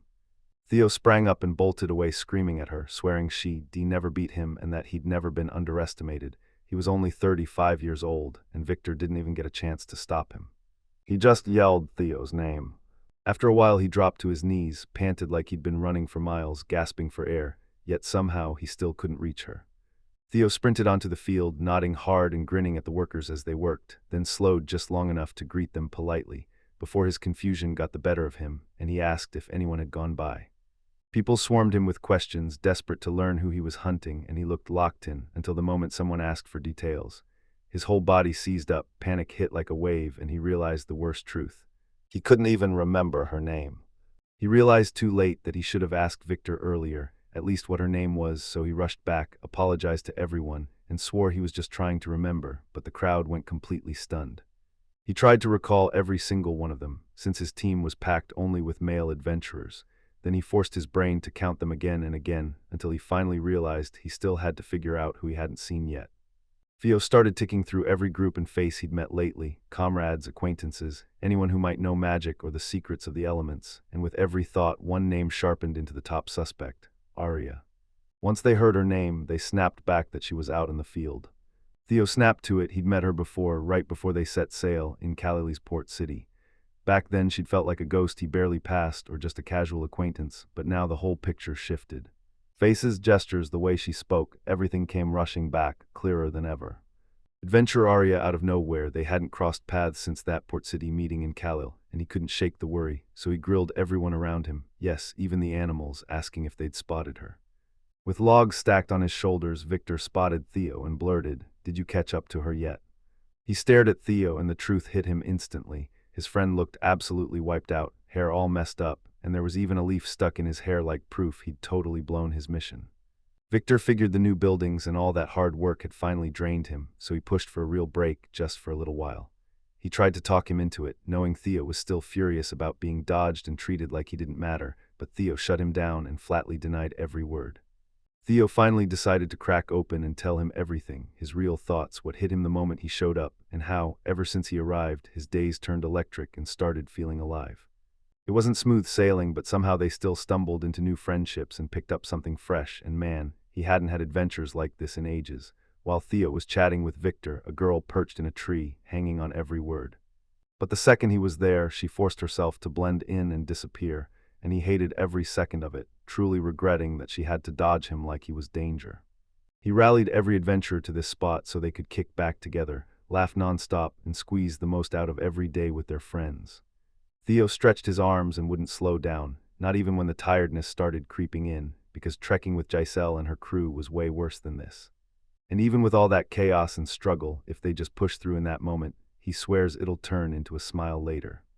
Arya perched on a towering branch, eyes locked on Theo and Victor as their words cut through the air, her whole body taut, magic wand clenched in her fist. Victor stared at Theo, trying to figure out who this guy even was and what he had to do with all this. He pushed for answers, but his questions hit a wall. Right then, Theo snapped into a sudden cry, and Victor watched storm clouds slam into the sky, gathering fast on the horizon. Victor clocked it, and yeah, their first mission was clear: make it rain. Theo's eyes narrowed like, are we doing this now? Because if not, we'll slam it later. Then the clouds rolled in, weird as hell, and for a moment they actually looked like they were locked in, ready to move. Like they were only meant to stand tall above the base. Then Theo snapped his head around and spotted a silhouette on the roof, and yeah, he knew exactly who it had to be. Arya planted her feet on a towering roof and with a calm, razor-sharp voice cast a spell. Those words slipped through the air like a whisper, punching straight through space and time. Just like that, the first raindrops started hammering down from the sky, cool at first, then quickly turning into a brutal downpour. And Victor and Theo just stared in shock as the water soaked their faces and clothes, like the whole world was reacting to what they were doing. Suddenly, angry shouts and terrified cries ripped through the rain-soaked streets, and people sprinted through the puddles in pure panic, scrambling for cover under any awning, or right inside the nearest house. Victor and Theo stood in the storm, trading thoughts as the rain pounded down, when a shadow crept closer. At first it was just darkness in the sheets of water, but then it sharpened into Arya. Gray street, wet sky, her silhouette blazing with purpose as she gripped her magic wand and locked eyes with pure determination. Because yeah, she didn't just show up, she'd finished the job, she'd made it rain. Now Theo was 100% sure he was her, Kaliale, the girl he'd met once before.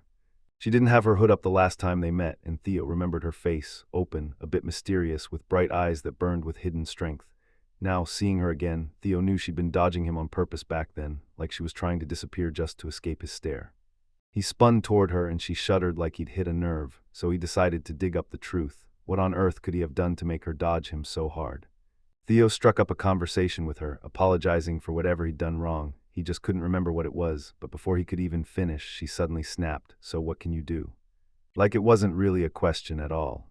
She peered at him from beneath her hood, simmering with irritation, thinking it was all because he couldn't remember, her eyes burning with pure malice and hate, like she was one breath away from lunging at him. Theo's whole body snapped into tense stillness, and the alarm hit his muscles like electricity. His heart pounded harder as caution flared in his eyes. Victor sensed the tension exploding and knew this conversation could spiral into disaster, so he cut in fast. He needed to keep the real reason for her actions locked away, but he couldn't resist telling her anyway. Turns out Arya is just a nickname, because the truth is she's a demon and her real name is Aristella. When Theo finally discovers who she really is, his jaw drops in pure shock. A sudden memory slammed into Theo's head. No, it wasn't just a memory, it was her face, one he'd seen before. And suddenly, he remembered her. When he finally remembered, the girl yanked off her hood, introduced herself, and revealed her race and real name. So Theodore just froze there, mouth hanging open, completely unable to speak after what he learned. The moment Aristella blurted that her real name is Aristella, everything clicked. She's a demon, and the demon lord's daughter.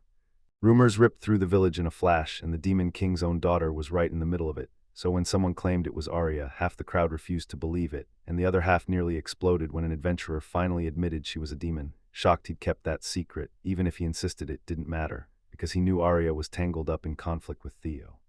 They figured this was a total nightmare. She had to be furious at him, so if they ran into each other, something unforgivable could blow up, and Theo's friends immediately rushed in front of him to steer clear of disaster. As the friends sprinted up, they stumbled on a jaw-dropping picture. Theo, grinning like the world was perfect, was patting Aristella on the shoulder, absolutely thrilled to see her, his eyes blazing with real joy as if he couldn't believe how fast the years flew, how much she'd grown, and how he was seeing the same girl he'd met back then. When Theo's friends shouted his name, he spun toward them, still gripping Aristotle's shoulders, and panic hit his chest hard because their faces screamed worry like something huge and dangerous just went down, while Theo stood there tense, completely clueless about what it meant. His friends finally told him they were terrified, because Arya was Aristella and they'd be forced to kill each other, yet Theo genuinely couldn't wrap his head around why that was supposed to happen. When his friends finally looked over at Victor standing behind them, his face stayed calm, but his eyes burned with sharp understanding. He knew exactly why they were panicking like this, and they had no clue what went down at the thank you party. The adventurers whipped around, totally lost, and demanded, again, what kind of thank you party this was supposed to be. Theo scratched the back of his head, sighed like it weighed a ton, and braced himself to explain. He kicked off the explanation that Thanksgiving party wasn't just Thanksgiving at all. It was officially called the Demon Lord Killing Celebration, a bash thrown by the Demon Lord himself to celebrate humanity's victory over him. They were stunned. How in the world did the Demon King himself set up the evening when he was supposed to get killed by the hero? They figured Theodore must have ducked off to drink somewhere, because the story he was spouting sounded like nonsense. Theo scrambled to stop them and lay out the whole truth, why this happened in the first place. Theodore clocked their confusion, sensed they were hiding something huge, and snapped, "Tell me, do you know why the demons attacked in the first place? Why did they hit those lands, and what did they want?" Those words hit the adventurers like a brick wall, and they just froze, staring at each other, totally thrown off by the question. A few scrambled for reasons or excuses, but most went dead silent, with no clue how to answer.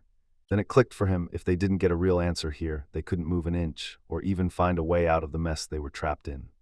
They swore they invaded on purpose, and the hero's party even agreed at first, but the truth hits harder. The demons stormed the human lands as a ruthless contest of strength.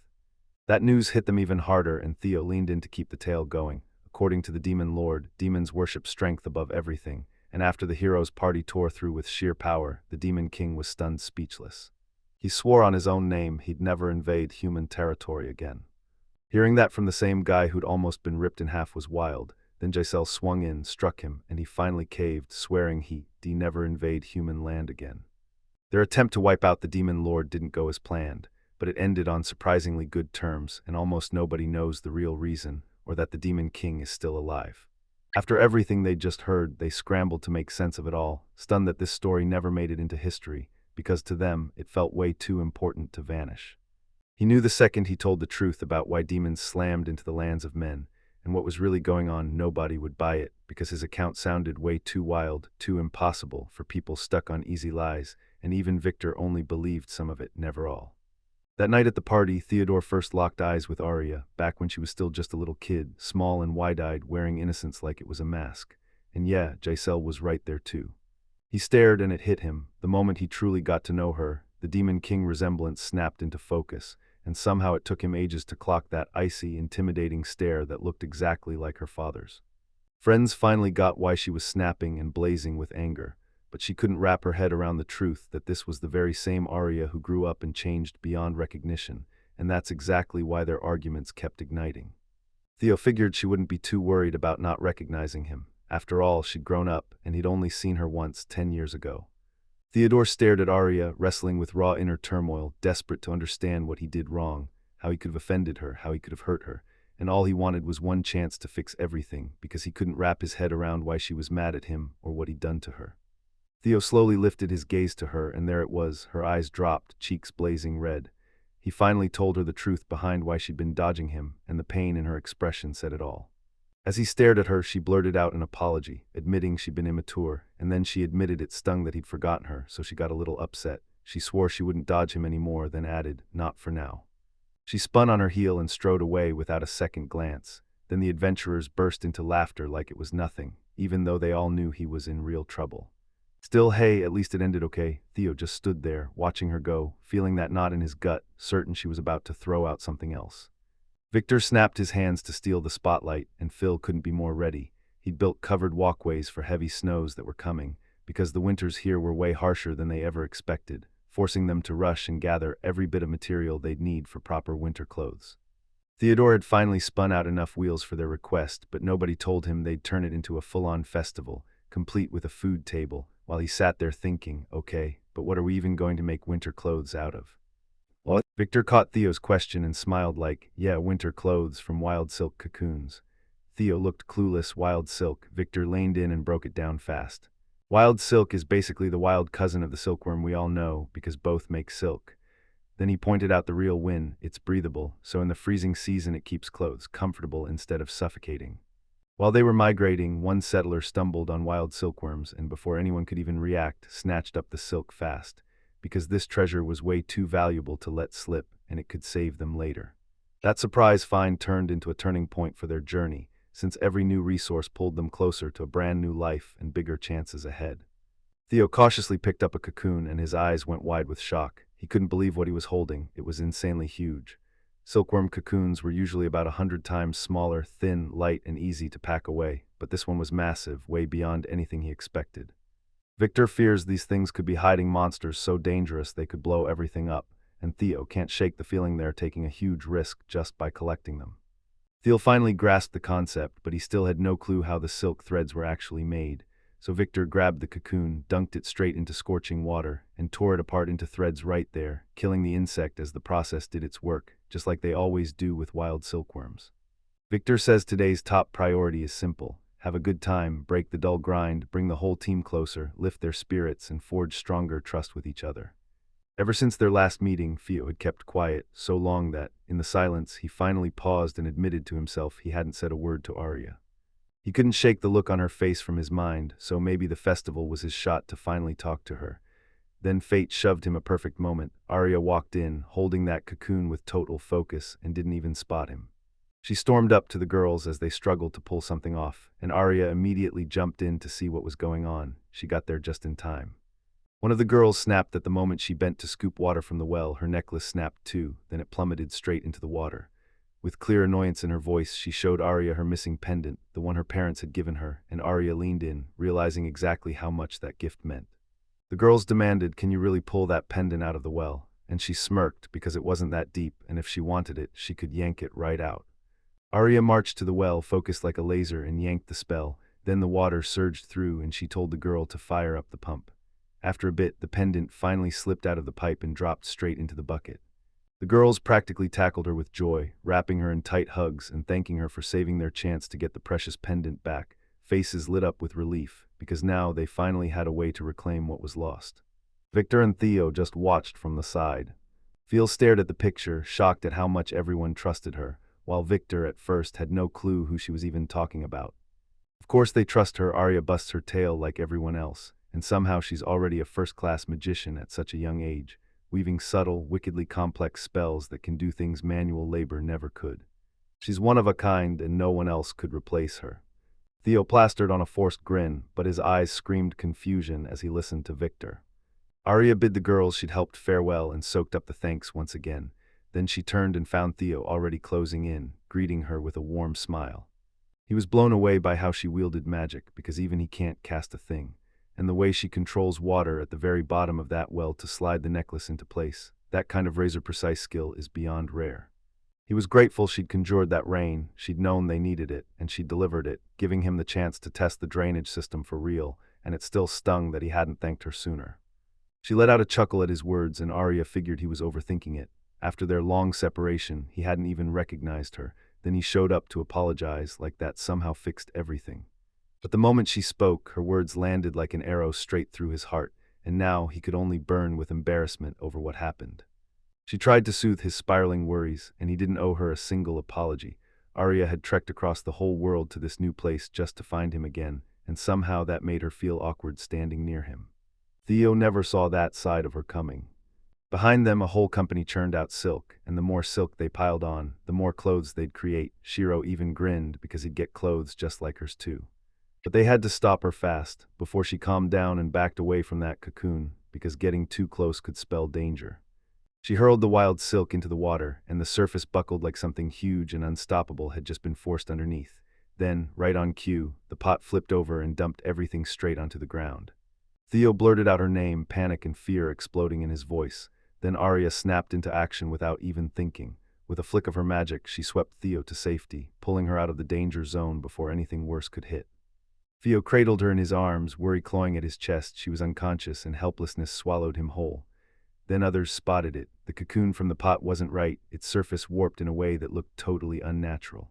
Suddenly crack, the cocoon shattered and furious movement erupted out of it. The shell split open, spider-thin threads spilled free, and the shape of something alive started to take form, while the whole group went dead still, staring with bated breath. In the blink of an eye, 1,000 tiny winged creatures burst from a cracked cocoon, streaking through the air like sparks and racing straight for the forest. Everyone there just froze, eyes locked on the wild spectacle. They turned out to be forest spirits, thin, glowing winged creatures, and the second they took off, they vanished into the forest's darkest depths, leaving everyone watching with jaws dropped and hearts pounding, because nobody ever expected to see something like that. Nobody saw this coming, no one guessed it could happen.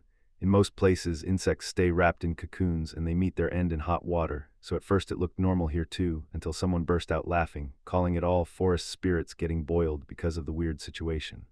One adventurer gasped, and instantly everyone turned, because once the forest spirits vanished, that thread shot up in power like it had a mind of its own.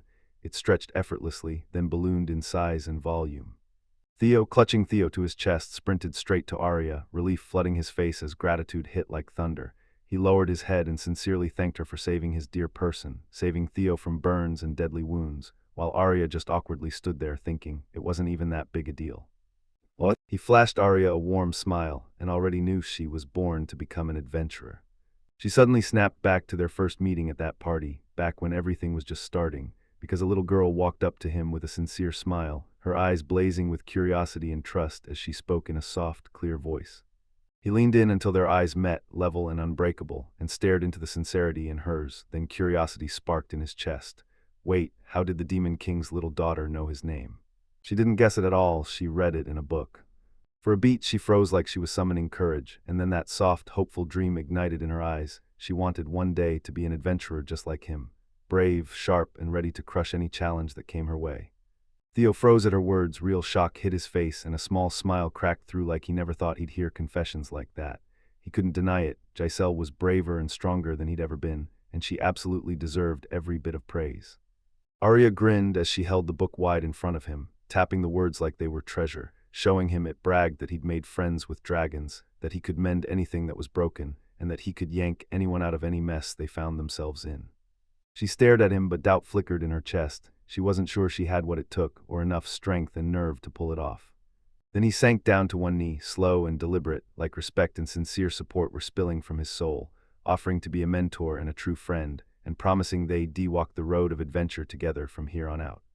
And after he said that, she didn't waste a second. She drilled, studied, trained again, and kept pushing until her skills exploded, until she was finally good enough to become a real, full-fledged adventurer.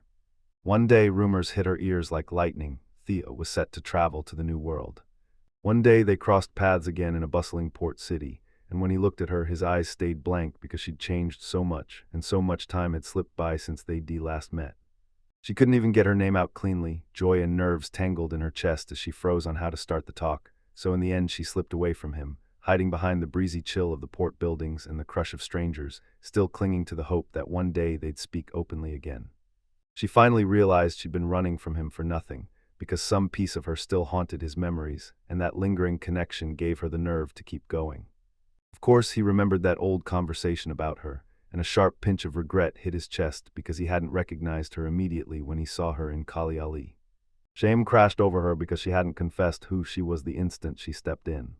Inside, embarrassment and anxiety hit her hard. She was so scared of making one wrong move that her nerves were screaming. Theo didn't find it odd at all. She pushed through, tried anyway, and pulled off amazing results. And you could tell he understood the real truth behind every win: persistence, hard work, and self-belief, because he admired her guts to keep moving forward even when doubts and difficulties tried to stop her. So when she said he was the one she chose, out of all those worthy kids who could have been picked, his heart basically exploded with joy and pride, even though a tiny wave of embarrassment hit him too, because wow, he really was being treated like someone she admired. Theo shifted her weight in his arms, and excitement crashed into his chest like a storm, his heart pounding as he stared at her closely, all care and concern, searching her face for answers, because he desperately wanted to know how she was really feeling after everything she'd been through. The first thing she checked after waking up was the threads. Theo jabbed a finger at those delicate, interwoven fibers, and she couldn't help smiling, proud of every stitch she'd made, feeling warm inside because it all mattered, and she just kept wondering. Will these threads finally turn into clothes for everyone, Shiro, the little ones, and even the others? He worried there wouldn't be enough silk threads for everyone, and it rubbed him the wrong way, until Arya slipped up to Theo and whispered in his ear. The second those words hit, his expression flipped, a grin lit up his eyes, and his whole body moved like he'd just heard the best news, because he clearly loved what she said and couldn't stop showing how much he appreciated her. Theo, Shiro, and the wolf cubs got matching scarves tied around their necks with those delicate little threads, and the moment they slipped them on, their faces lit up with cozy warmth, simple, beautiful, and somehow powerful enough to make the whole group feel like one.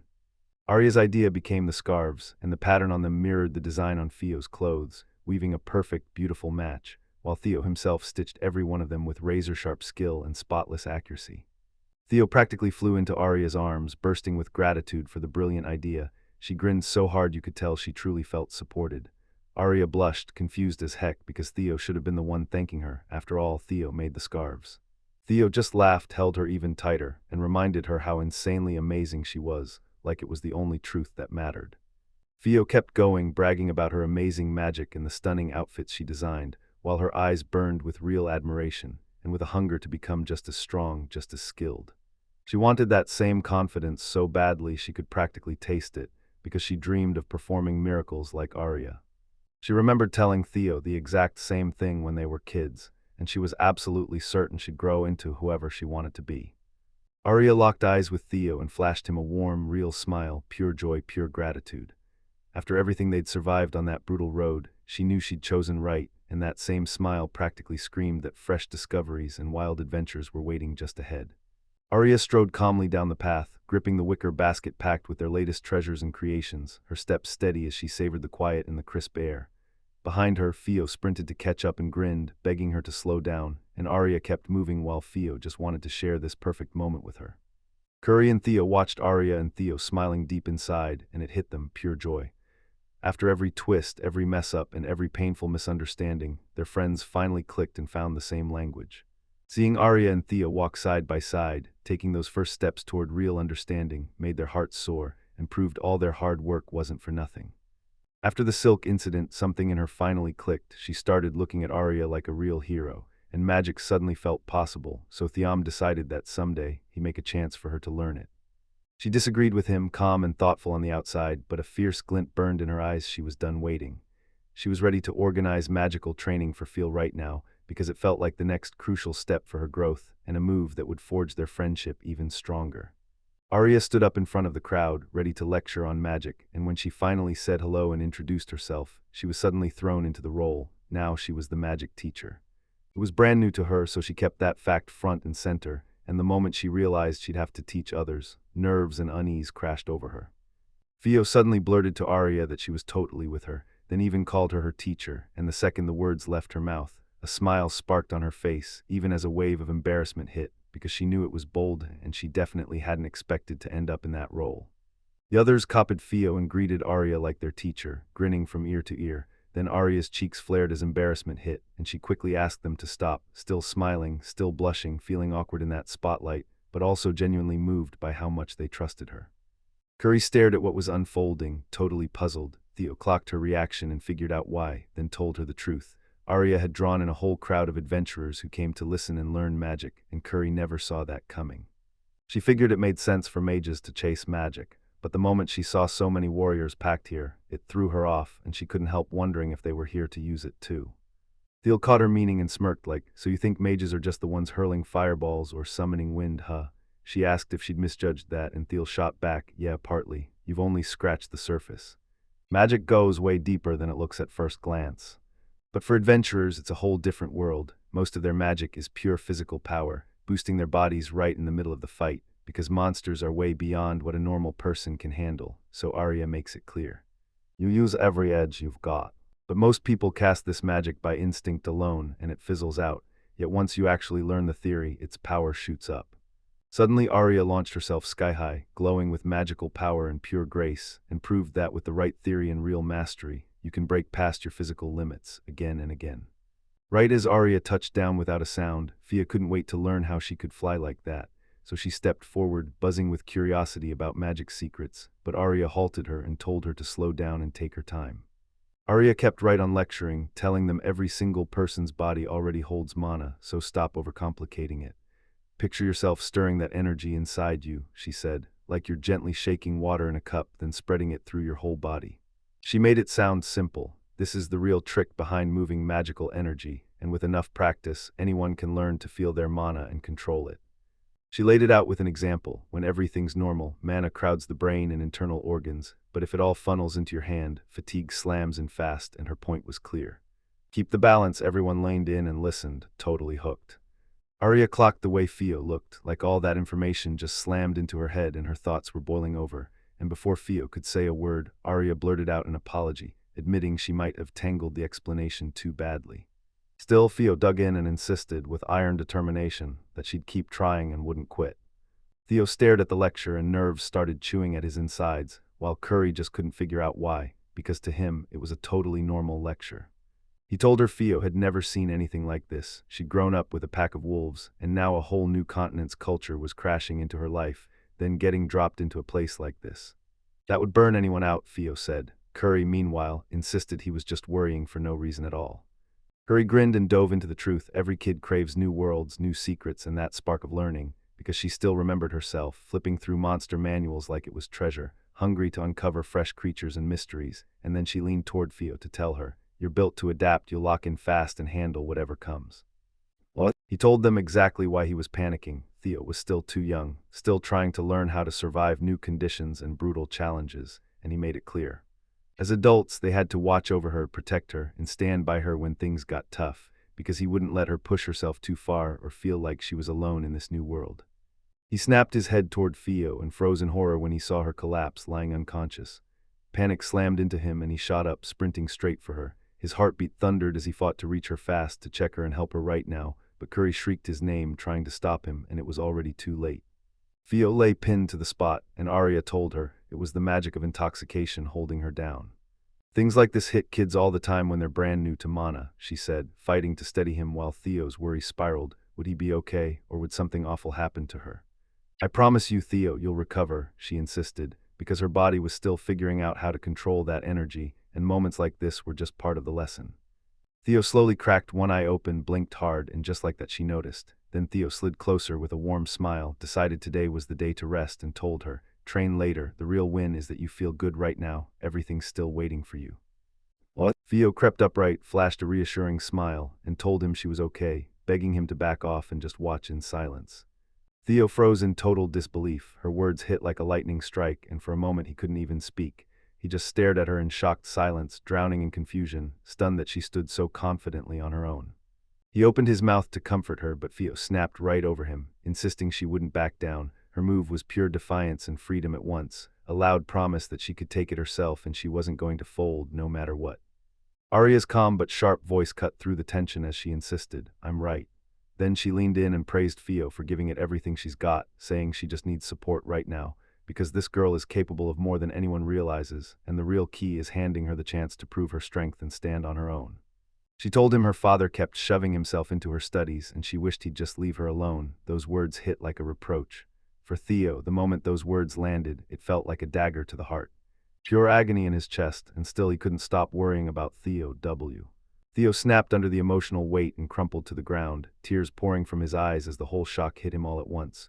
Curry stood there, stunned by his reaction, and rushed to soothe him, urging him to breathe, stay calm, and stay out of the mess. Curry threw gasoline on the flames, shrugging it off like, "That's just how it is," saying that somewhere, once in a lifetime, a father gets hated by his daughter, and he'd proven that rule wrong. Rage and bitterness curdled in his soul, because he'd been trying so hard to support Theo and lift her up, but all he got were words that tore his pain wide open. He snapped with frustration, convinced he'd pushed too far, and his stomach dropped when he finally realized he'd made a mistake. Then he admitted, straight up, that he had no clue what dark side was lurking in him, a brutal truth that forced him to understand himself and start fixing his wrongs.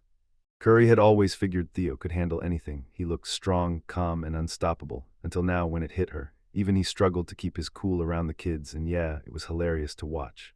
As Curry snapped back to her senses, she couldn't stop wondering where Bigali vanished. He'd been right there minutes ago. Theo's mind raced too, trying to pin down where he'd slipped off, his eyes sharpening as wild possibilities flashed through his head. Maybe he'd stepped out for business, or maybe he'd tucked himself away somewhere hidden and quiet. Dragons are born masters of mana control, and Thiamet banked on that, thinking the dragon had grown bored and drifted off to play with the cubs.